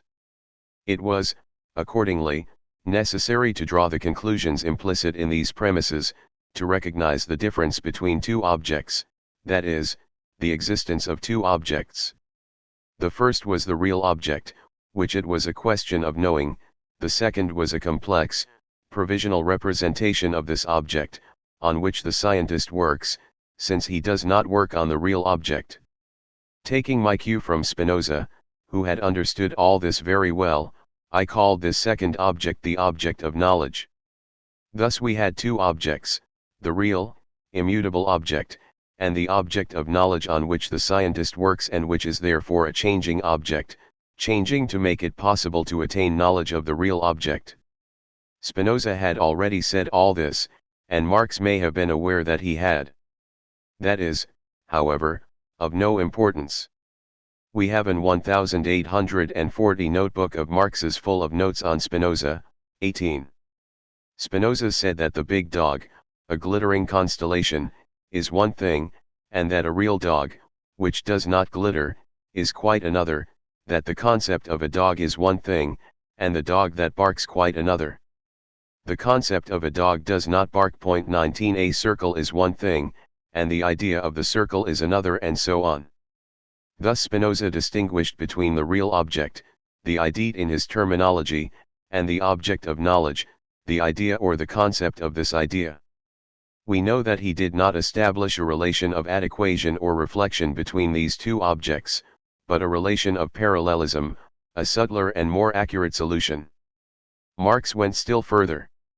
Not only did he do away with the idea of the object in favor of the idea of a process of which such and such an object is never anything more than a moment, a link in a chain, he also abolished the difference, which he had noted, between the two objects. For him, there is immediate identity, but in the process of knowledge, between the object of knowledge and the real object. When we know a thing, the knowledge of this thing is the thing itself, known. It is in this sense that we should understand the use that Marx makes of the notion of economic category in his discussion in Capital of the economic categories discovered by the economists of classical political economy. A category is at once the concept of something real, capital, wages, surplus value, commodities, money, and the thing itself. Marx's materialism is thus based, in the pseudo-theory of knowledge, on monism. There is only one reality, only one process. It is, at one and the same time, a real process and a process of knowledge, and nothing else, and every dualism is idealist. I remind the reader that what is involved here is a philosophical thesis, which produces no knowledge, but is intended to guide practice. Otherwise, we would be at a loss to understand the fact that Marx both acknowledges the existence of two objects, and also abolishes it. The truth is that Marx poses this thesis, as is the case for all theses, in order to oppose it to the idealist theses he is combating. He espouses some of their authors' arguments, but only in order to turn those arguments against them. Like Lenin, he bends the stick in the other direction in order to straighten it out. Point 20. But, it will be objected, is it not a different story when, rather than merely speculative knowledge, we have to do with practical knowledge, which transforms the object in the process of knowing it or in order to know it? And is this not the general case, since every science, being experimental, puts its object, in the proper sense, to the question torture, Kant, of its experimental setup? 21. Do we ever see anything other than the effects of these deliberately induced transformations in the objects we claim to know? This objection is not very serious, since we have already cleared all the space we need to refute it by introducing the concept of process. In the case of knowledge that transforms its object, we still have to do, appearances notwithstanding, with the distinction between the real object and the object of knowledge.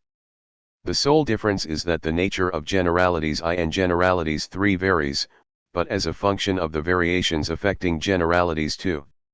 As for the real object, if it is transformed as a function of the action of generalities 2, the theory and its instruments, which, since it can be exactly measured, can be taken into account in assessing the relation of difference. Hence this relation of difference does not substantially change.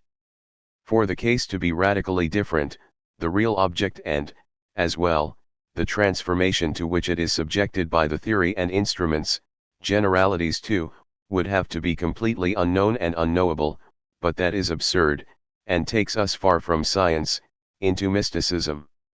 Thus the hypothesis of knowledge that is not merely speculative ultimately changes nothing at all about what the other example has taught us. In every case, we have to do with a process in which an agent intervenes, the specialist in the division of social and intellectual labor known as the researcher. It is, however, a process without a subject or an end, without a subject or an object, in which knowledge, while it presupposes real labor on this agent's part, is nevertheless identical with its object. In fact, Marx, when he invoked the case of merely speculative knowledge, was most certainly thinking of something quite different from the arguments of idealist philosophers of science, who refer to the transformation of objects in experiments which, they say, never allow us to perceive anything other than the experiments performed on the objects, not the objects themselves. For this whole idealist plea has only one objective, to show that the subject, at any rate, does not change, because he continues to be the one who produces and records changes in the object, and never knows anything but his own activity carried out on an object that he transforms in order to know it. We have examined the sophistry underlying this argument. Marx, however, had a completely different idea in mind, knowledge that was not merely speculative, knowledge that aimed to transform its object and was capable of bringing this transformation about. Here in the 1857 Introduction to a Contribution to the Critique of Political Economy he is plainly referring to the kind of knowledge that makes revolutionary practice possible. He had already said so in the Theses on Feuerbach. In this practice, it is not just the object that is transformed, but the subject, the agent, of the transformation as well. Point 22 Here the externality of the agent with respect to the object and the merely speculative transformations of it, scientific transformations in the sense of experimentation in the natural sciences, ceases. The agent is now one of the components of the experimental setup. And knowledge is now impossible if it does not take the whole conjuncture into account, including, consequently, the activity and transformation of the agent in the course of the transformation of the object. At the theoretical level, this means recognition of the conflictual nature of society and of the class theoretical position required to know a process of class struggle that is already underway and commands its own theory. Should we therefore say that knowledge changes nothing in its object? No, it changes nothing in its object. But it adds something to a society's culture, superior knowledge of this object that is determined and determinable as a function of this knowledge. Observe, however, the way things happen. This knowledge that, in a first moment, seems to be distinct from its object, enters into it in a second moment, is integrated into it as knowledge of this object, as a property of it, as one of its properties. Knowledge of a property of the object thus becomes what it always was, a property of the object itself. This re-establishes the eternal identity, disturbed for a moment by the appearance of the distinction. And anyone who imagines that all this occurs in time, with a before and an after, is mistaken. Of course, there is a before and an after for the researcher, otherwise, we would not understand and he would not understand why he has to engage in all this work and this protracted research. But that by no means holds for the object. Just as before, as Marx puts it, the object subsists outside knowledge and possesses all its properties, except that they have not all been discovered yet. The object, however, could not care less about that. All it has to do is wait, it has its whole future behind it. Marx said nothing else when, in a brief, enigmatic passage in Capital, he wrote that, basically, the theory of value had always existed, more or less consciously. Point 23 This is true, as anthropologists can testify, people have always known everything, about the world and nature and society, and above all, perhaps, about sex, with the minuscule difference that they have doubtless not always known that they knew it. Descartes, for example, knew this, and put his God to tremendous trouble to make him create, in a mighty effort of the will, eternal truths that were already eternal without him. Point 24 Spinoza knew this, he went so far as to write, as the good experimentalist he was, we feel and experience experimentans that we are eternal. 25 And he wrote this about scientific knowledge. We are in pretty good company. You might as well admit it. 13. However far we have gone in our consideration of the questions philosophy asks about the theory of knowledge, we cannot fail to note that all these questions were asked on the basis of a categorical couple, subject/object, that has not, for its part, been questioned yet. What, then, is there to be said about this subject and object, to begin with, this object? I leave aside the special meaning of object here, as that which unifies the data of perception or makes it possible to identify the experimental manifold. I am going to look beneath it for the deeper meaning haunting it, being. I propose the following remark: it is not surprising that a gnoseology should be completed by an ontology that can even perfect it, according to certain philosophies. It may seem odd, after 2 centuries of critical philosophy, which have, since Kant, radically extirpated ontology from philosophy, to see this theme coming back into fashion. Yet Husserl is not very far from us, we have yet to finish translating him into French. A curious business. We thought that ontology, the science of being as being, belonged to the distant past of Aristotle and St. Thomas, the great 17th century classics. Descartes and Leibniz had already, even while compromising with ontology, put a serious dent in it, and Kant had given it the coup de grace with his rejection of being and his theory of the phenomenon. But, lo and behold, it is headed back our way and, what is more, in 2 forms that refuse to take the least notice of each other, Heidegger's, itself oddly descended of Husserl, that critical philosopher, and in the form it takes in the interpretation advanced by Soviet philosophers and their emulators in every part of the world in which they have gained a foothold, an interpretation that claims, however incredible this may sound, to be faithful to Marxist philosophy. Later, perhaps, we shall see the reason for this singular convergence or mysterious misunderstanding. For now, let us go back to ontology's philosophical demands. Ontology's crucial question may be stated as follows: why is there something rather than nothing? It will immediately be objected, with good reason, that this question is not really philosophical, but religious. However, before philosophy truly rid itself of religion, let us say with Kant, but did it completely rid itself of it then? That is doubtful. It still thought in religion, or, rather, religion still thought in it, dominating its thinking. That is why all the great religious dogmas, religion has its dogmas as philosophy has its theses: God, the creation, the incarnation, salvation, redemption, heaven, hell, evil, original sin, paradise lost, the perfection and omnipotence of God the Creator, His glory, and even Christianity's angels and mysteries, the Eucharist, etc. Descartes himself claimed to have invented a physics that made it possible to think the transformation of water into wine. 1.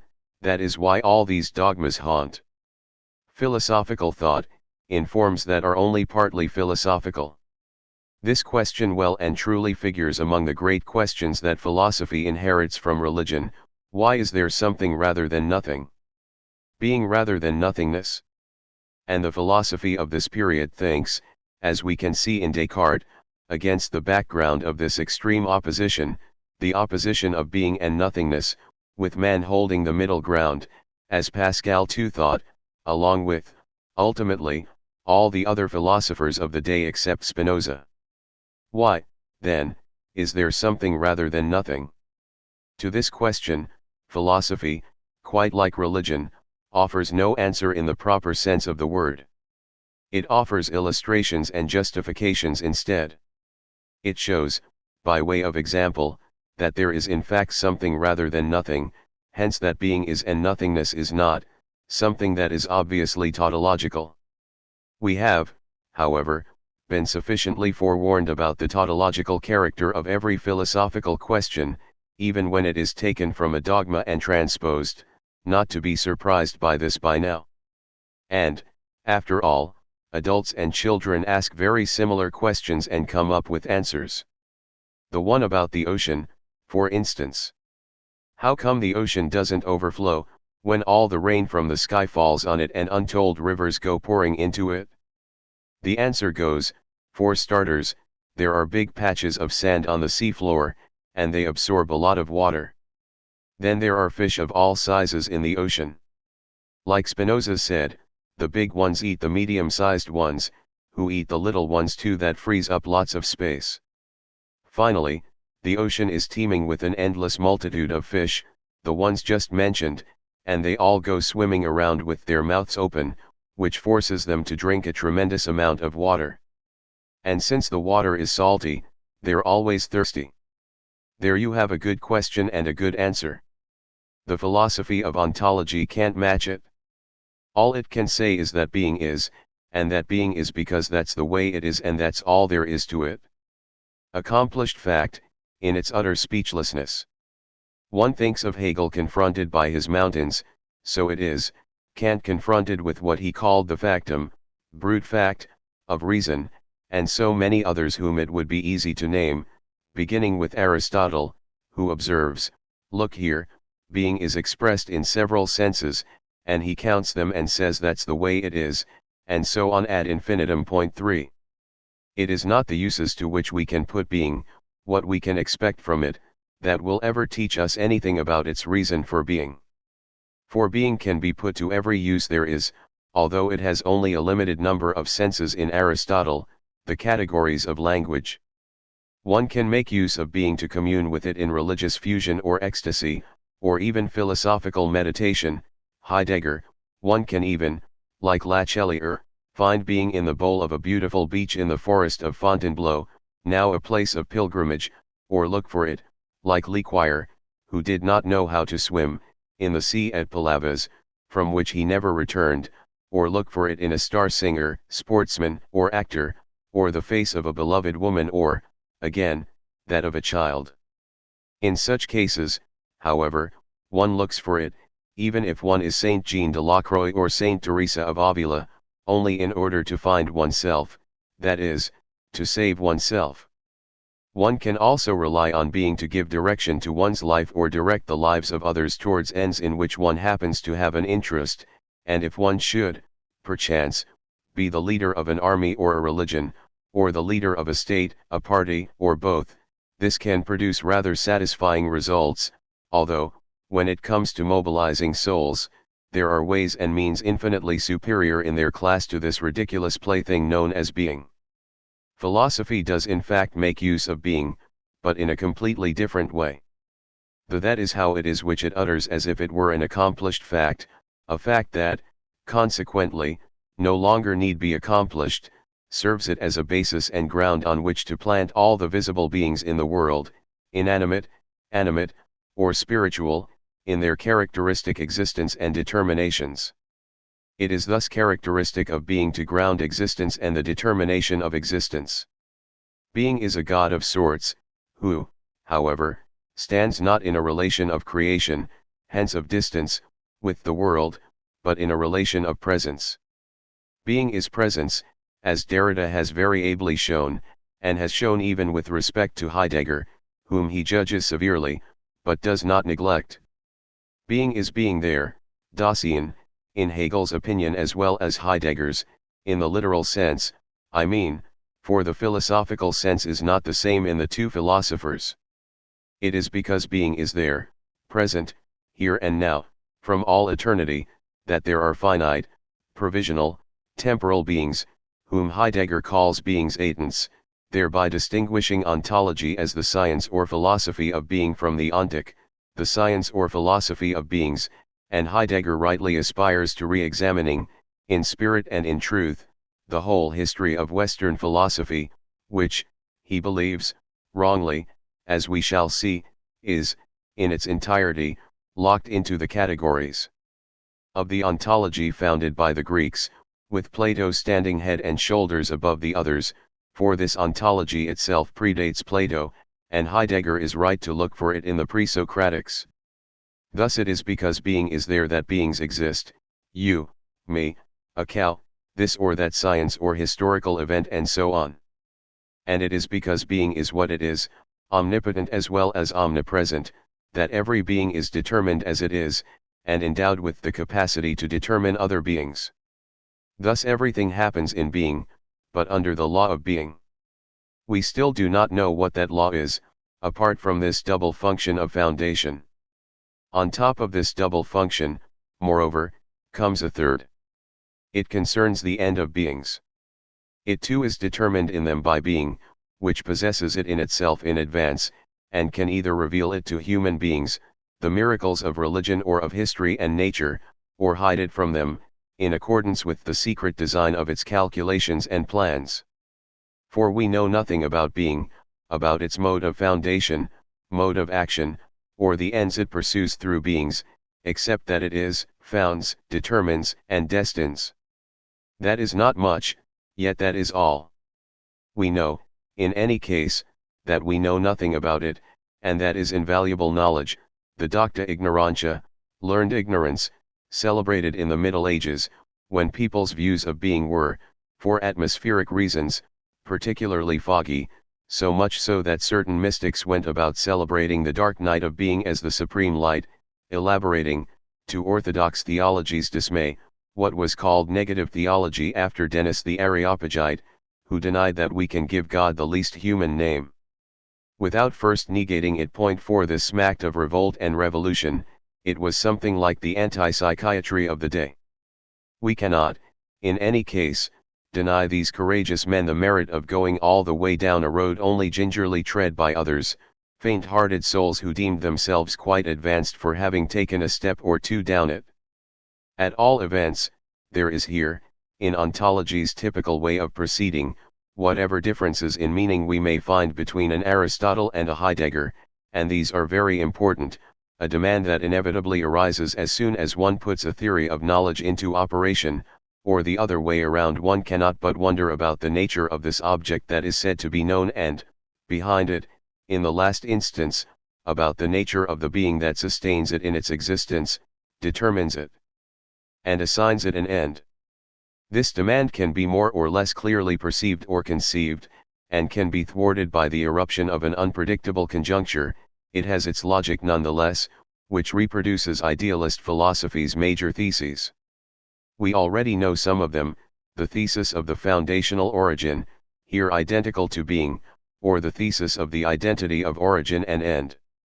Here they come into sharper focus, and more theses appear, among others, that of the primacy of meaning over existence, being over beings, content fond over form, depth over surface, concealment over manifestation, and, finally, paradox of paradoxes, the thesis of the primacy of nothingness over being, which is logical, after all, since it is clear that nothingness must be before being, if one may put it that way, for the existence of being and its beginning to have meaning. That is why every ontology, as can be seen not just in negative theology, but also in Heidegger and Sartre, who is more a critical philosopher than a philosopher of ontology, is in the last instance haunted by a theory of nothingness as the naked, unveiled truth of the theory of being that ontology claims to forge. What can a theory of nothingness, read, universal nothingness, possibly signify or mean vouloir dire, since, if this theory exists, then at least a little being, the theory itself, exists, and nothingness does not devour everything? Yes, what can it possibly mean? For we have already learnt that philosophy, which never means anything en evo jamais rien dire, nevertheless has a meaning and searches for it, and exists in this search itself. How are we to conceive of or imagine this nothingness? The old mythologies, and the religions as well, imagined it as an originary chaos that was before the world came to be, and they imagined that this chaos was an utter void or a dispersion of formless elements with no order. Nothingness is thus the originary matrix and originary matter. Plato says the Kura, 5 of which everything was made when the demiurge ordered the elements or the god created the world. This extreme example shows plainly that the spiritualist religious philosophy has a little materialism to its credit, since it acknowledges, in this way, a certain primacy of matter. Nothingness can, however, be something quite different, no longer originary chaos, but something else originary, that which, in nature, annihilates, says no, halts the course of things, refuses, and freely picks its way, in other words, man. From Descartes to Sartre, this view has been forcefully upheld by one whole tradition. Hegel, when he took it up, did so in order to invest it with a deeper meaning, by detaching nothingness from the human subject in order to make it a moment of the dialectic of any process, without a subject, the moment of negativity, where the labor of the negative takes place. This can also be the labor of the worker face to face with an idle master, or the labor of negative history, when it destroys the old forms to bring new ones into being. Such is ontology's destiny, to begin with a theory of being only to end up, necessarily, in a theory of nothingness, hence to contradict itself, but to tarry in this contradiction, in which Hegel would surely see a new form of the labor of the negative. Hegel, who said plainly enough what he thought of being, which was, in his view, merely empty abstraction, and the emptiest of all abstractions, a word with no meaning at all, and thus nil, and thus identical to nothingness. Hegel thereby sanctioned, in a philosophical theory that is, it must be admitted, one of a kind, the identity of being and nothingness that no ontology ever ceases to celebrate, despite itself or avowedly, depending on the case. I beg the reader's pardon for discussing, in connection with the question of ontology, a case that is properly speaking trivial, but current events and the means of ideological pressure familiar to all of us leave me no choice. I am alluding to the interpretation of Marxist philosophy in terms of gnoseology and ontology by a good number of 6 contemporary Soviet philosophers and their Western emulators. At the basis of this misinterpretation is, obviously, a total misunderstanding. These authors take the idealist thesis of the primacy of being over beings and even of being over thought, and also, as we have seen, of the primacy of nothingness over being, at the limit, to be identical to Marx's materialist thesis of the primacy of matter over thought. It will be objected that these are just minor terminological differences. That is not true, for when one mobilizes categories that are translated into the same terms at the literal level, for instance, in order to clarify this comparison or this confusion, the primacy of being over thought, one must also bring the system of those categories into play, as we have seen. The meaning of any particular category can result only from this system, even if the category bears the same name in both cases. In this imbroglio, it is the theory of knowledge which allows us to clarify things. We saw at length that it is out of the question for Marxist materialism to admit the possibility of a theory of knowledge. The Soviet authors, however, begin by retreating on this point, and set about slapping together a Marxist theory of knowledge, notwithstanding the texts, by Lenin as well as Marx, which rule this out or, at the very least, problematize it. Once this front has been abandoned, all of bourgeois idealist philosophy, in its ontological version, overruns the field and occupies it. It is not hard to reconstruct the whole of this mechanism, but it is ultimately uninteresting. Anyone can see for himself what is what by reading the production of these authors or their local emulators. Much more interesting is the question, why this misinterpretation? The first answer might run, they have moved away from Marx. But why? It will be said, out of dogmatism. But why? It will be said, because of the influence of bourgeois ideology, which has succeeded in investing Marxist philosophy from within. We have already experienced an example, the Second International's revisionism. That is already better as explanations go. But it will be asked, why did those in the Marxist camp prove unable to withstand the influence of bourgeois ideology? A lack of vigilance. The answer is too subjective. We have to come round, therefore, to considering the social relations prevailing in the USSR, and we have to organize the series of approximate answers just given as a function of those social relations. Yes, Marxism has disappeared in the USSR, yes, bourgeois ideology largely holds sway there, disguised, for the time being, in Marxist terminology. The reason is that the USSR, although it is not a classic capitalist state, is nevertheless not a socialist state either, although it claims to be. But, at all events, it is a state, and, like any other state, it needs the help and support of an ideology suited to the prevailing relation of forces in the class struggle. Marxist philosophy, interpreted as a gnoseology and an ontology, finally performs, and rather well, at its own level, of course, the role expected of it, because it took more than 30 years for Soviet philosophers to make up their minds at last to produce what was expected of them, what the state of the class struggle expected of them, this deformation of Marx's and Lenin's thought in philosophy. The fact that the product has been exported to foreign countries, like any other commodity, does not find its sole explanation in the contagion of ideas or the power of the Soviet state, and certainly not in the prestige of a philosophy of a rare mediocrity.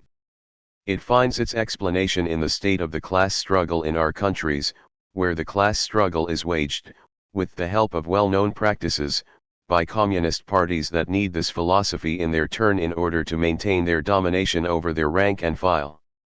In this philosophy, what matters ideologically and politically is the ontological base. I said a moment ago that the only valid definition of being is that's just the way being is, and that's all there is to it. The implication is that changing anything in the established order is prohibited, getting one's orders wrong is prohibited, disobeying one's orders is prohibited. We know that the idea that this pretension is based on nothing, on nothingness, is not true, for the existence of classes and a class struggle in the USSR, in however atypical a form one likes, is not nothing. Rather, for those who rule and give the orders, it is important, in order to cut all protest short, to make it clear that because things are the way they are and that's all there is to it, there is nothing to go looking for behind the orders they give, no de facto or de jure justification to invoke or discuss, all discussion is therefore out of order. That is the meaning of the nothingness that is identical to being. There is nothing to discuss, because there is no reason for the decisions taken.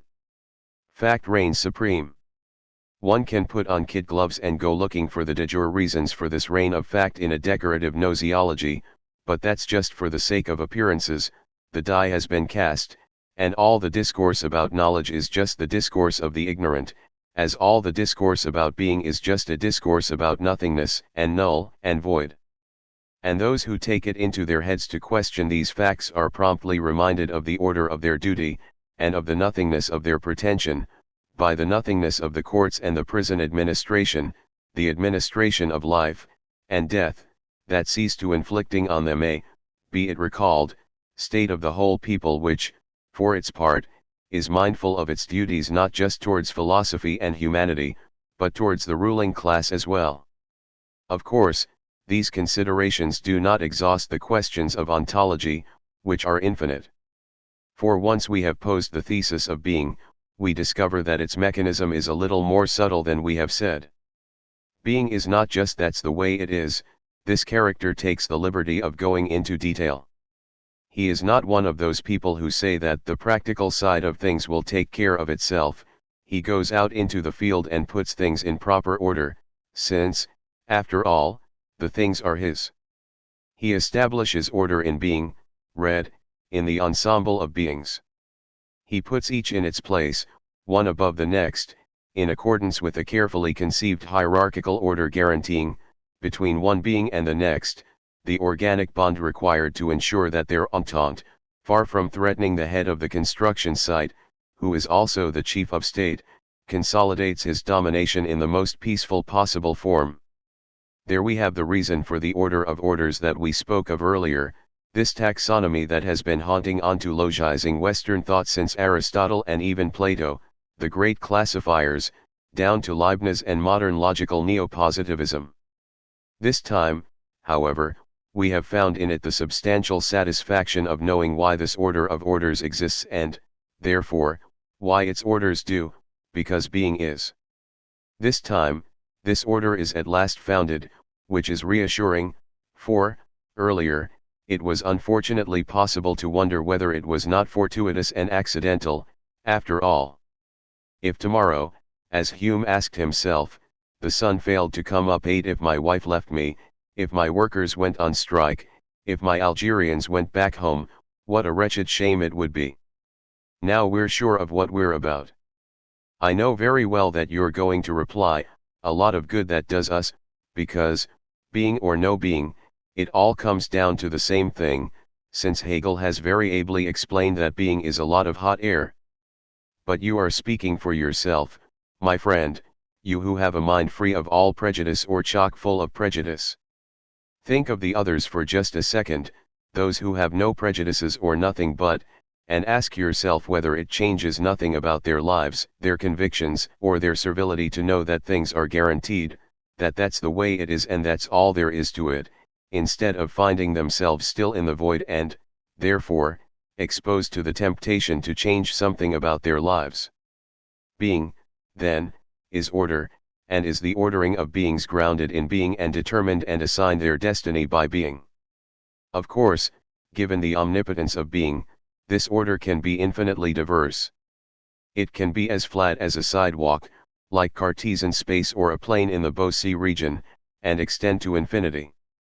You know that our friend Descartes was logical enough to explain, in a day and age when the earth was no longer covered with forests, that a man lost in one need only make up his mind to walk straight on in any direction he liked in order to end up, perforce, in fields, where he would have a clear view of things. 9 What an advantage to have a flat order for promenades in the countryside or flights from captivity. Order, however, can be round. Kant had noticed this. but it wasn't just the roundness of the earth that brought it to his attention. It was on account of private property. One couldn't, said Kant, extend it infinitely, since the earth was round. Property owners who settled alongside previously established property owners would necessarily end up meeting the others at the poles, and then curtains. The end of the frontier à l'américaine, no more totally free enterprise, nothing for it but to compromise, and then, lo and behold, the social contract is rapping at the door again, and physical possession along with it. Note that Kant had a fallback different from this round order, because he had the star-spangled heavens above his head and the moral law in his heart. In sum, a round order rounded off by an above and an inside, if one may put it that way. Kant looked for the relationship between all three his whole life long, and thought he'd found it in the Critique of Judgment 11, which Heidegger confirmed in his fashion. Point 12. Before Kant, however, there had been Rousseau, and after Kant, Hegel, who are both a great deal more interesting. Rousseau too knew that the earth is round, by God. But, contrary to Descartes, he thought that in the beginning, in the days of the first state of nature, the earth had been completely covered with forests, with no clearings or open fields. Point 13. Thus there was no way to end up in the great open spaces of the plains by walking straight ahead, and likewise no way of arriving at the antipodes, like Kant, and then returning to one's starting point by following one's nose. This is a precept of moral law, but it also holds for voyages around the world. In 1789 days, this date left a deep impression on Kant, who didn't churn anything out that day. The man of the state of primal nature, who roamed through the forests without even being aware that they were forests, since he'd never seen and could never see anything else, above all not the plain, and had only just barely glimpsed the sky, and who never encountered anyone, this man had, literally, no chance of ever getting out of the woods. This was plainly Rousseau's opinion, for he wrote, without an accident of the ecliptic, things would never have changed. 14. It follows that they changed because of this accident or others, collapsing continents, upwelling islands, and the like, which forced humanity to emerge from this fabulous, comfortable mindlessness, and since the seasons had emerged from it as well, he had to go to work clearing the forests to grow a little wheat and make some dough, with the result that the whole dialectic was set in motion. However, this time, at least, it was clear why Descartes had told us his story about the man who can walk straight through the forest. It's because it's ringed round by cleared fields. Naturally, things took the course, if in somewhat modified form, that Kant was to discuss. The earth is round, private property is to blame, property is private, blame the earth, which is round. A round order, once again, but with the difference, this time, that this round order that divides the earth up into private properties that have limits, but whose value can go to infinity, rests on a base of bloody disorders, unless someone such as Machiavelli or Hobbes, Marx, or Rousseau himself, incidentally, or even Kant, who talks about unsociable sociability, comes along to explain to us that this disorder has its own order, which we can know. The proof is that they explain it to us in terms of human passions, which are oblivious to the laws of reason and morality. Point 15. What disorder there is in this order, then?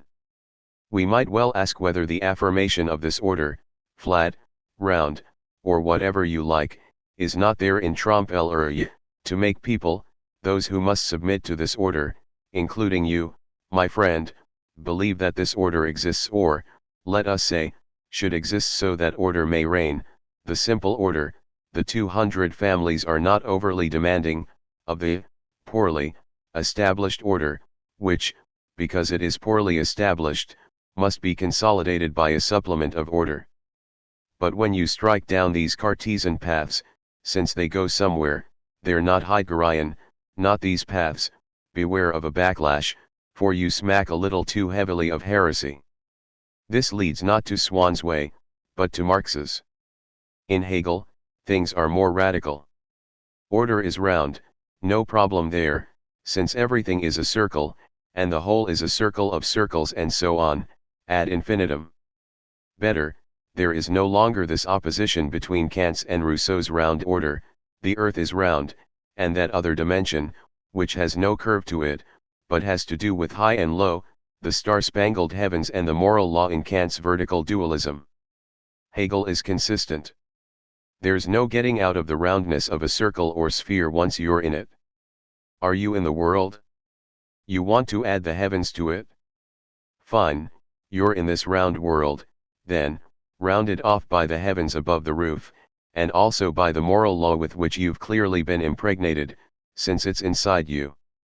We are, therefore, in the absolute sphere. How do we get out of it? It's impossible to get out of it. Point 16. As a matter of fact, the question of getting out of it makes no sense, since it's impossible, it's a verbal word, as they say at the Canard and Chain. 17. The philosophical level of which is underrated. One is where one is, and nowhere else. That may well be, you will say, on account of the fences, the barriers, the limits, the barbed wire, the borders, and the boundary stones. But beyond the boundary stones is the plain. All prisoners, even if they haven't run away, are aware of that. Under the paving stones is the sand, said the rebellious dreamers of May 1968. No, says Hegel, there is nothing beyond the limits, for a simple reason, there are no limits. Otherwise, you lapse back into the inanities of a Kant, who, like Descartes with his forest, never stops thinking in the category of limits. Besides, you know very well what the meaning of this category of the limits is in Kant. Popular wisdom puts it crudely: once people have crossed the limits, they know no bounds, which is the sort of thing that all chiefs of state and of churches, of political parties, unions, and families like to say. That made a lot of sense to Kant, who was none of the above, but had a damned good sense of his secular responsibilities. He had a nice example at the ready for you, fresh with freshly spilt blood, the terror in France. Not that Hegel was for the terror, by no means, but he was for logic, after all, and that lent force to his remark that there are no limits, for, otherwise, aberration knows no bounds. If there are no limits, it is, firstly, because one is no longer in the finite, as Kant would have it, but in the infinite. Secondly, it is because the outside isn't outside, but inside. You have to look for and find your own limits in yourself, finite infinite man, for they're nowhere but inside you. If there's no outside because it's inside, nothing more need be said. Nothing, except the question that has not ceased to haunt all philosophy since Hegel: if there is neither outside nor limits, then why continue to talk about limits, and the circle of circles, and the round order? We must accordingly find the means, and it is not easy, to think, simultaneously, the order which is round, and thus limited by its curve, and the not outside, that is, the absence of curves and limits. A limit that is, in sum, a non-limit, a circle that is a circle, but with no outside. One thinks of Rousseau again, of those islands that have surged up out of the sea and are connected to no other land mass. 18. One thinks of those scientific continents that have surged up in the sea of practical ignorance. One thinks of the appearance of a saint in a world torn asunder by egoism. One thinks of the impossible love that Geraldine sings: if you loved me, if I loved you, how I would love you. One thinks of a chief of state who would put cultivating the family's eggplants in command, as Cato did. One thinks of a scientist who would look for women with sorrel-shaped ears, a bird that would make red currant jam on André Breton's head, and what else? We all know enough about such things to know, in any case, that this question is damned serious, that it may even be the question of questions, and that we must treat it as it deserves, even if it is handed to us on a platter by, first and foremost, our friends the idealist philosophers. Heidegger has his idea about this question, in the sense that he was the first, together with logical neopositivism, to take it seriously. But logical neopositivism, as befits a respectable ontology, has a way of treating this question that is by no means encouraging. It says, and it does so despite all the respect it has for set theory, which is deeply interested in the question of the limit, for when a vase is full, everybody knows that a drop is enough to make it overflow. 19. that it does not want to hear anything about the limit, that is a religious, metaphysical, psychoanalytical, and Marxist question, wham, and that it is interested in the facts. And that is the way it is, and that's all there is to it, a familiar phrase. And if you don't like it, you can go pick daisies or take a trip to the moon. It adds that it's a crying shame to be so poorly understood and held in such contempt by the philosophers of our day, but that, given the universal decadence, it is not very easy to see where it is, in these times of rising productivity and the liberation of women and homosexuals, it's the usual thing, after all, and that it's enough to wait and, even if things fail to sort themselves out, God will recognize his own pardon. God is a figure of speech, for we don't believe in him, too bad. Yes, Heidegger is far more interesting, for he takes the question into account and wonders how to settle it. He gets out of trouble by clouding the issue, erasing the limit, and referring it, simultaneously, to its short of and its beyond, the result being a language that is all but impossible to read, for just try to go and say these things clearly. In sum, he acknowledges the issue, but thrashes around in rather than resolving it, since, instead of maintaining a healthy balance, he assigns being primacy over beings, like the good spiritualist that he has basically continued to be. Unfortunately, I cannot, in a few words, be any clearer about this thought that has won a reputation for profundity by dint of obscurity, and I prefer to move on, without delay, to the one who has clarified all this and provisionally settled the question, and in very comprehensible terms at that, my friend Jacques Derrida. Point 20. Derrida has very convincingly shown that we must look to the margin for the answer to the question of a limit that is not a limit. Point 21. Everybody knows what a margin is, there is one on this very page, an empty space alongside a full one. You would think that fullness could not do without emptiness, and the other way around.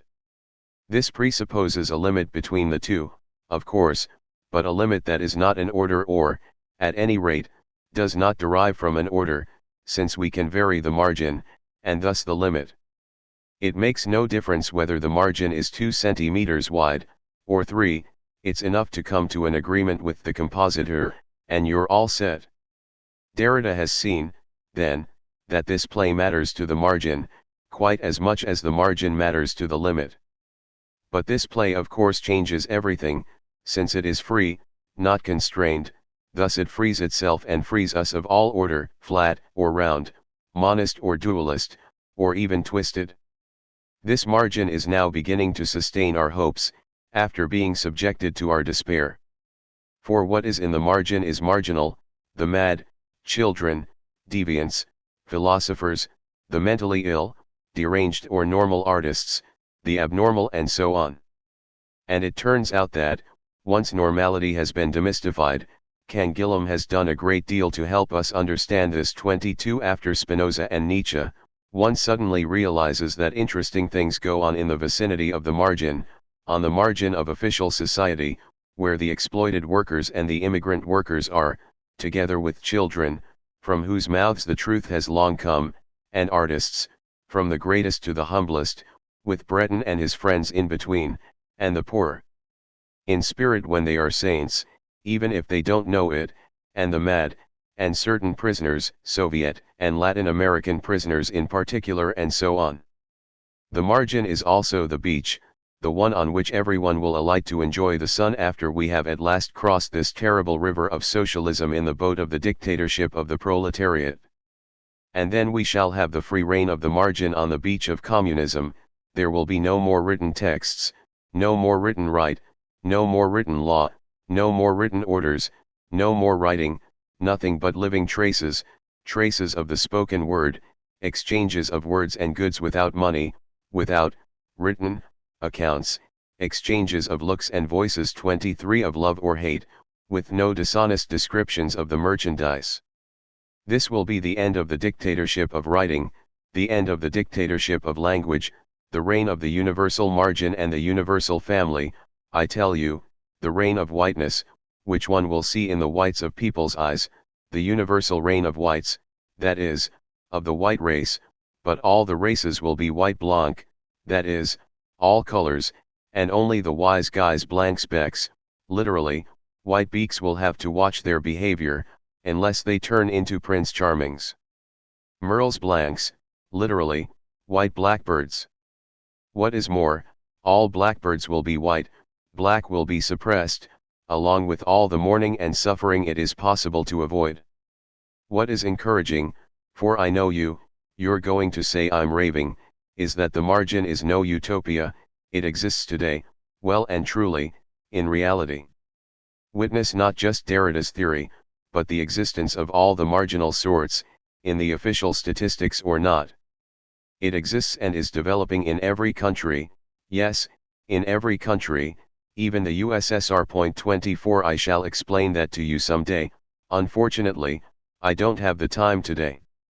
If that isn't a way of saying that Derrida hasn't missed the mark in putting the question of the margin 25 in the command post.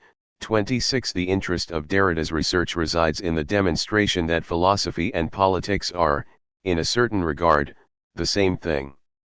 The fact that a theory of the margin such as his leads straight to an encounter with the theory of politics 27 and, from a certain angle, anticipates communism, proves this, quite obviously, with no need for comment.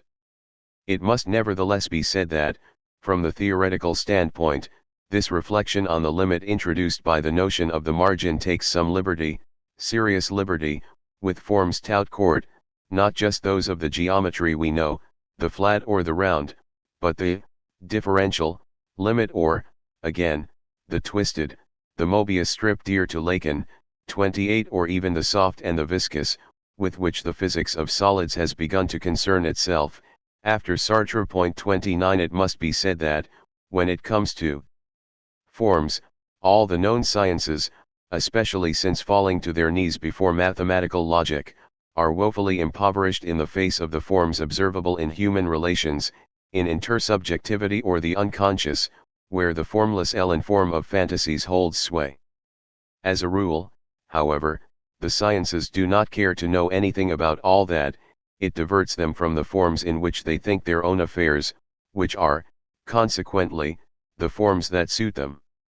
This does not mean, however, that the sciences have not invented surprising forms in their turn, beginning with Newton's action at a distance, the attraction one planet exerts on another and, generalizing, that one body exerts on another, whence gravity, the tides and so on, which wrought no little havoc with the old forms in which thought had gone on since Aristotle, the distinction between natural motion, thanks to which a body tends towards its place, a stone towards the bottom, smoke towards the top, or a man towards his, a slave towards the bottom, a prince or a man of means towards the top, and violent motion, which counters natural motion with an unexpected impulsion, thanks to which it is possible to shoot arrows or cannonballs that kill the enemy, thanks to which, praise the Lord, it is also possible to force slaves, who might otherwise believe that they are free men, to submit. This notion of action at a distance, which Einstein's physics and the modern physics of particles have at once abandoned and renewed, is not, would you believe it? Without interest for philosophy, because philosophy, remember, only ever acts within philosophy, acting in the world outside only on condition that it act only in philosophy. This, however, is not the place to pursue the present inquiry, for we would risk, however great the progress the so-called natural sciences have made in the way of creating novel forms, running up against the formlessness formal that reigns not just in the human unconscious, which ignores, would you believe it? The principle of contradiction, but also in certain margins of political, aesthetic, familial, moral, and even, my word, where will it all end, religious practice? We shall, therefore, leave this chapter unfinished, sure that the work of the sciences, the reflections of the philosophers, and the imagination of artists and politicians will know how to pursue it and make it more precise. 14. The time has come to discuss another category that has been waiting for us kindly to concern ourselves with it, since we have summoned it to appear before the tribunal of our limited reason together with the object. I mean the subject, s. Obviously, we have already realized this about the object, which we have evoked by way of its truth, namely being, these categories are of interest not just to the theory of knowledge, but to philosophy as a whole. It is in this spirit that we shall say a few words on the subject. The subject can be what one is talking about even when one talks about the object. At all events, the subject is then identified. The subject can be the one who speaks and says I, as he says you to an interlocutor who is present and he of a third party who is impersonal and absent. He is the one who is absent, the absent person, the impersonal person, as Benveniste very nicely puts it. Point 1. This is a way of saying that language, especially verbs, cannot be employed without identification, hence without the identity of subjects, which designate the one who speaks, the one to whom one speaks, and the one of whom one speaks, in the singular and plural. Identification, identity, it is plainly I, it is plainly you, it is plainly he, there can be no question of an error about who is who. Otherwise, all discourse would be impossible, no reality would be identifiable, and nothing would be identical with itself. Nothing would be one, this one. There we have what the subject adds to being, it is plainly he, not another, this individual who is such because he cannot be cut in half.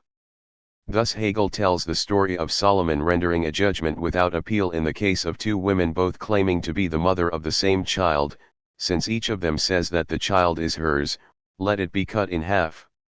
This made them cry out in horror, for the concept of the individual, as the word suggests, cannot be divided and is stronger than any putative property that would divide or fragment it.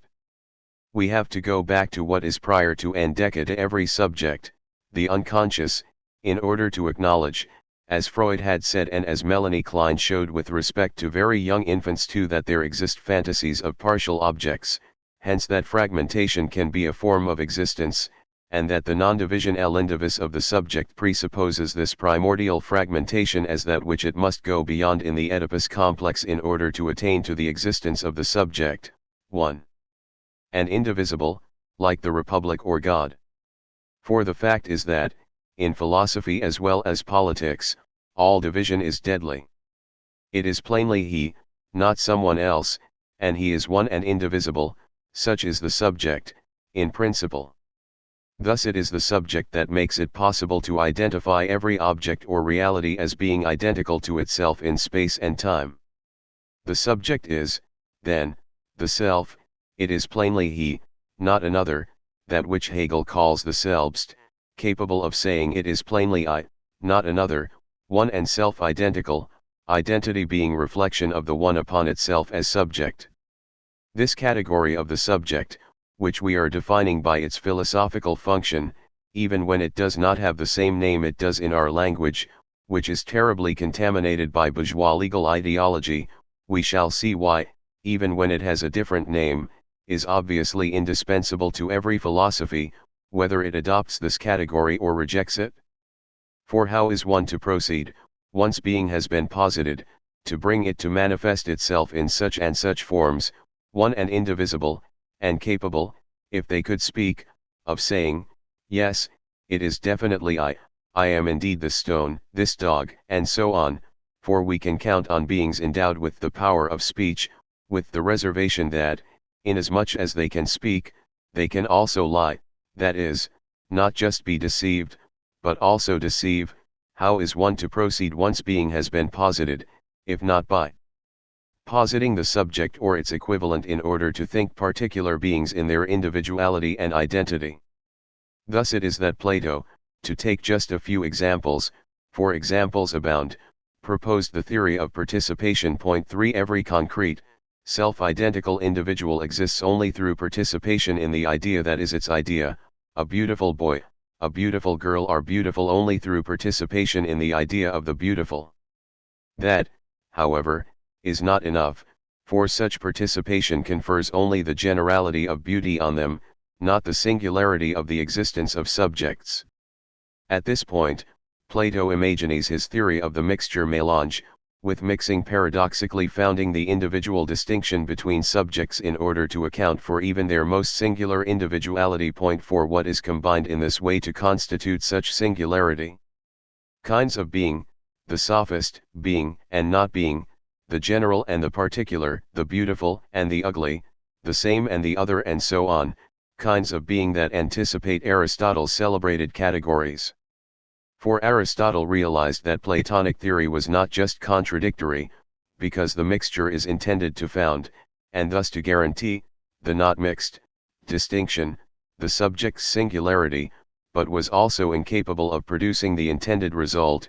It is not by combining general ideas, even ad infinitum, that you will ever reach concrete singularity, the singularity of its plainly he, not someone else. 5 Aristotle accordingly set about analyzing matters the other way around, rather than starting out from the ideas, that is, postulating that there corresponds, to every concrete being, a pure idea that confers existence and determinacy on it, rather than starting, in some sort, from being conceived as an absolute, unequivocal, full, and complete reality.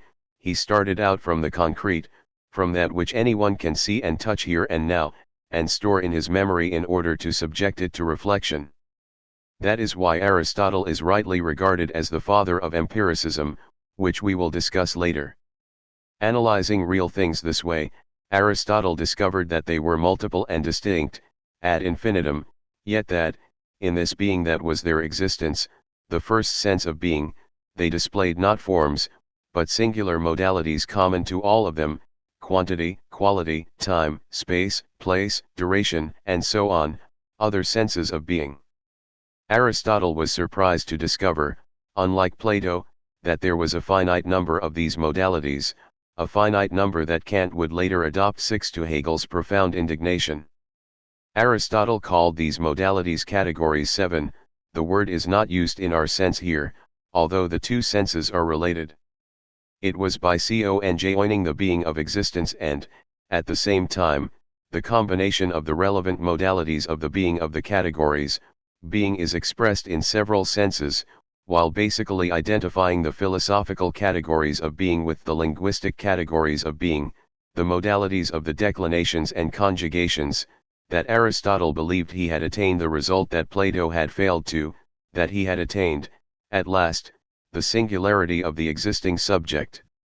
Yet Aristotle too remained in the abstraction of generality, going so far as to declare that there is no science of the individual. 84, if you grant that a subject exists, agreed, you have endowed it with being and thought it under being. If, in addition, you say that it exists in the modality of quantity, quality, place, and so on, agreed, you have specified the modality of this existence. But what guarantees that there does not exist a considerable number of subjects all falling under your combination of categories? Above all, what guarantees that you have attained these subjects or this subject's intimate essence, if what is in question is a singular subject, such as the sun, the only member of its species, or Socrates, irreplaceable, since, after his death, only memory and regret remain? Aristotle tries to muddle his way through this contradiction, which he has himself precipitated, with the help of a strange theory that is at once a theory of substance, essence, and individuality. He begins by forging a theory of substance, for there must clearly be a subject under the attributes with which the categories affect this or that determinate being, a hypokaimenon 9 something which, literally, is stretched out underneath, a support, as Marx will put it in capital point 10, but to say so is still general. Doubtless, it makes it possible to attribute determinations to a subject, to substance. That, quite simply, allows us to talk, an activity that the sophisms of Aristotle's adversaries, who are criticized throughout his work, literally prohibited people from engaging in, and not just to talk, but, for Aristotle is not a nominalist, to attribute real attributes to real beings with words. Nothing about all this, however, qualifies substance as subject. A theory of essence must therefore be added to the theory of substance. The most interesting thing is doubtless that Aristotle, from the moment he shifts to the theory of essence, mobilizes the same category, the same word, ousia, to designate both essence and substance, which is now no longer the hypokaimenon, that which is stretched out underneath, the base or support. Point 11. The reason is that ousia attests to another ambition, to succeed in saying what specifically constitutes such and such a being, and is clearly that being's own, individual, essence, not another. Thus we find, in Aristotle, an elaborate theory of essence which leads us to believe that the goal has been reached and that we now have a definition of the subject by its essence.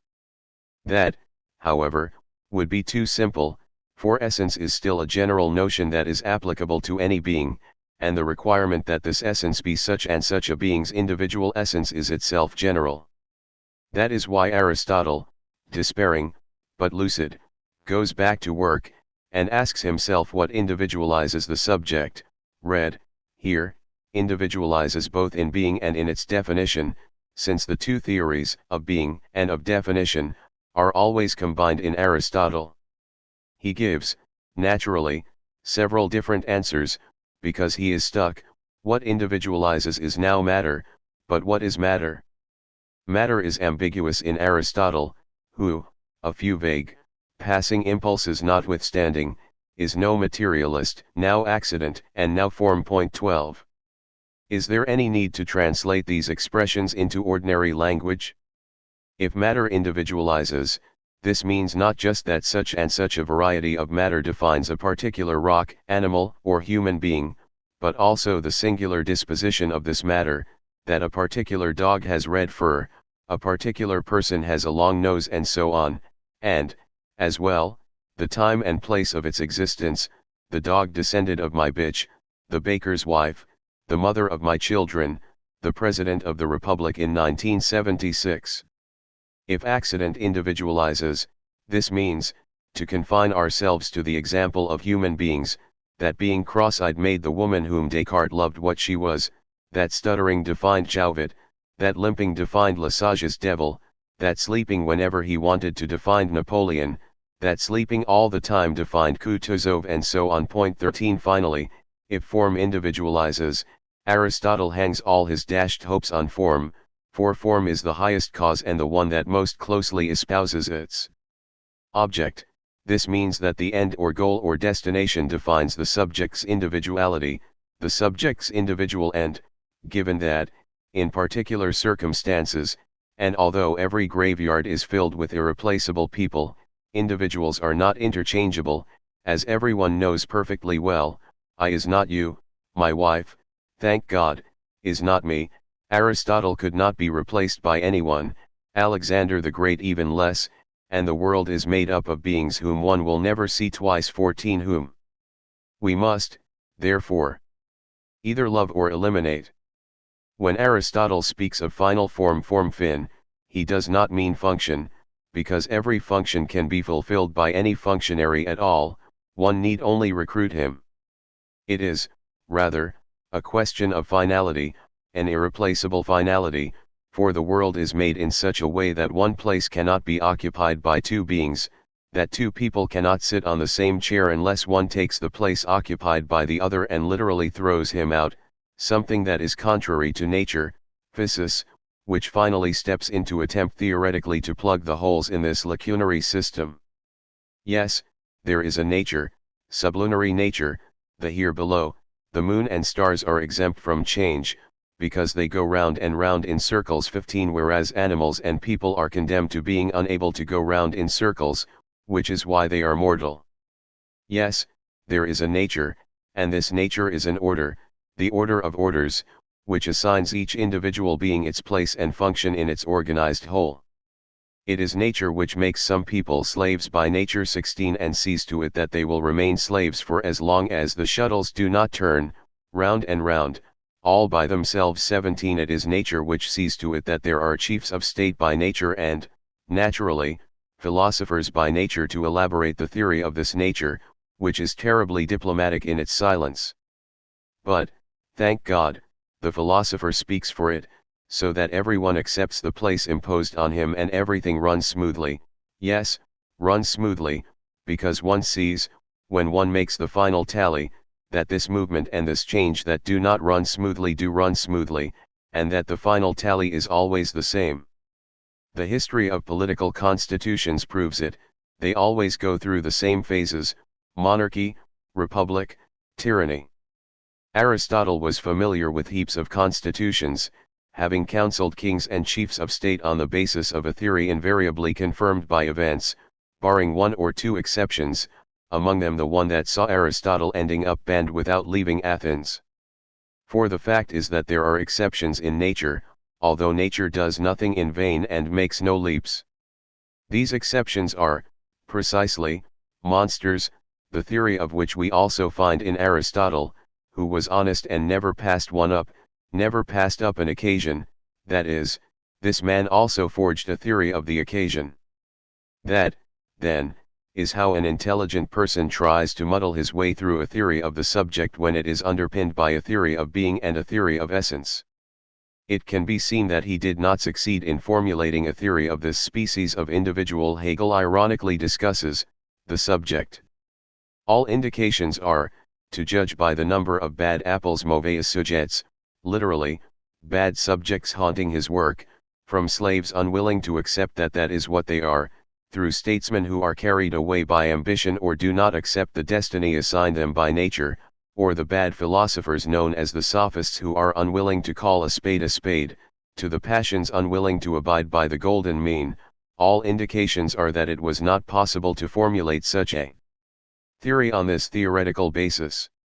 Aristotle, however, consoled himself with the thought that there exists, somewhere, a being that is the individual par excellence, purified of all matter and all accident, a being that is pure form and far superior to the sun, that individual with the drawback of being nothing but matter, subtle fire, because he is pure intelligence, God. To avoid getting tangled up in all of Aristotle's problems, this God, far from thinking the world, now there's an adventure for you, is content to think himself, to be thought that thinks itself, noesis noesios. 18 That way, he has no worries.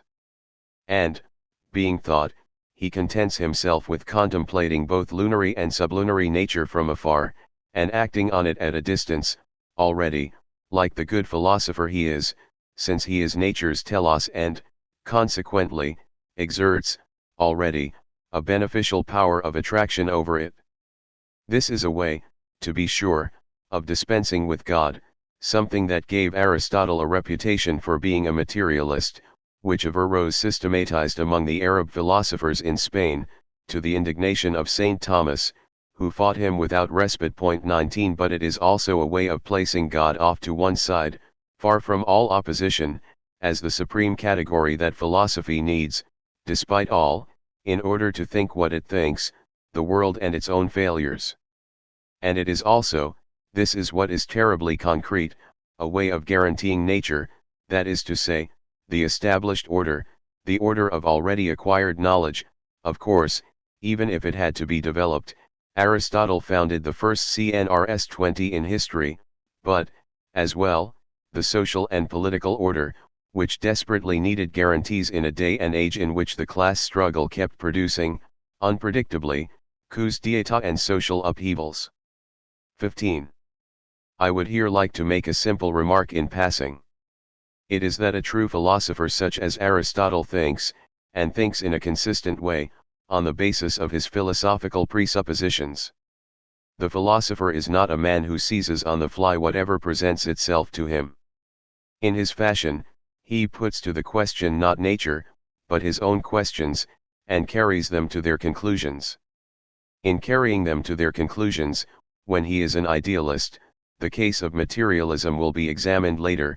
He keeps butting up against difficulties engendered by the imaginary nature of his presuppositions and questions and contradicted by the facts of experience. He responds to these difficulties by devising theories that are so many flights to the front, transposing a previously unresolved question into a new one that is insoluble in its turn, and he continues this way until, finally, in order to resolve all the contradictions left in suspense and the contradictory theories of them, he finally goes back home, that is, returns to his point of departure, unawares, of course, to the idea of being that he pretended to question. In so doing, however, he adds to being, as an attribute, the tremendous effort of thought that he has made. That is why being becomes thought, and thought that thinks itself, in other words, an incarnation of the philosopher himself, who produces all of the labour discourse that he does in order to provide his readers and those they may be able to influence with a guarantee that the natural order, that is, the established order, the social and political order, is in conformity with nature, in other words, is good, and that it would be a crime to tamper with it. It will be said that this tremendous effort is vain because it is tautological. That is not true. For, as he advances, by asking this or that question, the philosopher brushes up against real problems, unbeknownst to himself. Better, he forges theoretical categories and concepts to help pose these scientific problems and, at the same time, to resolve them. The history of philosophy provides striking proof of this. The fact that Aristotle conceived of the category of action at a distance 20 centuries before Newton and, 22 centuries before Freud, conceived of the category of the unmoved mover, which roughly sums up the psychoanalyst's position, shows this rather spectacularly. A Czech mathematician has just explained, for instance, that there are things in Aristotle that anticipate non-Euclidean geometries. This is not surprising in itself, since Aristotle's theory of place is linked to being, not the space of Euclidean geometry. To confine ourselves to less spectacular, more modest examples, we know very well that the categories of substance and essence, which Aristotle rather univocally established in their place in idealist philosophy, dominated all thinking down to the late 18th century, not just in philosophy, but in the sciences as well. We had to make this remark to show in what sense, not only in the social and political field, where this is patent, but in philosophy and the sciences as well, philosophy presents the paradox of being both utterly nugatory, as imaginary speculation, and also concretely quite useful. And I am talking about the most difficult case here, that of idealism, for matters appear more plainly in the case of materialism, since these functions are much more conscious. This explains, among other things, why scientists, and even mathematicians, could not care less about philosophy and seem to manage quite well without it. They consider it to be a superfluous game, although in fact and, of course, without being aware of this, they cannot elude it. It can be an obstacle for them, or an unperceived resource. At all events, it exists in the field of their theoretical practice and plays a more or less important part there, depending on the conjuncture. The fact that they do not suspect it obviously changes nothing about the matter. This would not be the first case of men and scientists being driven by a necessity that they experience as their own freedom, when it is in fact leading them around by the nose. How and how far? We shall see that elsewhere. 16. I cannot turn from Aristotle to bourgeois idealist theories of the subject without pausing over a philosophical event of great importance that clashes with the idealist tradition. It owes its existence to the Stoics and Epicurus. With them came a philosophical revolution that directly concerns the arduous constitution of materialism. For the Stoics, I am not proceeding chronologically, elaborated an astonishing logic that did away with the presuppositions of the logic of being one it has, for this reason, fascinated modern logicians, neo-positivist or not, that hardly matters here.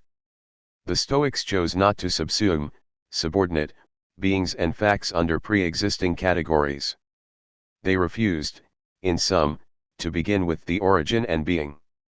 They dared to begin with nothing, with the absence of meaning ce rien descends known, precisely, as the facts. Their way of proceeding might be summed up, in its entirety, in one short phrase, if, then.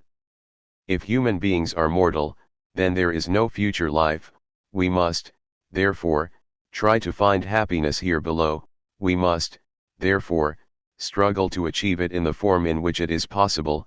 For the Stoics, ataraxy and impassibility, which made sense in a world dominated by appalling class struggles and wars, and so on. In sum, the Stoics started out from the facts, studied them, and drew from them the consequences that they contained, without adding anything else. We have become accustomed to this theory and practice in our experimental sciences. We should, however, take the measure of its revolutionary import. No longer did ideas precede the world as its model, dominate it thanks to their power, and conduct it towards its necessary end. No longer was a definition of the individual subject to be sought by way of substance and essence. There is just one world, but an infinite number of worlds is possible, and this hypothesis of an infinity means just one thing: it brings out the contingency of all worlds and, consequently, of ours, and this world has neither origin nor end. Men live in it with what they perceive of it and do in it as their sole horizon, and they have to cope with this wretchedness one way or another, with no hope that a god or a master will ever rescue them from their confusion and finitude. That does not prevent them from living, adding to their stock of knowledge by virtue of the principle if, then, or acting in a way that is consistent with this conclusion and consequence de cette consequence, but they can hope for nothing from either nature, which exists, or the gods, who, if they exist, are perfectly impassible. That is how the Stoics dealt with the gods, by exiling them, the way the new tyrants exiled their opponents.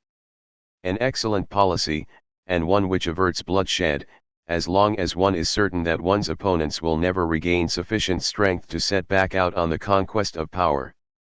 Weak gods are convenient.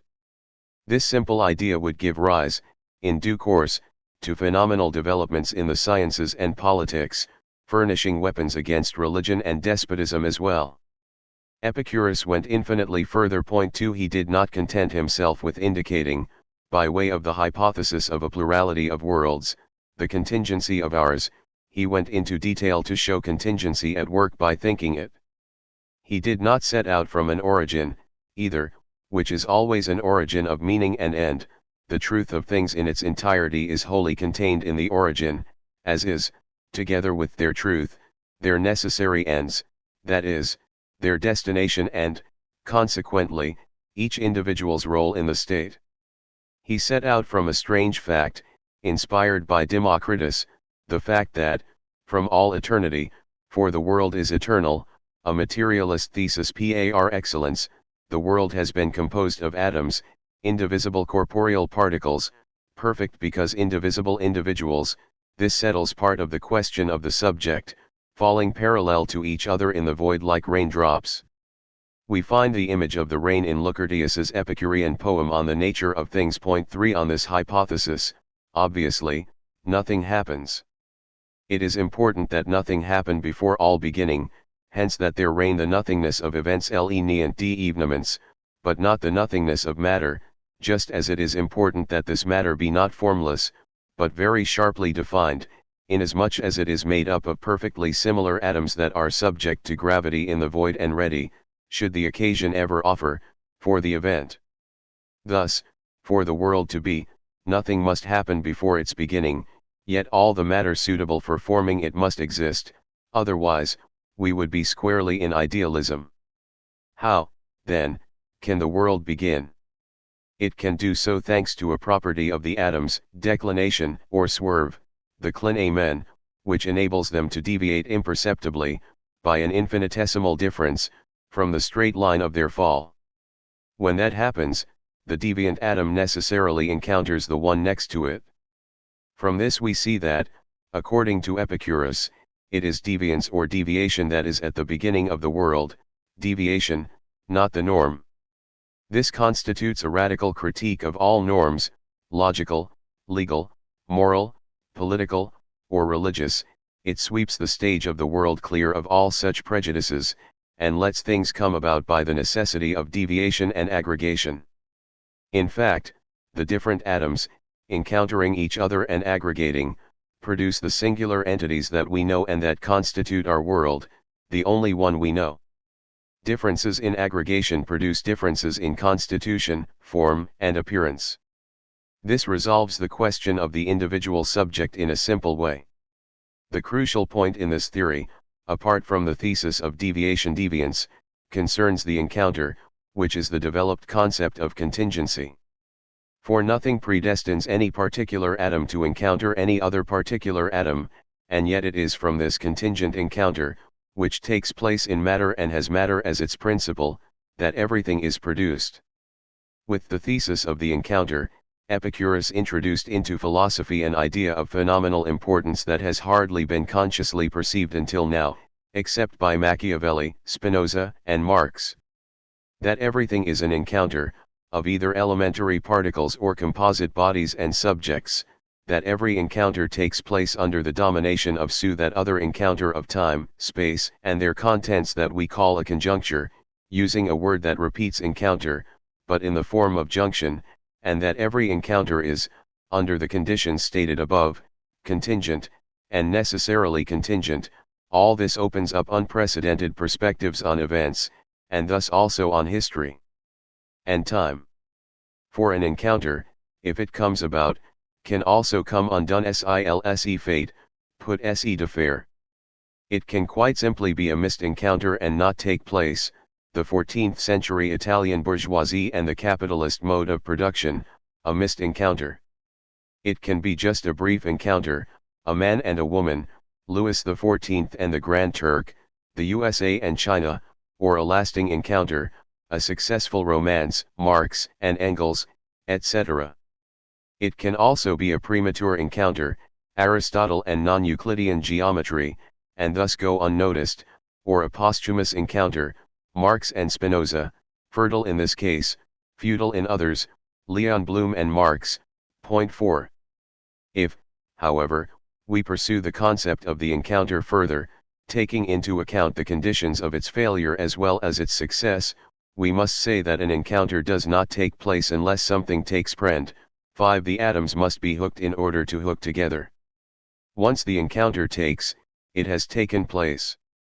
Of course, we can define the conditions of this take prize, but that can be done with certainty only afterwards, nachträglich, as Freud would later say. 6. Repeating an idea of Epicurus's unawares. It is, to be sure, not impossible to do so beforehand, but that is a relatively aleatory possibility, secured only to the extent that we can bring about the controlled, regular repetition of an event that has already occurred under conditions that can be controlled thanks to our knowledge of their variation. Thus the encounter takes prend the way water crystallizes prend to become ice, the way mayonnaise takes, the way state power takes in people's consciousness, the way a mode of production takes. That this take prize should give rise to double takes, mistakes, retakes, untakes, or takeovers, surprise, meprise, reprise, deprise, emprise, etc., as well as to all that which, in German, has to do with conceiving and grasping/understanding, begreifen, begriff, etc., merits attention and examination. What I wish to say, however, is that, with his thesis about deviation, encounter, and the take, Epicurus has provided us with the means of understanding precisely what the idealists had aimed at and missed, namely the eruption of a subject, this particular subject and no other. 17. This conception, audacious in its simplicity and seldom understood, was, with the beginnings of capitalism, soon occluded, as Husserl would have said, by an altogether different idea. It sprang from bourgeois law droit, which had been taken over from Roman law in a conjuncture that, precisely, allowed it to take or retake. Point 1. The model of the subject now changed, becoming the subject of law, and this model triumphed virtually across the board. It did not drive the old categories, subject, essence and so on, from the world of philosophy. Of course, they continued to fulfill their functions. But it took over from them, maintaining their work assignment basically intact, while putting them under its supervision. What, then, was the subject of law? Note that it did not intervene in philosophy directly, as such, but in the form of its surrogate in legal ideology, the subject origin owner author actor, in short, man as subject or, again, the human person. But to understand the fact that man in general was conceived of as a subject, we have to go back to the subject of law. For bourgeois law, every human individual is a subject of law. Subject of means that he has defined legal capacities, above all, the capacity of possessing property and the capacity of alienating it in a commercial exchange. The subject of law is, then, the owner of his property. To own property, however, he must first own himself and his will, with the result that his will is free. He owns his property in all freedom and alienates it in all freedom by establishing a free contract of exchange with a third party. Since legal freedom is everyone's freedom, all men are equals insofar as they are subjects of law. This condition has nothing of a utopian dream about it, as has been supposed, since it simply defines the fact of the basic conditions of commercial exchange, which was becoming universal at the time.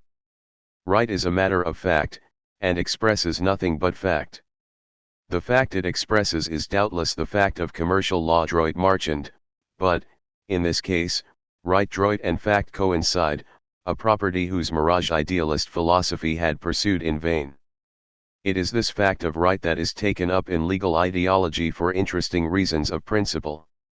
For we may legitimately ask ourselves why law, which seems to suffice unto itself, thus duplicates itself or completes itself in a legal ideology. Yet the matter is simple enough. Law, while formally sanctioning all commercial transactions, does not force anyone to accept them, a matter for the state and the police, or create an obligation to accept them, a matter of morality. It therefore needs the double supplement of the state and a moral ideology that is not unrelated to religious ideology, at least for as long as religion exists.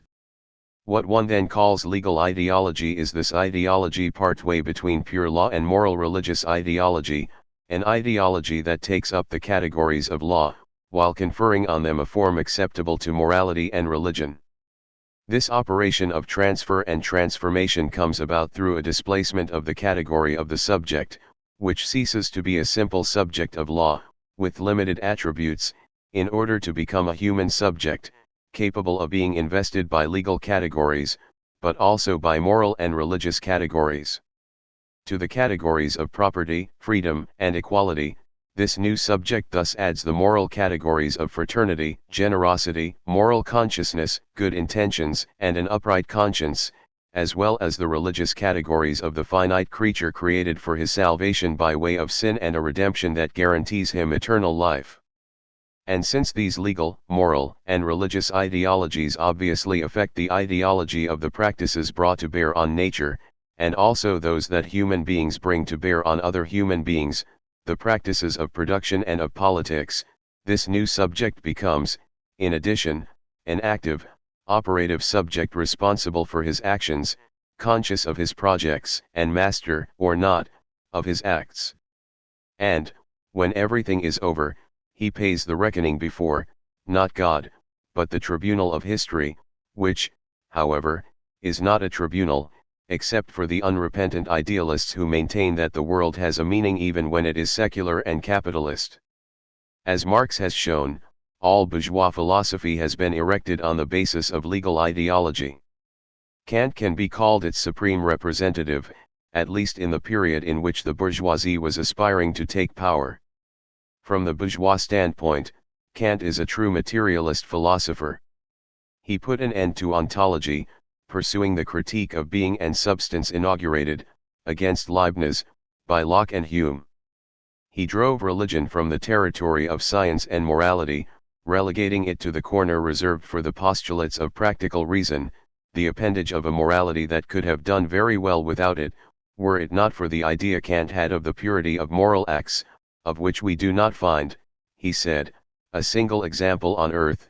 Their existence had to be guaranteed somewhere, the guarantee again, lest one lapse into what he wrongly considered to be empiricism.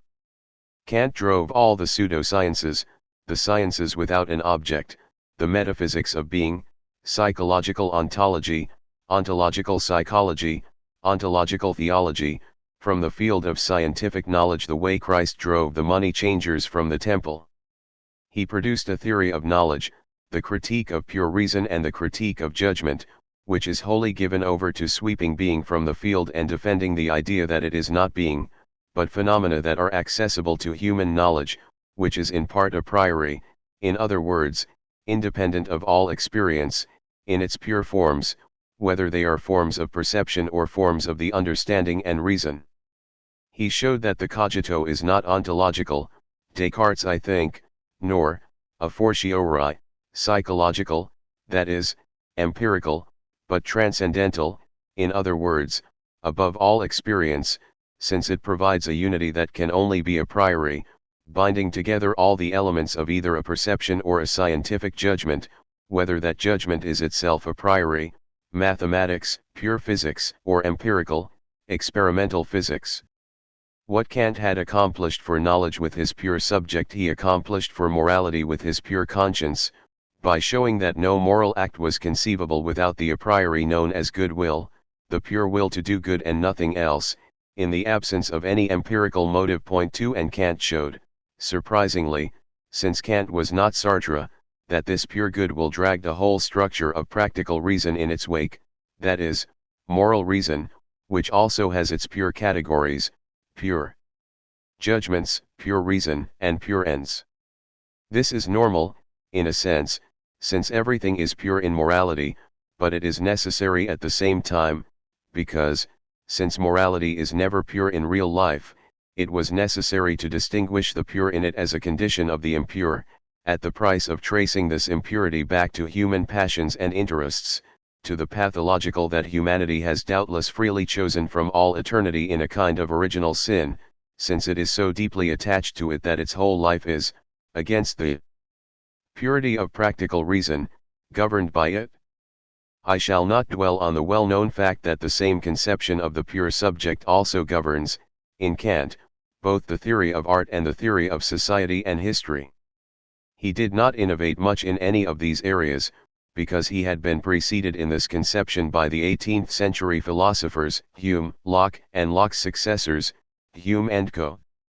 This conception had the immense advantage of ensuring that the beings existing in the world were clearly subjects, pure subjects, and also empirical subjects, and that they were, as such, subjects not just of knowledge, but also of law, morality, politics, taste, and religion. The question as to whether they were plainly this subject, and no other had thus been resolved in principle, except that one question was again left in suspense.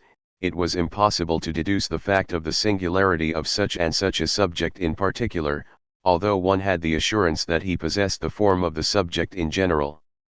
This is one of the reasons that Kant denied the possibility that psychology or, similarly, history could ever be constituted as sciences, for, since only quantity can be applied to them, and as quality is itself an abstract category, the quid, the specificity, of individuality would always elude them.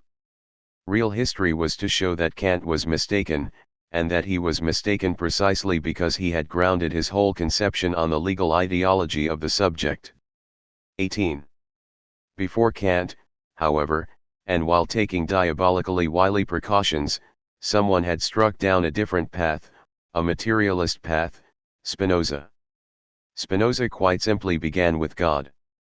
Others begin, he wrote, with thought, Descartes, or beings, St. Thomas. He began with God. It was a stroke of unheard of audacity of a kind rare in history. For to begin with God was to begin with the origin and the end at the same time, and therefore literally to bracket out, from the subsequent course of his ideas, this couple that constitutes every idealism in philosophy. To begin with God was simultaneously to say that nothing other than God exists in the world, and this came down to saying, in defiance of all the theologians, who were not fooled, that since God exists in everything, he exists in nothing and therefore does not exist. Spinoza, however, also needed God so that he could endow him with all the possible attributes, infinite in number, which express his essence, are at one with his essence, and are absolutely indiscernible from, because conflated with it. He needed God, in other words, to account in advance for the singular power of all singular subjects, whether stones, dogs, or human beings. Here too, there was no managing without structure, either, because, since attributes are infinite, the only two that human beings know are extension, or matter, and thought. An intermediary was plainly needed to get from God to the singular individuals known as the finite modes. Mode equals variation/modality of an attribute. For Spinoza, these intermediaries were the infinite modes, for example, the space of geometry and the understanding, whose overall combination gives rise to arrangements that Spinoza calls, using a curious term that has discouraged all his commentators, except for Marshall Gerald, facies totus universi, figures of the total universe, two figures which are, doubtless, the most general laws governing, on the one hand, the ensemble of bodies and, on the other, the ensemble of minds. Point 3. It is obvious that, on such a conception, the subject-object distinction goes by the boards, as do the question of right, the question of truth, and the question of the criterion of truth, so that the theory of knowledge disappears from the outset. Its place is taken by a curious theory of the three kinds of knowledge, presented as a fact outside the jurisdiction of any question of right. In this theory, we are told about a first kind of knowledge, or imagination, and since Spinoza has already served notice that the category of faculty must be rejected, this first kind of knowledge or pseudo-faculty seems, rather, to designate a world, the immediate world. Spinoza does not say the world of ideology, but we may suppose that that is what is in question, especially after reading the theological political treatise, in which the imaginary imaginaire is what everybody perceives and believes, including the prophets who man the outposts of the imaginary, since they hear God without understanding what he is telling them, although it is true. Point 4. For the strange thing about this imagined reality imagination is that it contains a portion of truth, the true. In part, the true as inadequate, which refers us to the true as adequate of the second kind of knowledge, present as such rather than disguised. Here the true wears the aspect of the common truths in which the sciences and philosophy operate. But what of the subjects, it will be asked. They are imaginary in the first kind of knowledge, they are perhaps known, but only abstractly, in the common truths of the second kind of knowledge. Spinoza held the surprise of a third kind of knowledge in store for them, one that would furnish the knowledge of them, since it provides, precisely, knowledge of singular essences. And there can be no doubt that Spinoza concealed, behind his famous example of the different ways of arriving at knowledge of the fourth proportional, 5 other examples of incomparably greater importance, the knowledge of human individuals and the singularity of their histories, or knowledge of the singularity of history, and even the moments and instants of a people's history, as we see in the case of the Jewish people in the theological political treatise. We should bear in mind that the times were against Spinoza, who could not say everything openly. However that may be, it is not impossible to maintain that something about this astonishing construct recalls materialism. It does so in a negative, critical way above all, no doubt about it, yet in a way that no philosopher before Marx was able to surpass. For there was more than just materialist refusals in this philosophy. I shall not come back to this point, which is obvious. There were also astonishingly fertile theses in it. For instance, the idea of the infinity of the attributes 6, in a day and age in which humanity was just beginning to acquire true knowledge of arithmetic, geometry, analysis, and physics, left the door wide open to the discoveries of the future. To take just 2 examples, besides the 2 known attributes, math and physics, the continent of history, into which Marx would resolutely advance, was opened up by Spinoza himself with his theological political treatise. Formally, I say formally, Spinoza left the door open to another continent, into which Freud would later venture. For example, another idea, parallelism, which can, to be sure, be called idealist in a certain regard, in fact left the door open to the question of the primacy of matter over thought. To cite one last example, the powerful idea of a causality that operates in its effects and exists only in its effects announced, from afar, an idea that Marx would take up in his turn, that of the causality of a relation with respect to the elements that constitute it as a relation, consider the relation of production, or a causality of the structure with respect to its elements, structural causality. Evidently, Spinoza lacked the idea of the dialectic he needed to confer a meaning on these intuitions of genius. It was not, however, Hegel, who rightly criticized him for this absence of the dialectic, who would truly answer the question, unspoken in Spinoza and posed by Hegel. It was Marx. Yet Hegel seems to have inherited what was best in Spinoza, the critique of all theories of knowledge, the critique of right, the critique of the moral and political legal subject, the critique of the social contract, the critique of morality, the critique of religion as an appendage to morals. Hegel thereby put himself in a position to criticize Kant as Spinoza had criticized Descartes, and in almost exactly analogous fashion. Moreover, Hegel introduced into philosophy precisely what was lacking in Spinoza, the dialectic, or the labor of the negative. It was thanks to this that each singular being existing in the world could finally be identified as this subject and no other, whatever the forms of singular individuality involved, a particular variation of the perceived world, a particular figure of individual consciousness, a particular historical individuality, that of a human being or a people, etc. And it clearly seemed that the idealist question of being, that empty question, had at last been answered because it had been posed differently. Unfortunately, our philosopher had not evacuated idealism, he had merely confined it to the dialectic itself.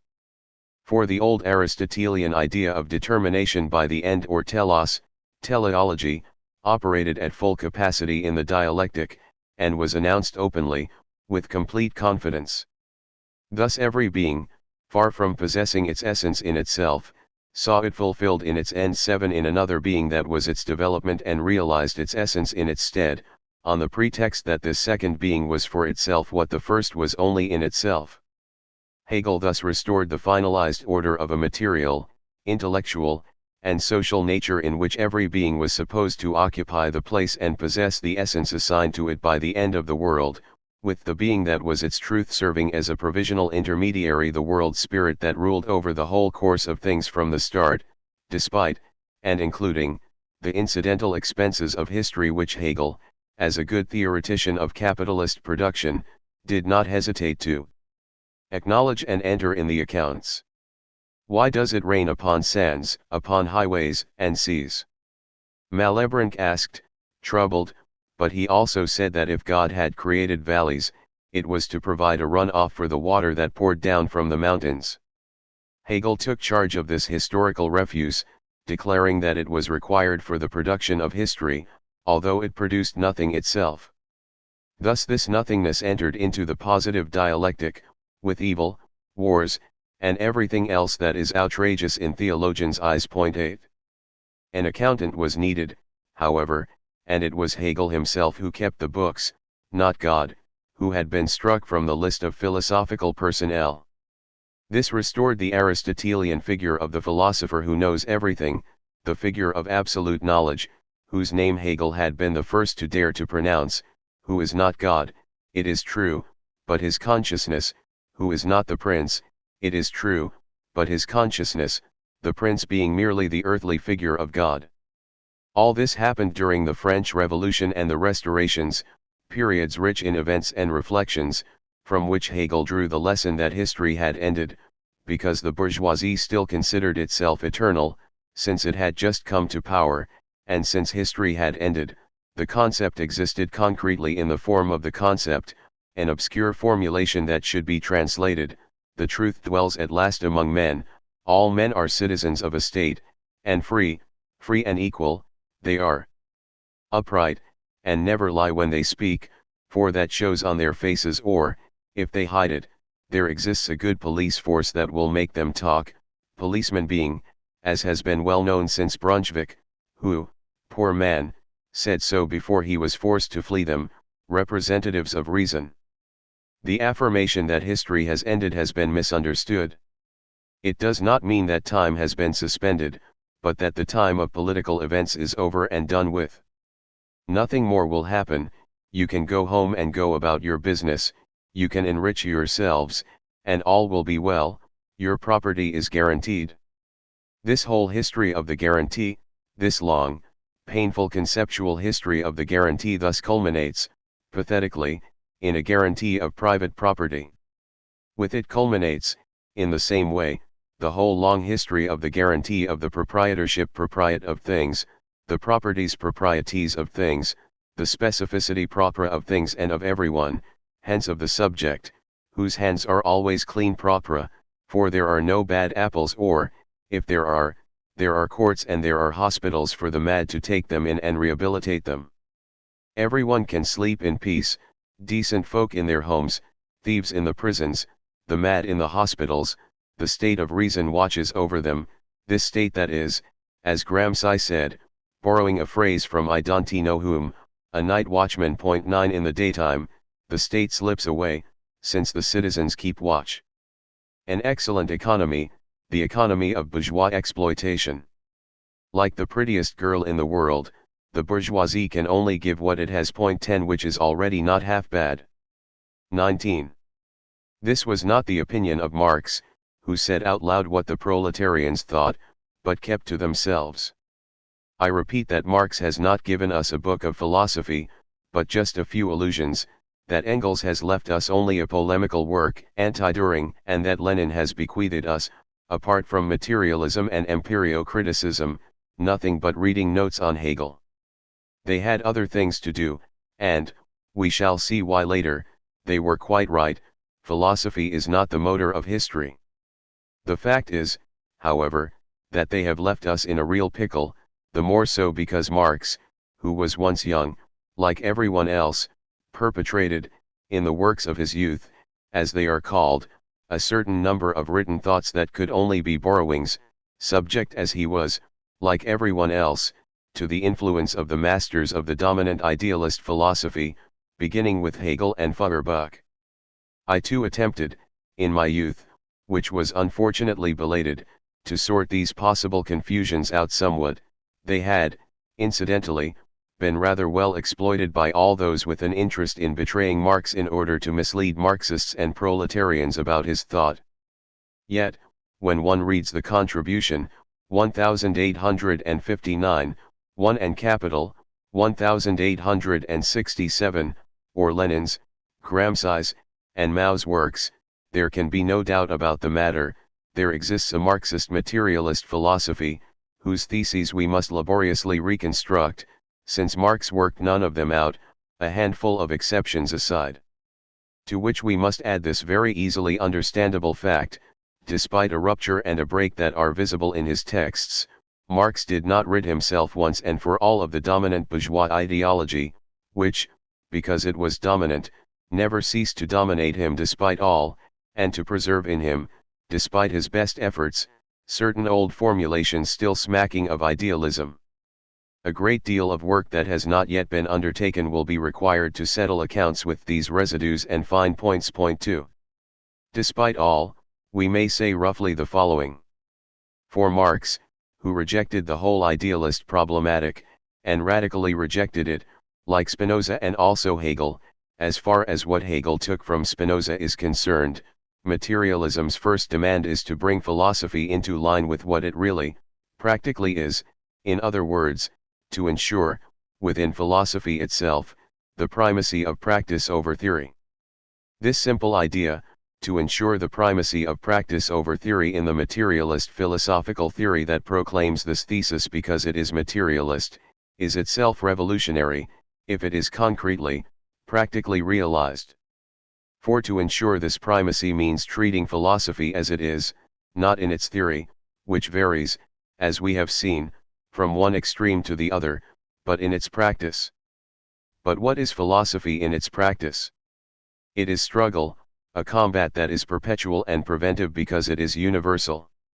And philosophy is also the battlefield on which this perpetual war unfolds between a great many combatants, all of whom, however, in providing others with supplies and support, or by virtue of the intentions they harbor, ultimately range themselves in one of the two great camps that group together all the philosophers in the world, the idealist and the materialist camp. There may be messengers between these two camps, providers of imaginary or selfishly motivated services who suggest compromises and the formulas to couch them in, people who, like Kant, are from the bourgeois standpoint fairly materialist, but are, from the proletarian standpoint, literally shamefaced materialists, agnostics. Lenin. 3 The truth is that no philosopher is neutral, even if he thinks he is, even if he establishes a zone of philosophical extraterritoriality for himself in which he can, what with freedom of trade and duty-free goods, convince himself that he stands above the fray, or even offer his territory as an asylum to battle-weary warriors or those with pursuers on their heels. On the philosophical battlefield, whatever the name under which combatants of the most widely varying kinds range themselves, and the objective meaning of that name, empiricism, nominalism, realism, sensualism, and so on, can vary, depending on the way the battle goes. On this battlefield, there can be no neutrality. Every philosophy belongs, directly or indirectly, avowedly or not, to either the idealist or the materialist camp. The conclusion that materialism draws from this, idealism draws the same conclusion, but, since it does not say so, it helps to maintain the idea that it has not chosen and that there is no choice to be made, is that one must choose one's camp, that every philosophy always chooses its camp, and that the materialist, to be a materialist, has to choose the materialist camp, otherwise, he would simply declare himself a materialist while remaining in the idealist camp or its appurtenances. This is what Lenin called partisanship in philosophy. Point 4. This partisanship has an important consequence. Obviously, it cannot be a simple declaration of partisanship, but must be real. A philosopher who chooses the materialist camp in full awareness of what he is about has to reconnoitre the terrain to determine exactly what positions his camp occupies, and he has to reconnoitre the adversary's camp, the idealist camp, the same way. He has to reconnoitre it in detail. If you want to know your enemy, you must go to your enemy's country. Goethe, cited by Lenin. 5. If he is to connaitre the adversary's positions well. This recommendation is by no means merely formal, for the camps have not been constituted once and for all, nor the positions occupied once and for all. Philosophy is a millennial trench war in which entrenched adversaries face off. They cannot always see each other, but they never lose touch, even if they are only at shooting distance or in flight range. Moreover, the front line shifts in the course of the fighting. It also shifts as a function of the stakes of the fighting, which vary with the vicissitudes of history and the war. Sometimes it is a hill that must be taken by storm, sometimes it is the hollow of a valley or an old fort which has been armed by the enemy and temporarily shut down, but which, once captured, will be put back into operation. So it is that, depending on the course of the battles, nominalism changes camps, as does empiricism and realism and even the names idealism and materialism, for, in this war as in any other, one tries to trick the enemy with ruses and feints. Thus Spinoza takes God by surprise and by storm and, from the divine heights, dominates the whole battlefield. From then on, no one can drive him from it. Thus, again by surprise, even if we saw him coming a long way off, Heidegger captures the thing and turns it against Hegel. Thus Marx wrests thought from idealism in order to subordinate it to the primacy of matter, or to that of the nominalist, difference between the real object and the object of thought, and so on. The history of philosophy resembles that of a protracted war. When the front shifts, it leaves behind, forever engraved in the combatants' minds, the name of a tiny village no less than that of a fortified town. Who today remembers the Thomist impetus? Yet it was the theater of a bloody war associated with the birth of Galilean physics. Who remembers the pineal gland? Yet it was the name of a place where the destiny of Cartesian psychology was played out. Who remembers the Greeks and Aristotle's earth, immobile in the center of the universe, now that Kepler and Galileo have demonstrated that the earth revolves around the sun?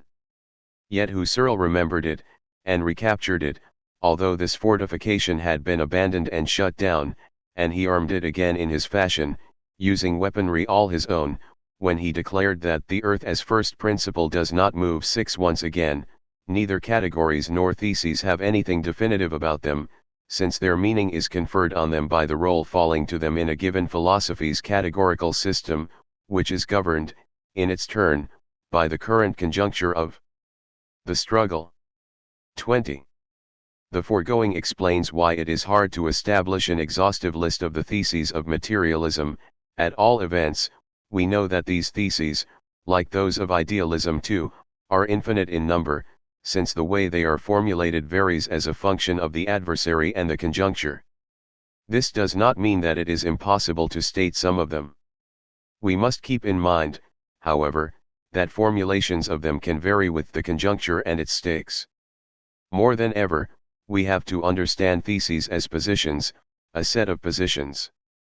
Besides the primacy of practice over theory, thesis 1, we should mention a second essential thesis here, thesis 2, the primacy of matter or being over thought or consciousness.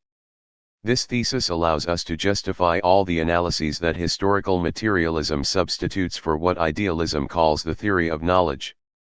Of course, this thesis does not determine in advance the derivative philosophical forms required to justify these analyses.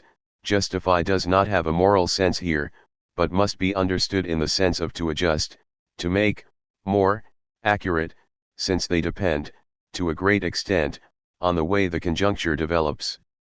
It is, however, important to note that this thesis intervenes in second place, covered by the first, as one says in military jargon, for this cover prevents the second thesis from drifting in the direction of idealism, and restoring, in the guise of the pair matter/thought, the old idealist pair being/thought, or subject/object, or even the category of reflection the way we see it functioning in certain passages in Lenin that fall a bit short of the mark and, when they are not equivocal, in many of his commentators too. Thesis 3, internal to thesis 2, might be put as follows: primacy of the real object over the object of knowledge. Thesis 3 would pave the way for thesis 4, taken directly from Lenin, on absolute and relative knowledge. It would affirm the primacy of absolute over relative truth, thus ruling out all historicism. Point 1. We could go on this way ad infinitum. The reader would benefit from engaging in the exercise. It is enough, however, to consider all these materialist theses in their interrelations in order to see that they contain theses of another kind, which might be called dialectical. The question of how to understand the dialectic is a ticklish, still controversial one in Marxist materialism. Marxists are happy to declare that Marx is a materialist, and they subscribe to the theses that I have just recalled. However, it seems that the relationship to Hegel, which is ambiguous and hard to break off, has given rise to the idea, as appears clearly in Engels, that what Marx owed Hegel was precisely the dialectic, which he had detached from Hegel's bad, reactionary system, and that he had a right to do so, since the dialectic is, when all is said and done, a method, the universal method. Point 2. Nothing could be farther from the truth.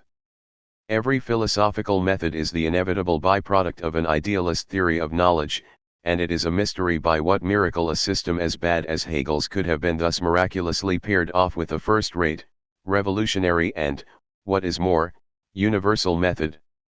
Yet, despite all, the caricatural idea that the dialectic is something other than materialism, that materialism is a theory of being or an ontology, and that the dialectic is its method, has lingered on. We still find it in the majority of Soviet philosophers and their Western emulators. We even find the idea, unfortunately put forward by Engels in the Dialectics of Nature, that the essence of the dialectic is motion, and that motion is the property par excellence of matter, so that being is matter in motion. This justifies speaking about the laws of being, materialism, and, at the same time, the laws of motion, the dialectic. 3. This idea of laws of the dialectic, which Lenin also let slip once or twice, we should not be afraid to correct it, is, properly speaking, absurd if the reference to the scientific category of law is taken literally. It restores the idea, which it pretends to found, that there should exist, to counter idealist ontology, a materialist ontology that would provide us with the laws of being, materialist theory, and its movement, that is, its development, the laws of a dialectic at once objective and subjective, Lucien Seve, that would thus cover all questions, in other words, all imaginary difficulties, I mean the adversary's difficulties. Point 4. It must frankly be said that, today, for the front may shift tomorrow, the main obstacle blocking the development of Marxist philosophy resides here, at the very heart of Marxist philosophy. There are no laws of the dialectic, but only dialectical theses. The dialectic, which falls under the jurisdiction of philosophy, does not provide knowledge of the pseudo-laws of its object, but states theses. The absurdity of the claim that one can state laws of the dialectic is attested by the problem of counting them. As a rule, one says that there are 3 or 4 such laws: the interdependence of phenomena, the qualitative leap, the negation of the negation, and contradiction.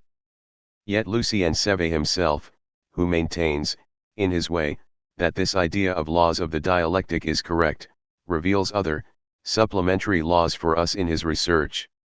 We know that they are in fact infinite in number. This infinity is due to the fact that they are theses, not laws. We should therefore say that the dialectic produces theses, in other words, inasmuch as there is no special instance here possessing the right to state certain theses and not others, that there are dialectical theses, or, better, that all theses are at once materialist and dialectical. The proof is the character common to all the materialist theses we have named so far. They all talk about a relation of primacy, x over y. Yet what do we see in this relation? A difference, a hierarchy, hence a contradiction. Not contradiction in general, but an always specified contradiction, which has a primary aspect. We may further observe that, in the series of theses, contradictory among themselves, there is always a primary and a secondary contradiction. This merely reflects, at the heart of materialist philosophy, its antagonistic, dominated, or, someday, dominant, relation to the idealist philosophy standing over against it. This is necessarily the case if philosophy is, in the last instance, struggle in theory. When Lenin declares that the essential feature le propre of the dialectic is to help us, that is what he says, to help us, to conceive of the contradiction in the intimate essence of things. He simply sums up this characteristic, which, insofar as it is stated in the form of a thesis, but that is the essential feature of any thesis, is treated as universal. 5 And he is perfectly right to speak of the internal essence of things. He does not, however, lapse into ontology as a result, because he has taken the materialist precaution, unlike Stalin. See, on this point, Dominique Lecourt's limpid demonstration in his Lysenko 6 of defining the thesis of the dialectic as capable of helping us to conceive of contradiction, rather than saying, like Stalin, that contradiction is the law of the development of contraries. Lenin thereby also affirms a thesis absolutely essential to Marxism, very precisely, to historical materialism, the theory of classes and the struggle of the classes, the thesis of the primacy of a contradiction over the contraries. This thesis is justified by the sequence of materialist theses that we listed a moment ago. Thus it is clear that, on these bases, the idealist distinctions between being and thought collapse, that there is only one world and one reality, and that the process of knowledge of this world enjoys a relative autonomy, although it is subordinated in the last instance to the process of nature, as can be seen in the relation between production and the history of the sciences. As for the dialectic, its function, as in Hegel, is to prevent the process of knowledge from coming to a halt on fixed concepts and thus stopping this process. It does not, however, substitute itself for the laws discovered in nature and human history by this process of knowledge. Not only does it clear paths by opening up the space of knowledge in opposition to idealist prejudices, but it also provides the process of knowledge, as materialist theses do too, with categories essential to the constitution, renewal, and pursuit of this process. We shall, however, see that in a moment. 21. For we cannot, at the point we have now reached, avoid a crucial question. It is true that we observe the existence of a philosophical battlefield, that philosophy is a perpetual war, and that there are, in the last instance, 2 camps in philosophy, the idealist camp, still dominant, and the materialist camp.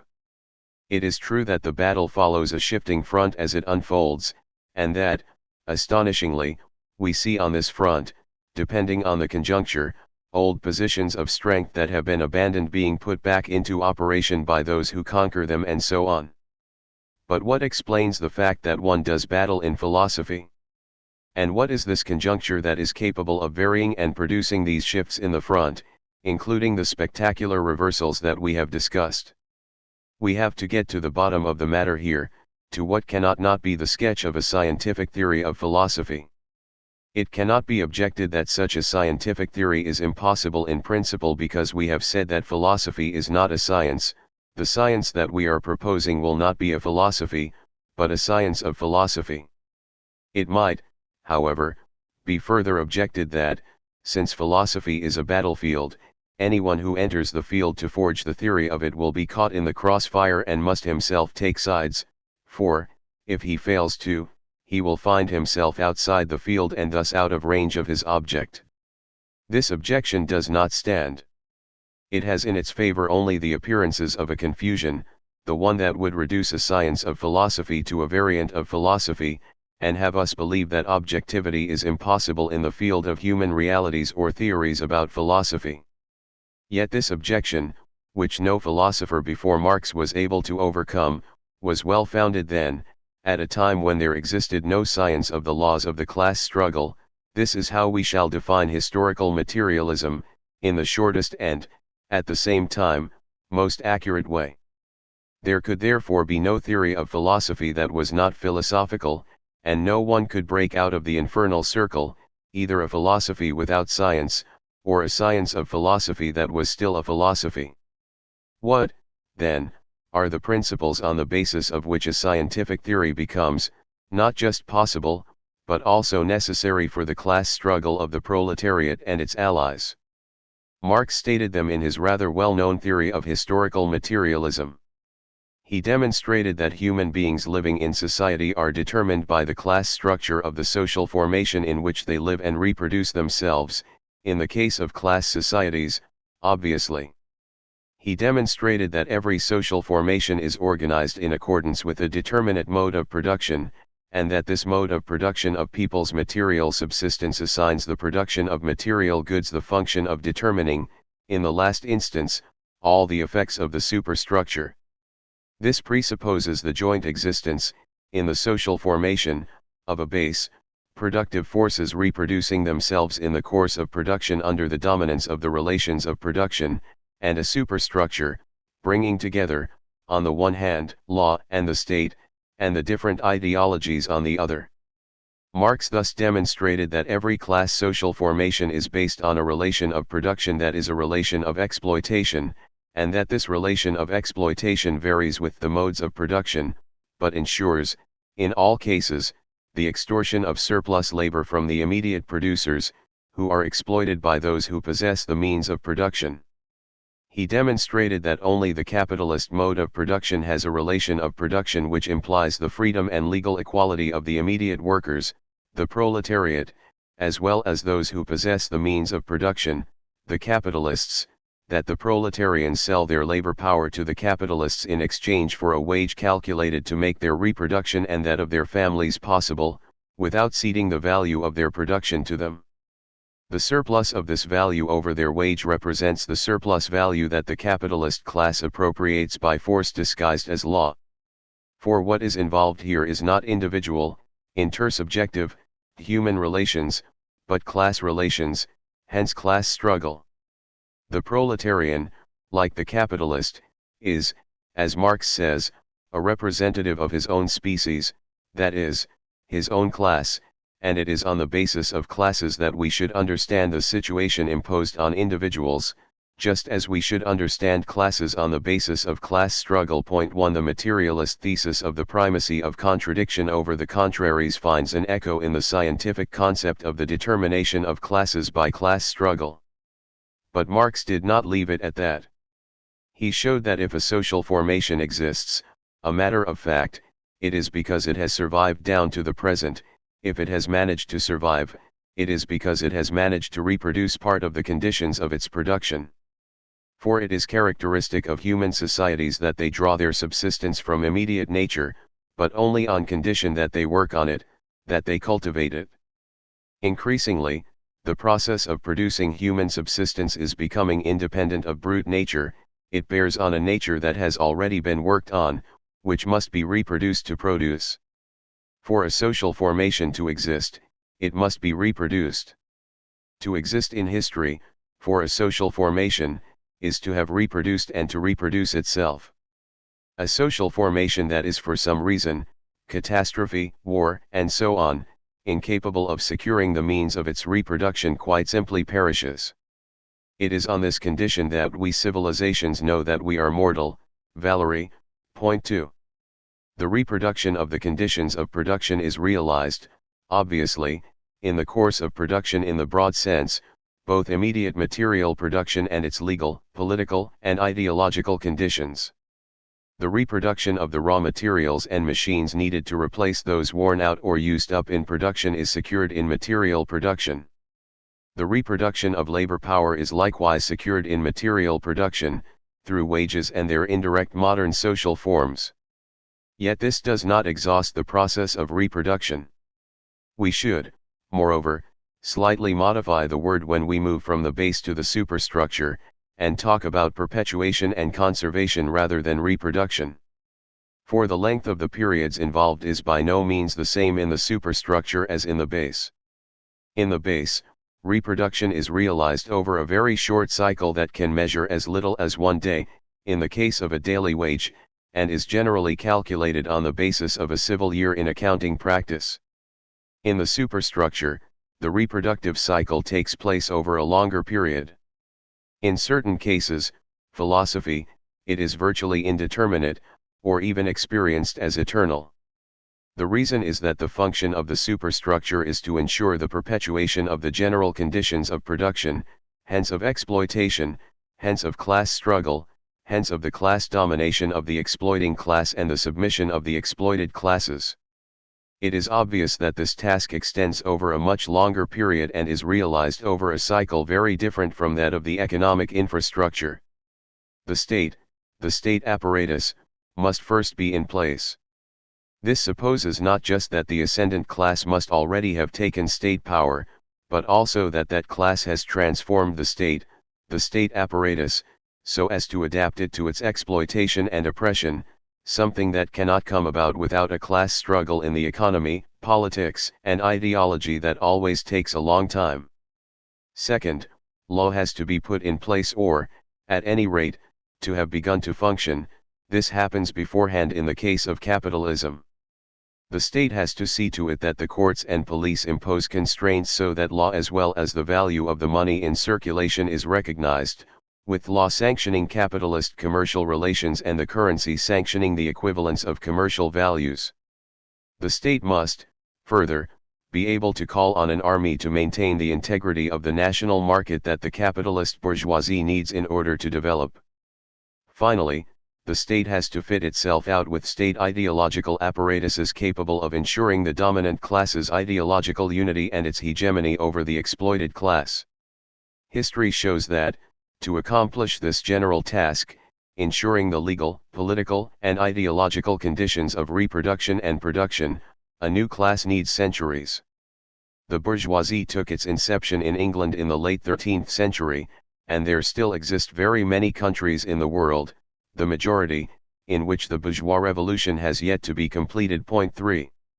I have tried to show what ideology consists of and why it is impossible to conceive of it apart from 1. The class struggle, 2. The social practices, and 3. The state apparatuses that endow it with a body corps, which also evokes the various corps of civil servants and state officials and state force, even when these apparatuses are private from the legal standpoint, the churches, some schools, and so on. Point 4. In this connection, I have often been asked whether my views exactly coincide with those defended by Gramsci, who made remarks very similar to mine. I was unaware of them at first writing. It is not easy to make up one's mind about Gramsci, who worked under appalling conditions and took into account the pressure of the censorship brought to bear on him by the fascist regime when formulating his ideas. What is more, Gramsci thought in the terrible ideological and political conditions of the period immediately following the failure of the revolution of the Torino Workers' Councils, in the conditions of Mussolini's fascism, and in the conditions of the turn represented by the Stalinist deviation, and he had no direct information about what was going on in the world. It is, however, possible that I do not approach the question exactly the way Gramsci does. I put the accent, more than he does, on the state character of the ideological apparatuses, their objective connection rattachment to the dominant class, and the compact force represented, from the standpoint of that class's interests, by the bloc comprising the repressive state apparatus / the ideological state apparatuses. This fine point is not insignificant when it comes to a question of current interest, that of the dictatorship of the proletariat. 5 When we picture the ideological apparatuses, Gramsci talks about hegemonic apparatuses, not by accident, as closely connected to the state and marked by the state. We accentuate the strength of the class dictatorship guaranteed by means of the state, and we necessarily arrive at a different assessment of the balance of power in the class struggle, one that does not, this time, underestimate the adversary. In contrast, if we are inclined, like Gramsci, to associate the ideological apparatuses with what he calls, after Hegel, albeit in a completely different sense, civil society, which is for him the sphere of the ideological and political apparatuses, we grant them an autonomy that exceeds their real force. This means that, in return, we tend to underestimate the force of the state and, therefore, the force of the domination of the class in power. The result is a strategy of the kind observable in Italy or even Spain, but it is more interesting in Spain, which consists in investing the ideological apparatuses from within. This is possible, because they are not very strong, and, once the ideological and political apparatuses have been occupied from within, the proletariat is in some sort in possession of the state, hence of state power, without having previously seized it. I say elsewhere what I think of this strategic conception. It does not correspond, in my opinion, to the current balance of power, even if, in a certain way, it reflects the weakness of the bourgeois state and its ideological apparatuses in a country such as Italy. Thus it would seem that Gramsci was swayed by the situation of real weakness of the Italian bourgeoisie, incapable of endowing itself with an organic bourgeois state, and that he drew mistaken conclusions from it, not just at the general theoretical level, but also, perhaps, at the level of Italian history. For even if a bourgeoisie is weak, it is never alone. Imperialism is there to provide it with the strength it lacks and, if need be, to intervene directly in its country in order to enable it to settle problems it cannot solve alone. 22. Let us go back to ideology, for, without a clear picture of the ideologies, it is impossible to forge a theory of philosophy. What must be well understood is 1. The universal character of ideology, 2. The practical character of ideology, 3. The political character of ideology, and 4. The recursive, after the fact, character of any theory of ideology.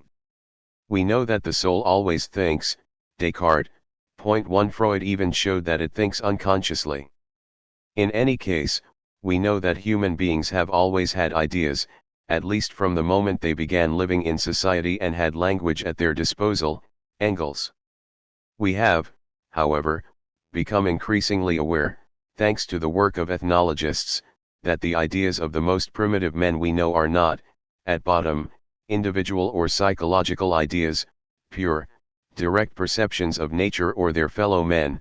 They are implacably structured in systems of representation that integrate all known beings, heavenly, earthly, animal, vegetable, human and other, divine, beings, in an extraordinarily orderly arrangement in which rules of circulation ensure the transition from one category of beings to another, the translation of one discourse, natural, political, familial, sexual, religious, into another, and an internal isomorphism, similarity of forms, guaranteeing all these possibilities.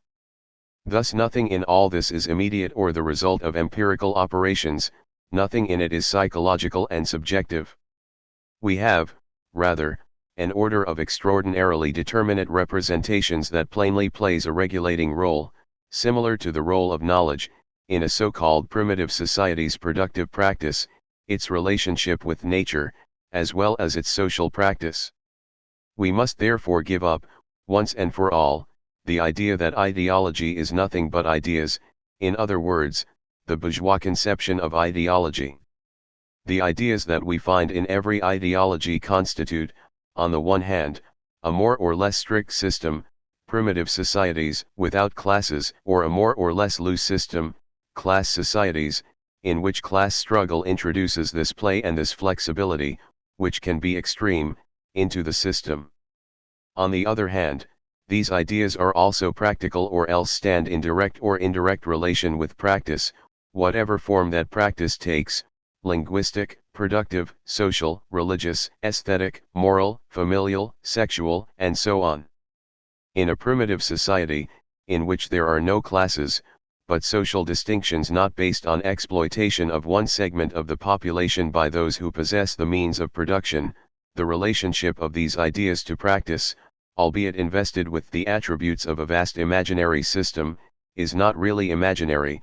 Everything is practiced and experienced in the real, as real. In a tribe that has the beaver as its totem, all members of the tribe really are beavers, and so on.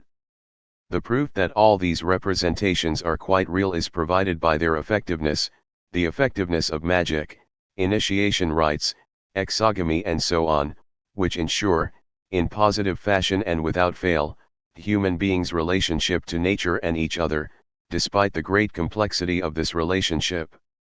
The term primitive communism has been applied to such societies. Marx and Engels used that term in affirming that communism would have nothing to do with this form of existence.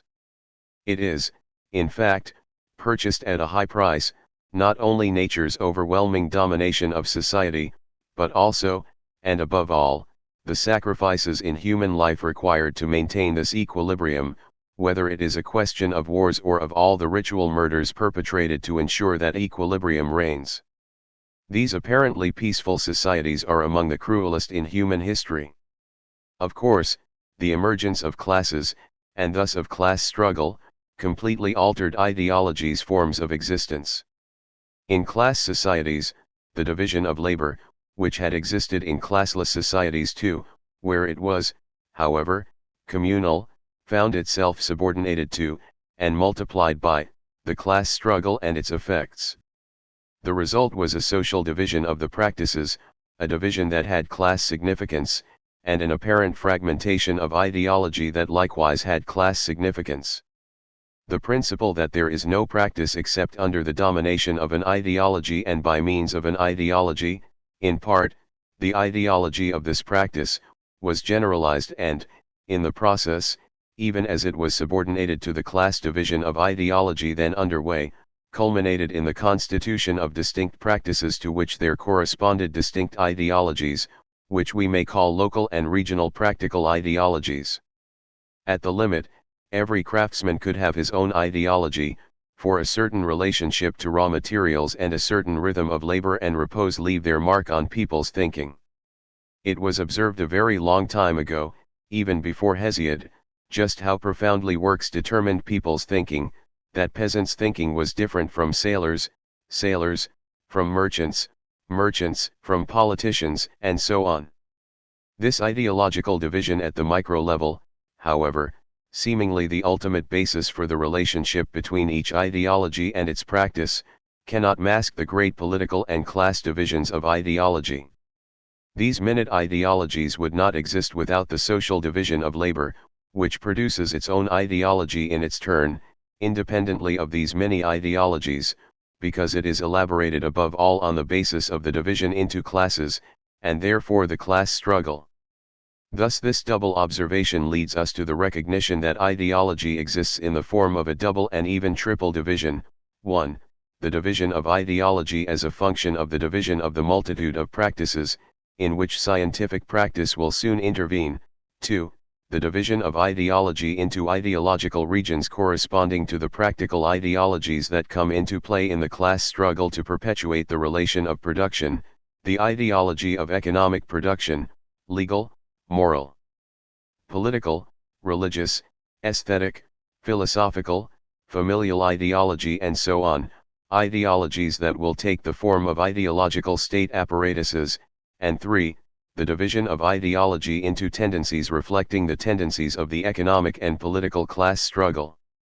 These three divisions must not be imagined as simple, distinct entities, nor even as moments such that, once the first is established, the second proceeds from it and so on. This distinction is itself the result of a historical process in which, for example, each ideology of a practice affirms its identity se reconnaît by constituting itself in distinction to a different or opposed practice, under the domination of regional ideologies and their division into opposing political tendencies. Involved here is a gigantic process of division and unification that is constantly being reorganized and never attains finalized form, because the class struggle is always there to call whatever results have been achieved into question. Yet this whole process tends to put a very precise dispositive in place, one well suited to serving the dominant class's interests. It tends to constitute all the elements of existing ideology, in their diversity or even despite their diversity. It uses whatever means it finds to hand, as a dominant ideology, capable, by virtue of its contents and the positions it occupies, of serving the dominant class in the class struggle of ideas. Why does the dominant class, defined as the class that has seized state power to exercise its class dictatorship, need a dominant ideology? Not just to dominate the ideas of the dominated class, but also, and above all, to ensure its own ideological unity, indispensable to its political unity, without which it would be at the mercy of a revolt by the exploited. For the fact is that the dominant class is not unified a priori. On the contrary, it expends tremendous effort to overcome its internal divisions, because it is made up of elements of the old dominant class that have rallied to it and, at the same time, of all of its own fractions, corresponding to the different economic functions of a given mode of production. In the case of the capitalist bourgeoisie, the fractions of industrial capital, commercial capital, and financial capital, to say nothing of the middle strata that have emerged from the decomposition of the feudal mode of production, the productive urban and peasant petty bourgeoisie, intellectuals, the liberal professions, small merchants, and so on. The considerable effort involved in the ideological, and political, unification of the dominant class as a unified class does not come about thanks merely to proclamations and publications, through propaganda and agitation. It comes about as the result of a protracted class struggle in which the bourgeoisie conquers its unity and identity as the dominant class against the old dominant class and, simultaneously, the new dominated class. The struggle of the dominant ideology, that of the dominant class, against the dominated class's ideology unfolds within this long struggle, and always in the form of class struggle, in politics, ideology, and the economy. For there is an ideology of the dominated class, even if it succeeds in affirming its identity and unifying and consolidating itself only with great difficulty. This ideology of the dominated class emerges, precisely, from these concrete practices of exploited worker and peasant labor, and from the forms of exploitation and oppression that workers undergo. These practices are inseparable from elementary ideological forms, as we have seen. This spontaneous ideology is, naturally, sustained by the experience and ordeal of exploitation and oppression originating in the capitalist class struggle. It is not without reason that Marx insists on the role of ideological education played, to the benefit of proletarian ideology, by the organization and work discipline of capitalist production, which concentrates large numbers of workers in big industry and subjects them to forms of discipline that inculcate in them, besides real knowledge, the habit of organization and discipline. This is a convincing example of the dialectical theses of Marxist philosophy. It attests the identity of contraries in the very essence of the thing, inasmuch as the forms of capitalist class struggle, precisely those of organization and exploitation, contribute directly to the constitution of the ideology of the working class as a class ideology and, consequently, to the trade union and, later, political organization of the working class as it carries this ideology into practice. Thus the bourgeoisie prepares its own gravediggers. Point 2. 23. Nothing in the foregoing should cause any problem.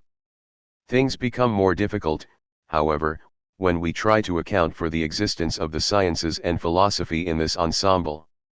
Let us try to shed some light on this subject.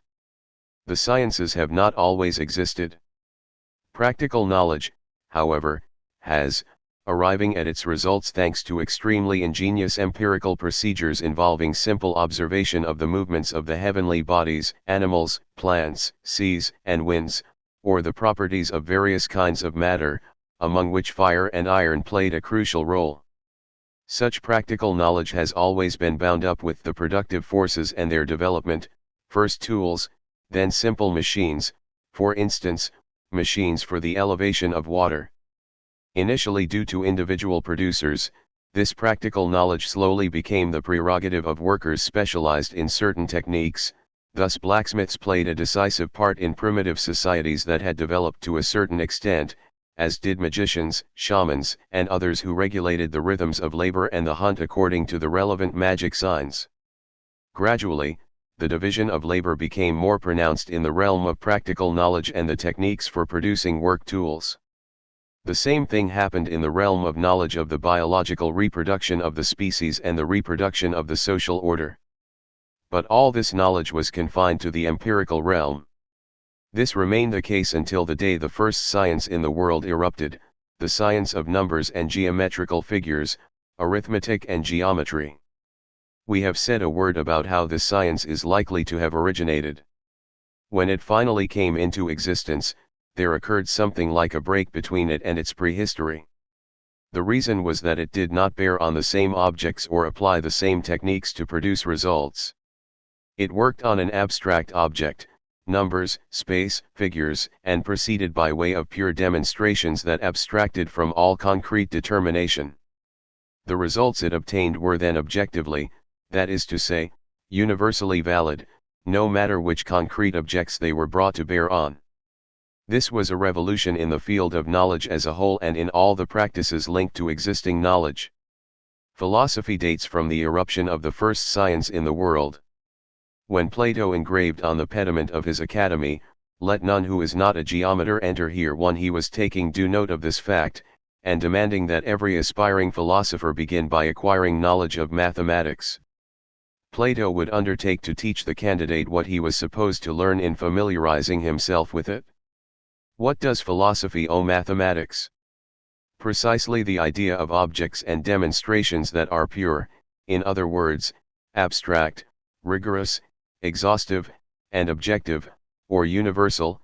Furthermore, the idea that, between practical knowledge and the pure knowledge of the sciences, there exists this break of which I have spoken, hence that this break poses questions that philosophy should think and should answer if it wishes to save appearances, real appearances, and gain the ear, not just of those who are still in practical knowledge, but also of those who govern the state.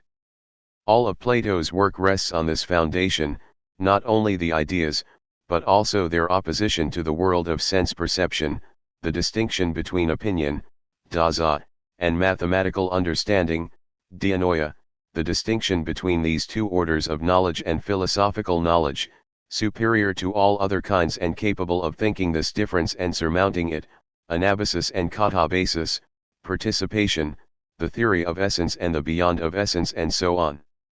If we content ourselves with this view of the matter, we may well come to the conclusion that philosophy emerged as an effect of the eruption of the first science.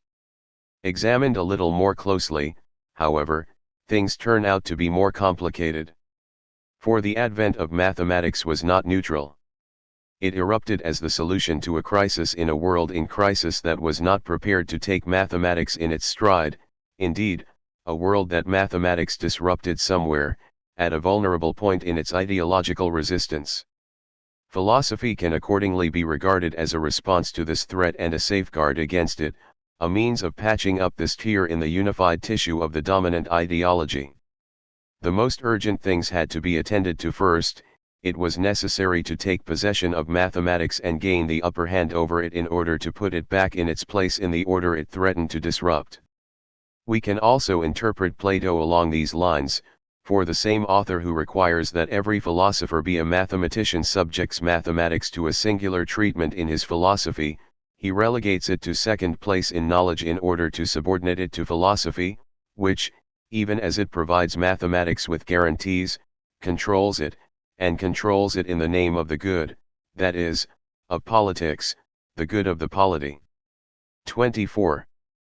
But if philosophy thus patches up or sutures the tear produced in the dominant ideology by the subversive eruption of science, which is always directly or indirectly associated with atheism and materialism, if philosophy thus philosophically restores order to an ideology which, clearly dominant though it may be, suddenly feels itself threatened by a mysterious danger, the reason is that philosophy is in league with this dominant ideology, performing, even if it is not purely ideological, an undeniable ideological function, at least on this occasion. 1. Thus philosophy seems to be endowed with an odd status. On the one hand, it gives itself all the appearances, and more than just the appearances, the theoretical arms, of science; on the other, it performs an ideological function, at least in certain very conspicuous, very important cases.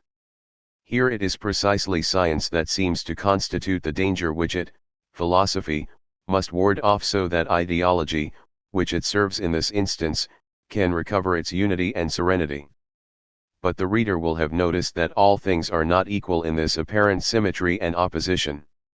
For if philosophy is akin to science by virtue of its form, the abstraction of its categories, and the demonstrative character of its reasoning, which is always reasoning of a pure kind bearing on pure, because abstract objects, that is, objects purified of all empirical content, it is not at all by virtue of its form that philosophy is akin to ideology.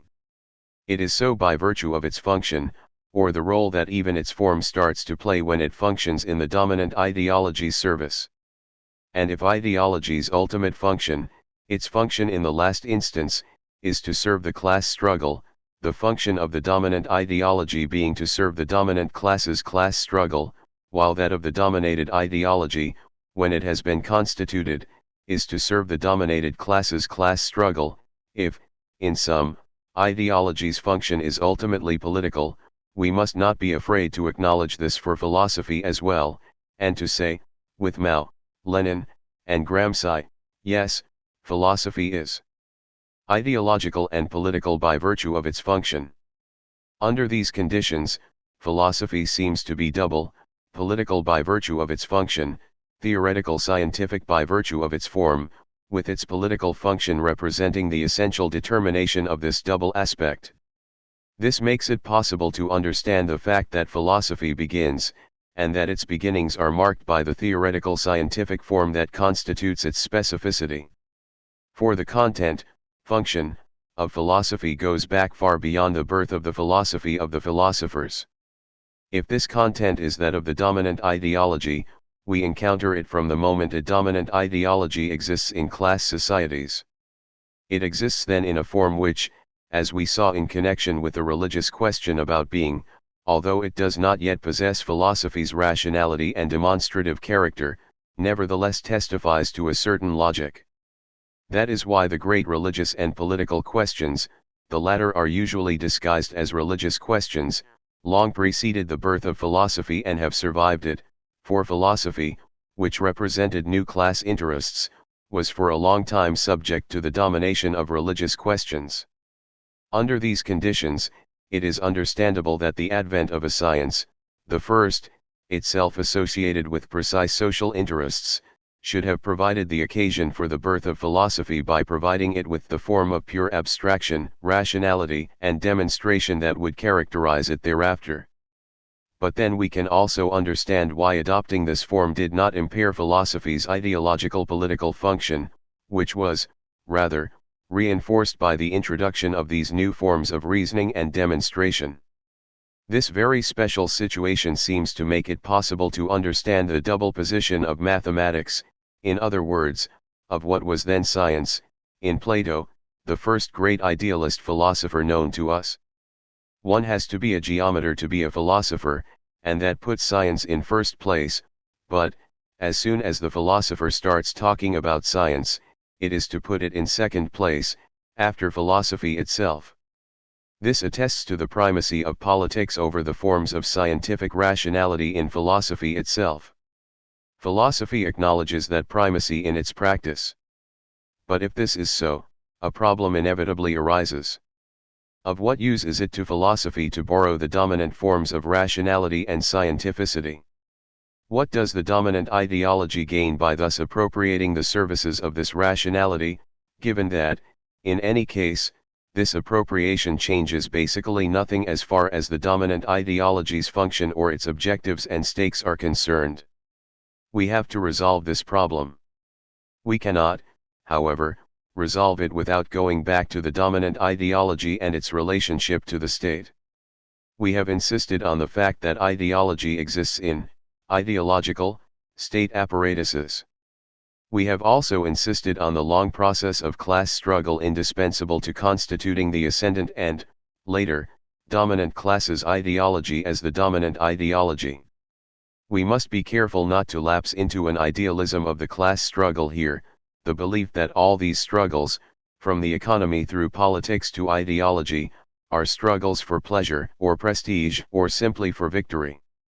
The fact is that these struggles have stakes, not just state power, the highest stakes, the state apparatus, or one of the states, repressive or ideological, apparatuses, or even exploitation and, with it, the relation of production. In other words, these class struggles do not have as their sole stakes the relations or apparatuses which constitute the forms in which they are waged. Also at stake in them, indeed, fundamentally at stake in them, are the practices in which exploitation is imposed and undergone. Among these practices figures the practice of the sciences and techniques. In all these struggles, it is a question, at the summit, of maintaining or capturing state power and the state apparatuses and, at the base, of controlling and orienting the different practices as a function of the class antagonism that divides society into classes. I said earlier that there can be no practice that is not under the domination of an ideology, and I also talked about the microscopic ideologies that are occasioned by each practice and simultaneously govern it. Furthermore, I tried to show that the constitution of the dominant ideology enlisted all local and then all regional ideologies by subordinating them to itself, while, obviously, enlisting them under the unity of the grand class ideas around which this dominant ideology could, if it managed to, constitute itself. Even before the philosophy of the philosophers existed, there was a political task here, that is, a task for the class struggle in ideology, that could be perfectly well defined. It was, above all, a matter of unifying the extreme diversity of local and then regional ideologies around a few grand ideas in line with the dominant class's positions in order to constitute the unity of the dominant ideology indispensable to its double role, helping the dominant class to unify itself and subordinating the dominated class to it by taking up and neutralizing the dangerous elements in its ideology. History shows that this ideological political task was performed, before the advent of philosophy, by an important regional ideology that imposed itself on the other regional ideologies, for instance, religious ideology or political ideology. With the advent of philosophy, this task took a relatively new turn. I do not mean to say that philosophy replaced the regional ideology that earlier unified, somehow or the other, the whole field of ideology in the dominant class's service. Quite the contrary. History shows that it is not philosophy that has played the essential role in the unity of bourgeois ideology, as far as its substance goes, but, rather, legal ideology. This, moreover, is why we were able to see that bourgeois philosophy itself had come about by basing itself on bourgeois legal ideology, borrowing from it not just the category of the subject, but also the idea of posing a question of right to all that exists, the beings and knowledge in the world itself, and God. The fact remains, however, that philosophy played a very special, very precise part in this entente, and that this part refers us once again to the relationship that binds philosophy to the rationality of the existing sciences. It seems to me that we can basically say the following, taking bourgeois philosophy as our example. In the labor of centuries that was required to constitute and, consequently, unify the dominant bourgeois ideology. Legal ideology was determinant and philosophy was dominant. Legal ideology has, at least through the first 50 years of the 19th century, furnished the master ideas indispensable to constituting bourgeois liberal ideology, and it was around these ideas that all the work of unification was carried out. Philosophy was then able to play its own particular part by theoretically elaborating questions and answers, hence theses and categories that were, first, expressions of this legal ideology and, second, could work on the ideas of the existing ideologies in order to transform them in a way tending towards their unification. To attain this objective, it is necessary to produce abstract ideas, for, otherwise, how would it be possible to unify local and regional ideologies or to occupy the adversaries' positions, which always display an extreme diversity? It must not be supposed that the philosophy of the philosophers has enjoyed, in history, a monopoly on abstraction, on this type of abstraction. Before philosophy existed, the dominant regional ideology likewise produced and practiced a very special type of abstraction, metaphorical most of the time, which enabled it to accomplish its mission of ideological unification. The only difference turns on the fact that philosophical abstraction is borrowed from scientific abstraction. This is a fact, and here we should perhaps again speak of the tear produced by the advent of science in a cultural universe whose ideological political equilibrium was unstable. The fact is that, since the interests at stake were doubtless too great, but there is a cruel lack of studies on this point, the unification of the dominant ideology could not do without philosophy's services from a certain point in history on, even when this philosophy was bent to the service of theology, a case that illustrates our previous remark. It is not necessarily and, to date, has never been philosophy which determines the dominant ideology. 25. If we are prepared to admit that the whole process of constituting the dominant ideology is simply a form of the class struggle, and if we are prepared to admit that the basic stakes of this class struggle are, behind the forms of the state, possession of the means of production and the different practices connected with them, scientific practice included, we can understand philosophy a little better. We said that philosophy has no object, in the sense in which science has an object. We added, in the course of our exposition, that philosophy has, in contrast, objectives in the class struggle that oppose it to its philosophical adversaries in the realm of theory. We may now say that philosophy has objectives because it has stakes, like every struggle that is not an idealist struggle. But the stakes of the class struggle in theory known as philosophy are rather special, they are not in easy reach, they are remote, they are even so remote from the practice of philosophical class struggle that one wonders how philosophy can ever attain them. What are these stakes, beyond the refutation of one or another philosophical thesis? Since philosophy is not a science, there is never any identifiable error in philosophy and, consequently, never any erroneous, untenable thesis. The stakes of the class struggle in theory are, precisely, the practices we mentioned a moment ago. The stakes of philosophy are what happens in these practices. Above all, in the practice of class struggle, economic, political, ideological, but also in all the other material practices, to which the sciences of nature are closely connected, and in the most diverse social practices as well, sexuality, the family, law, culture, and so on. For the dominant class, it is a question of controlling these practices and the people who are their agents, and aligning these practices with its own class interests. Control of these practices does not come by way of possession of the means of production, exchange, and research alone, but also by way of the ideologies of which these practices are the site and the object. The full meaning of the unification of the dominant ideology is conferred on it by this demand, for it is through the unification of the ideologies and through their penetration by the dominant ideas that the dominant classes' control and domination of these practices and their agents comes about. It is here that philosophy plays its part, since it works, as in a laboratory, on legal ideologies' orders, to elaborate questions, theses, and categories that the dominant ideology adopts and carries to the heart of the ideological forms dominating the practices and their agents. This clarifies, finally, a circumstance that has always been something of a mystery in the history of philosophy, the fact that philosophies take the form of systems, not all of them, but the great majority. Engels uttered a bit of foolishness on this subject, thereby proving that a materialist is never entirely immune to idealism, when he wrote, in Ludwig Feuerbach, that philosophical systems exist to satisfy an imperishable desire of the human mind, the desire to overcome all contradictions. 1 What he said is true as far as contradictions go, but it is idealist to evoke the contradictions of the human mind.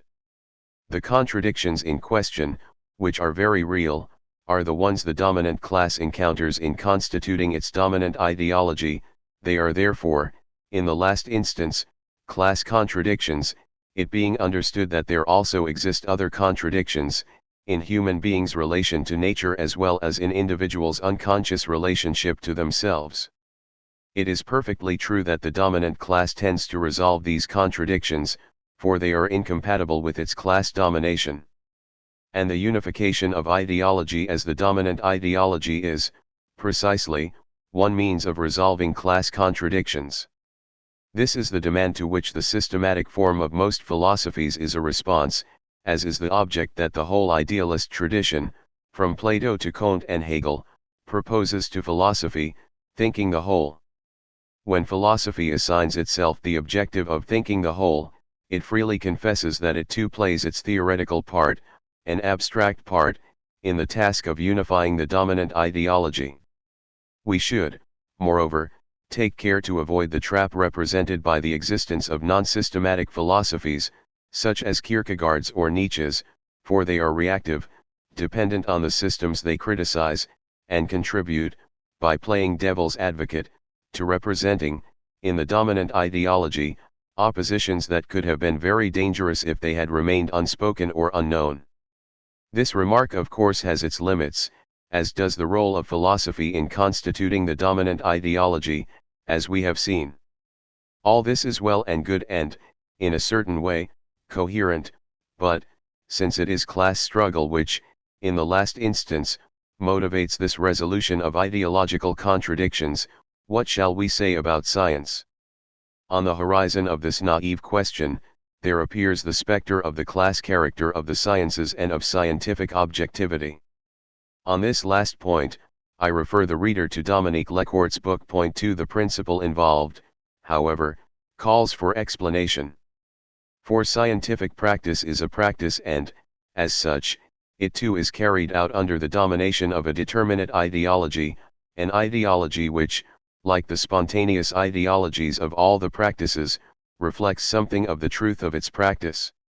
Some time ago, I tried to show that we can distinguish, in the spontaneous philosophy of scientists, two different elements: element 1, the intrascientific element, tendentially materialist, and element 2, tendentially idealist, since it originates outside science, that is, in the last instance, in the dominant ideology, in which philosophy plays the role we have seen. 3 Thus every researcher works on a material object, concrete or abstract, under the domination of a certain ideology, which also includes philosophical categories that have become so completely a part of everyday life that they no longer even appear to be philosophical, or to be fraught with, and overdetermined by, philosophical echoes.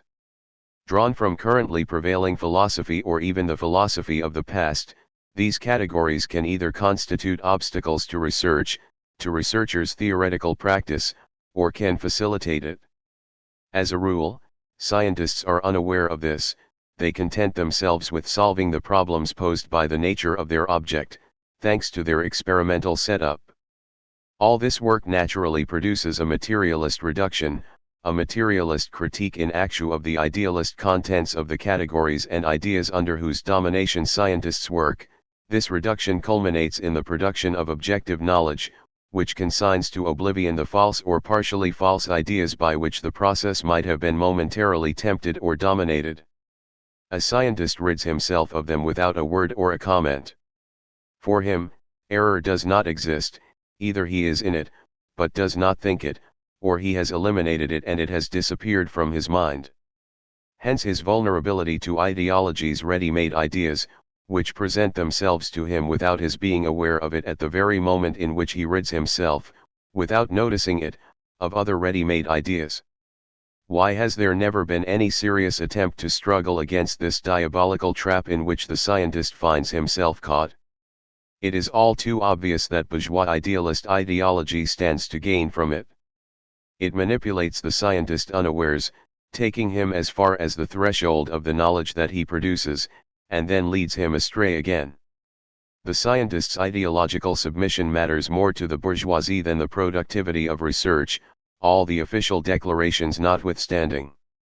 In vain does materialist philosophy warn the scientist and even enlighten him about the mechanisms of the mystification and exploitation to which he is subject, for it runs up against the redoubtable barrier of class ideological domination. 4. The 17th century and 18th century philosophers wished to reform the human race's understanding, that of kings and scientists included. They came a cropper. Human understanding does not precede the decisive class struggles, it follows them. To change people's ideas, it is necessary to change the state, Marx. Yet what has just been said about philosophy and, via the dominant ideology after its conversion into the currency of local ideologies, about philosophy's role in unifying the dominant ideology, explains the proposition that we took as our starting point: everyone is a philosopher. Everyone is not, to be sure, a philosopher in the sense of the philosophy of the philosophers, which is not something everyone knows. Everyone is a philosopher to the extent that he too thinks in the philosophical categories which, after being elaborated in the laboratory of the philosophy of the erudite to fill the dominant ideology's order, penetrate the ideologies that dominate human practice. As a rule, people do not know that they are philosophers in this sense, although popular wisdom suspects as much, as Gramsci rightly pointed out. This characteristic is of great importance from the viewpoint of the practice of the class struggle, for it allows us to understand the need for philosophy in the class struggle, as well as the fact that activists, and also members of the broad masses, can be initiated into philosophical terminology and can, in principle, make sense of it. Now that we have assembled enough elements for a theory of philosophy, we can answer the question as to what Marxist materialist philosophy might be. We shall do so by going back to our definition. Marxist materialist philosophy can exist only on condition that it assume, in radical fashion, the nature and mechanisms of philosophy. Since philosophy implies partisanship, Marxist philosophy takes sides in the philosophical class struggle. It is, in the last instance, class struggle in theory and, conscious of the class interests it represents, it joins the materialist camp and takes proletarian positions. Consequently, it fights. A philosopher is someone who fights in theory. Not against just anyone, just any time, just any way, but by recognizing the principal adversary of the moment, familiarizing himself with his contradictions, his strengths and weaknesses, discerning the weakest link to seize for the attack, and choosing, as well, the best operational bases and the best allies, good theses, good categories, without ever losing control of them, etc. How does the Marxist philosopher fight? He fights the way any philosopher does, by practicing philosophy, but in a new practice of philosophy 5 that allows him to sidestep the pitfalls of idealism, especially when it has infiltrated his own ranks. He fights by formulating new theses that are so many weapons for the attack on positions that the history of the class struggle has led the adversary to occupy. These theses are composed of categories. It sometimes happens that he forges categories to respond to an unprecedented question. He knows that these categories can, if they have been properly adjusted, also prove useful in scientific practice and political practice, can prove useful, therefore, at a far remove from where he is, working at the distance imposed by philosophical theory, although he is also active in the Marxist-Leninist organization of class struggle. He does not lapse into the inanity of drawing distinctions between materialism and the dialectic, or into the theory of knowledge, or into ontology. Nor does he mistake the so-called human sciences, which are merely bourgeois ideologies' theoretical formations, for sciences. He knows that this domain, occupied by the adversary, has to be conquered for scientific knowledge, thanks to the principles and concepts of historical materialism, the science of the laws of class struggle. Finally, he does not succumb to one last bourgeois illusion, the belief that there exists a Marxist philosophy. Yet this notion is widespread even among Marxists. There is no denying that it is based on a daring idea, because, such Marxists claim, I shared this mistaken idea for a few years. Marx founded a new science and, at the same time, a new philosophy. On closer inspection, however, this idea proves untenable. For while there are clearly breaks in the history of the sciences, philosophy is so constituted that it does not really have a history, inasmuch as its pseudo-history is simply the recurrent manifestation, in varied forms, of one and the same function. Marx, therefore, thought in existing philosophy, he did not found a new philosophy. He simply practiced existing philosophy in a revolutionary way, by adopting theses that express the proletariat's revolutionary class positions. But if this is so, we are justified in saying that Marxist philosophy does not exist and cannot exist in the sense in which a philosophy, whether ancient, medieval, or bourgeois, must have a particular form of existence, that of systematicity. We have seen the reason for this systematicity, to sustain the labor of unifying the categories intended to facilitate the unification of the dominant ideology. Ultimately, then, a class reason comes into play here, a reason, consequently, specific to class societies. Very strikingly, Marx said practically nothing about philosophy. In principle, he was right. Priority had to be given to utterly different forms of class struggle. Marx practiced philosophy in his scientific and political work alone, and Lenin basically followed suit. They practiced it silently, but concretely and effectively. I think, however, that more was involved. If the constitution of the dominant ideology is linked, as goes without saying, to the state and state power, there exists a close relationship, to which the whole history of philosophy bears witness, between the state and philosophy, between the state and the unified dominant ideology, hence between the state and the systematicity of the exploiting classes philosophy. As is clearly shown by Engels's unhappy attempt with regard to matter in motion, and by other examples of a sort that keeps recurring, this form of systematicity can be said to represent another ideological trap for the dominated class. If the proletariat's philosophy had to imitate bourgeois philosophy to the point of borrowing the form of the system from it, it would be in danger, and, as a matter of fact, it is in danger. For the conditions for unifying the proletariat's ideology have not yet been realized, except in caricatural form, and, even if they were realized, the historical task before the proletariat, once it is in power, will be to smash the bourgeois state and its apparatuses, and then conduct the state to its demise. In the latter perspective, it would be inappropriate to practice a systematic philosophy that could only, at its level, of course, reinforce the state. That is why it seems to me correct to say that there can exist no Marxist philosophy in the classic sense of the word philosophy, and that the revolution that Marx brought to philosophy consisted in practicing it in a new way, in accordance with its true nature, of which historical materialism produces the knowledge, and, at the same time, in practicing it on the basis of the proletariat's class positions. 26. We must, however, add one important point to make this whole analysis more precise. If, because the class struggle for the constitution of the dominant ideology enlists philosophy in that struggle's opposing ranks, it is characteristic of all philosophy that it helps to unify the dominant ideology by adjusting categories and theses. If it is therefore characteristic of all philosophy that it is determined in this function by an ideological region essential to the ascendant or the dominant class, the fact remains that this determination is marked by class limits.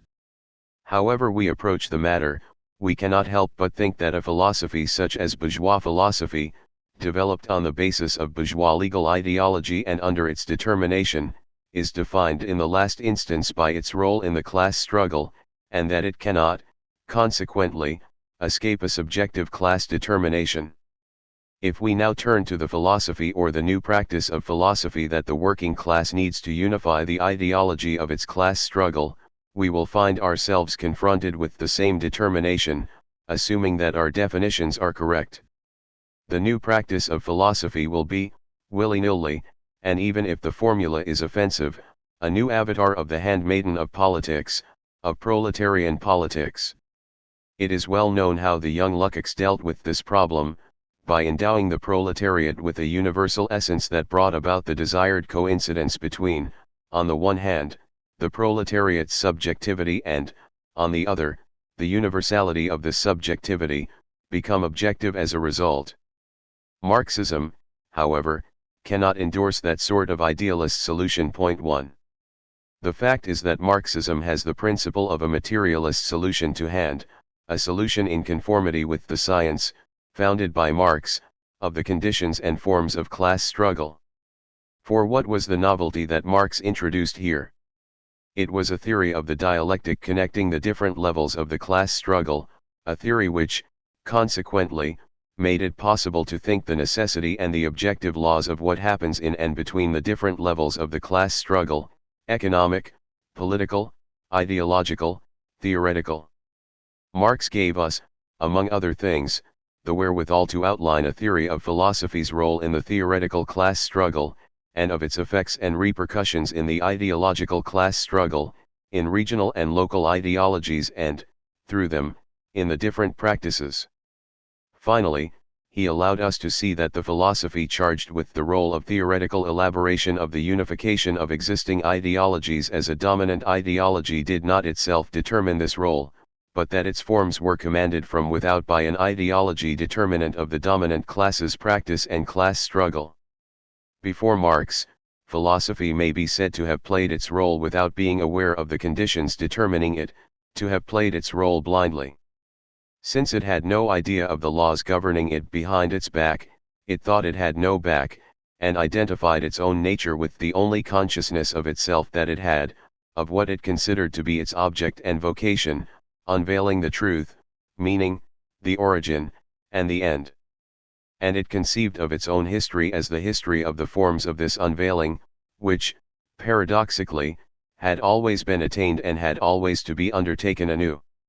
By providing the militants of the workers' class struggle with what neither the philosophers nor the politicians of any class society could know, Marx gave them, for the first time in history, a critical purchase on philosophy that was not philosophical, but scientific. By acquainting them with what philosophy is in the last instance, namely class struggle in theory disguised as a search after the truth or an unveiling of the truth, Marx gave them the means of knowing, scientifically, both philosophy's role and the conditions of the determination, by the proletariat's political ideology, of Marxist practice in philosophy. With that, he also gave them the means of rectifying this determination and adjusting it to the strategic objectives of the workers' class struggle. Knowledge of philosophy's conditions of existence and role by no means leads to replacing philosophy with the science of its conditions of existence, no more than knowledge of the laws of gravity leads to the disappearance of gravity. However, just as knowledge of the laws of falling bodies has allowed us to act on the effects of gravity and discover the means of annulling them, so knowledge of the laws of the determination of the philosophical practice of Marxism by proletarian political ideology allows us, in principle, to criticize the effects of that determination and inflect those laws, so as to avoid the blind automatism of a subjective class determination. Philosophy does not thereby become an objective science. It can, however, withstand the temptation of a withdrawal into itself to which subjective class politics is exposed in all great political crises épreuves, and serve, ever more effectively, the liberation of the social practices. All this shows why it is impossible, in a historical period marked by the crisis of Marxism, to restore Marxist practice in philosophy without simultaneously restoring the science of the laws of the class struggle. For, without the help of the results of this revolutionary science, Marxist philosophy can no longer control its political determination, it lapses into a class subjectivism that is always, when the situation is dominated, as it is, by the bourgeois class, a form of bourgeois class subjectivism, despite the Marxist terminology that lingers on as a facade. Consider Stalin. It is enough, today, to ask, what is the current situation of Marxism in philosophy? In order to state the answer, we have, on the one hand, the Soviet philosophers' ontology and gnoseology and, on the other, the far leftism of this or that petty bourgeois. But what is proletarian about all that? Nothing but the proclamations. You who have just read these pages should be aware that you will find the dialectical materialist practice of Marxist philosophy that I have just discussed in Marx's and Lenin's theoretical and political works. You will also find it in the courageous, difficult struggles waged by the working class on the basis of correct positions that are themselves difficult to develop and defend. At all events, this philosophy, available in living form in these books and these struggles, has been handed down to us by the tradition of these combats, and we are not alone in the world. But you should also know that if you look for this tradition in the official declarations of most of the leaders of the communist parties, in the commentaries of the Marxist philosophers recognized by these parties or, a fortiori, in courses or books by professors of Marxism-Leninism in the USSR and the socialist countries, you will find nothing but a caricature of it. I do not mean to cast the first stone at anyone. But, as a result of the titanic class struggles of the period dominated by imperialism, socialism has lurched into the Stalinist deviation, and the workers and the international communist movement has emerged from this unprecedented crisis, after the victory over fascism, only at the price of a bizarre theoretical and philosophical retreat that can be regarded as a defeat in the proper sense of the word. You must, however, also know that the defeats of the workers' movement are not like military defeats, for, even in defeat, the workers' class struggle does not cease. That struggle assumes and invents new forms, it abruptly reappears in places where no one was expecting it, it is pursued even in countries where it seems to have been completely extinguished. Witness what is going on today. Although Marxism has been overwhelmed by bourgeois ideology, although Marxist theory has literally disappeared, look, and you will see that it is being reborn in the class struggles that imperialism has precipitated in the big metropolitan countries no less than in those of the Third World. You will see that it is being gradually restored by new generations of fighters, workers, and intellectuals, who are assimilating it because they need it, who have, in order to assimilate it, set about rediscovering Marxist theory and working on Marxist theory, and drawing from it the new knowledge and new theses capable of guiding their political and theoretical practice. To all those who, today, have doubts about philosophy, all those who doubt that Marxism is capable of intervening in philosophy in a way that is not arbitrary or subjective, but correct and effective, I say, just look at what is going on around you. Look how fast things are moving. Look at the struggles into which young people are throwing themselves side by side with the old, look at the combats from which Marxist theory is emerging rejuvenated and reinforced. Look how the errors of the past are being corrected. Look at the perspectives that are opening up before us. Look how close the future is. You are fighting in the workers' and the people's class struggle. Remember that the class struggle needs philosophy, class struggle in theory. You want to be a philosopher? Remember that a philosopher is someone who fights in theory, someone who, when he has understood the reasons for this necessary combat, joins the ranks of the workers and the people's class struggle. Remember Marx, in 1845, scribbling a few lines on a sheet of paper. 1848 had not yet appeared on the horizon. The darkest oppression reigned. Marxist theory had yet to be firmly established on its foundations. But Marx had at least understood that he could do no scientific work in history unless he shifted terrain, unless he abandoned bourgeois class philosophical positions and went over to proletarian class theoretical positions. The result was the theses on Feuerbach, and this short sentence, which we continue to live by: the philosophers have only interpreted the world in various ways, the point is to change it too. July 1976. Appendix, Can Everyone Be a Philosopher? 1. In spring 1957, René Julliard's Paris publishing house released Jean-François Revel's polemical Pourquoi de philosophes? Why philosophers? Its main thesis was that philosophy had seen its day and should now efface itself in favor of the sciences and psychoanalysis, which had taken over the role that philosophy had played as well as it could before their appearance on the scene. Revel saw proof of what he said in the distressing poverty, masked by affectation and deliberate obscurity, of the philosophical thought, or the thought that, at any rate, purported to be philosophical, of Heidegger, Lacan, Levi-Strauss, Merleau-Ponty, Sartre and other illustrious names. His broadside stirred up something of a brouhaha. Lacan, whose two-bit Mallarméism offered Revel one of his favorite targets, is supposed to have trampled Why Philosophers, underfoot, in the literal sense, in the middle of his seminar. Merleau-Ponty took advantage of a February 1958 interview that he gave Madeleine Chapsal to excoriate the book almost as elegantly as Lacan. This book recalls the Stalinist denunciations of the finest hour. Sartre attacked, in a lecture he may never have delivered, an unnamed Philistin non-philosopher who was supposed to have concluded that philosophers were only fit to be thrown to the dogs. And Levi-Strauss, striking his best schoolmaster's pose, devoted several pages of structural anthropology to why Monsieur Revel should refrain from discussing me. Point 2. Althusser saw things differently. I find impertinence of this sort enchanting, he wrote to a friend in 1957. The Cayman or head tutor of philosophy at Paris's École Normale Supérieure had an unmistakable taste for such provocations. What is more, Revel was, at the time, a close friend of his with whom he was planning to launch a series of critical books in the humanities. But Revel's polemic, which, he admitted in the same letter, was rather weak, interested him for a deeper reason. In his way, he shared its anti-philosophical inspiration. In what way, exactly? The reader may judge for himself.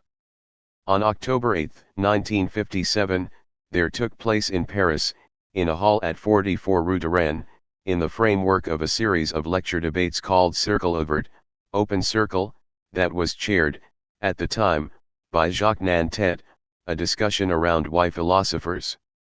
The participants in this event, which bore the title Can Everyone Be a Philosopher, included François Châtelet, Maurice de Gandelic, Lucien Goldman, Robert Misrahi, and Jean Wall.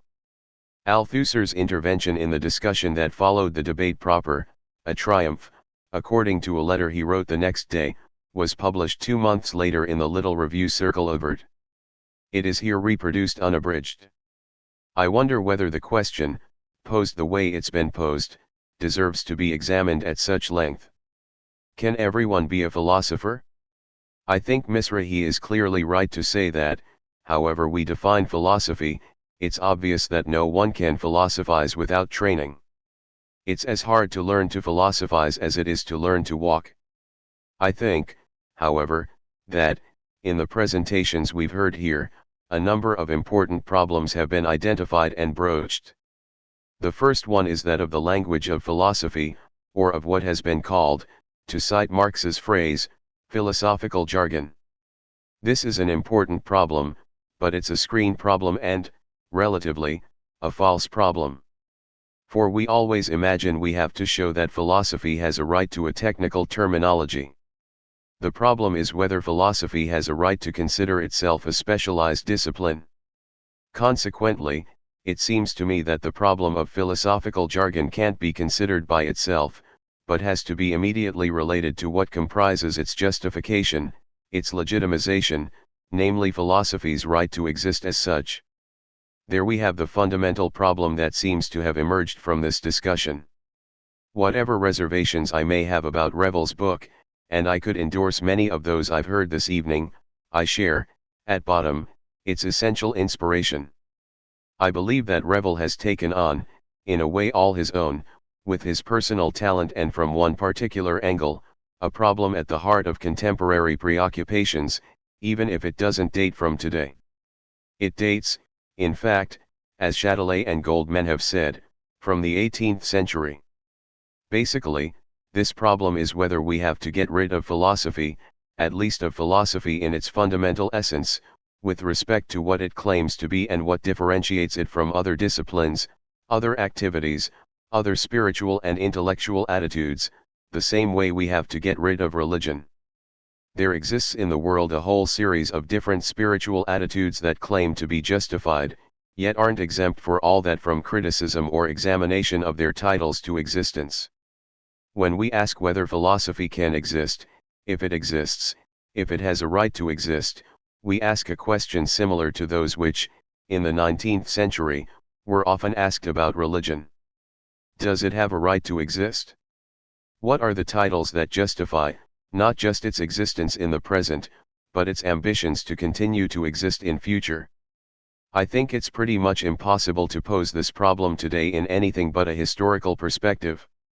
A simple glance at history shows that the titles that philosophy can invoke and the relations that it maintains with different disciplines vary with the period. Yet what seems essential about philosophy is that it justifies itself with one basic claim. What I would propose is an effort to bring out what philosophy can be, the titles it confers on itself. It is certain that Revel can contribute to this critique by showing that philosophy seizes on problems that originate outside it, that philosophy is simply the knowledge-law science of solved problems. Thus when philosophy has eliminated everything that has heterogeneous origins, when it is face to face with itself, how can it legitimate and define itself, and what titles does it present in its own defense? There are two ways of broaching the problem, by trying to make the philosopher speak, or by trying to see how the philosopher's discourse actually appears. If, when we make the philosopher speak, we ask him for the titles that ultimately justify his pretensions, he will say, and this is a grand tradition, found in Plato, Descartes, Kant, Hegel, Husserl, and Heidegger alike, the philosopher will say, above all, that he is the one who asks himself what the originary meaning of things is. The philosopher always knows, more or less, what the radical origin of things is. He is the one who has in his possession, thanks to a reflection that aims at what is prior to and decade all existing meanings, the origin of all possible meanings, all existing meanings. At bottom, he is the one who knows what others don't, and who also knows what the true meaning of what others know is, what the meaning of the meanings that others possess is, what the meaning of the gestures that men accomplish is, as well as the meaning of the acts in which they are engaged. The philosopher is someone who, in a certain way, claims to possess, from the very beginning, the truth's birth certificate. Whether he is a Platonist, becomes one of the encyclopedists of whom history offers us several examples, or isn't particularly sensitive to the need to totalize human experience, he is always someone who tries to discover the essential meaning of everything that has a meaning. Such would be the defense of philosophy that the philosopher would make. I'd now like to put the question differently, by asking how the self-justification of the philosophers actually appears. I would like to pose this question in a more historical perspective. I'm going to say some very general things here that need to be justified in detail. I hope I won't offend my audience's sensibilities.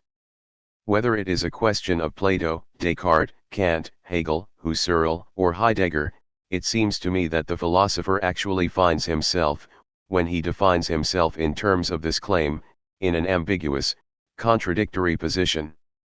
Monsieur Jean Wahl said a moment ago that, according to Malraux, the artist defines himself as a function of other artists, the poet as a function of other poets.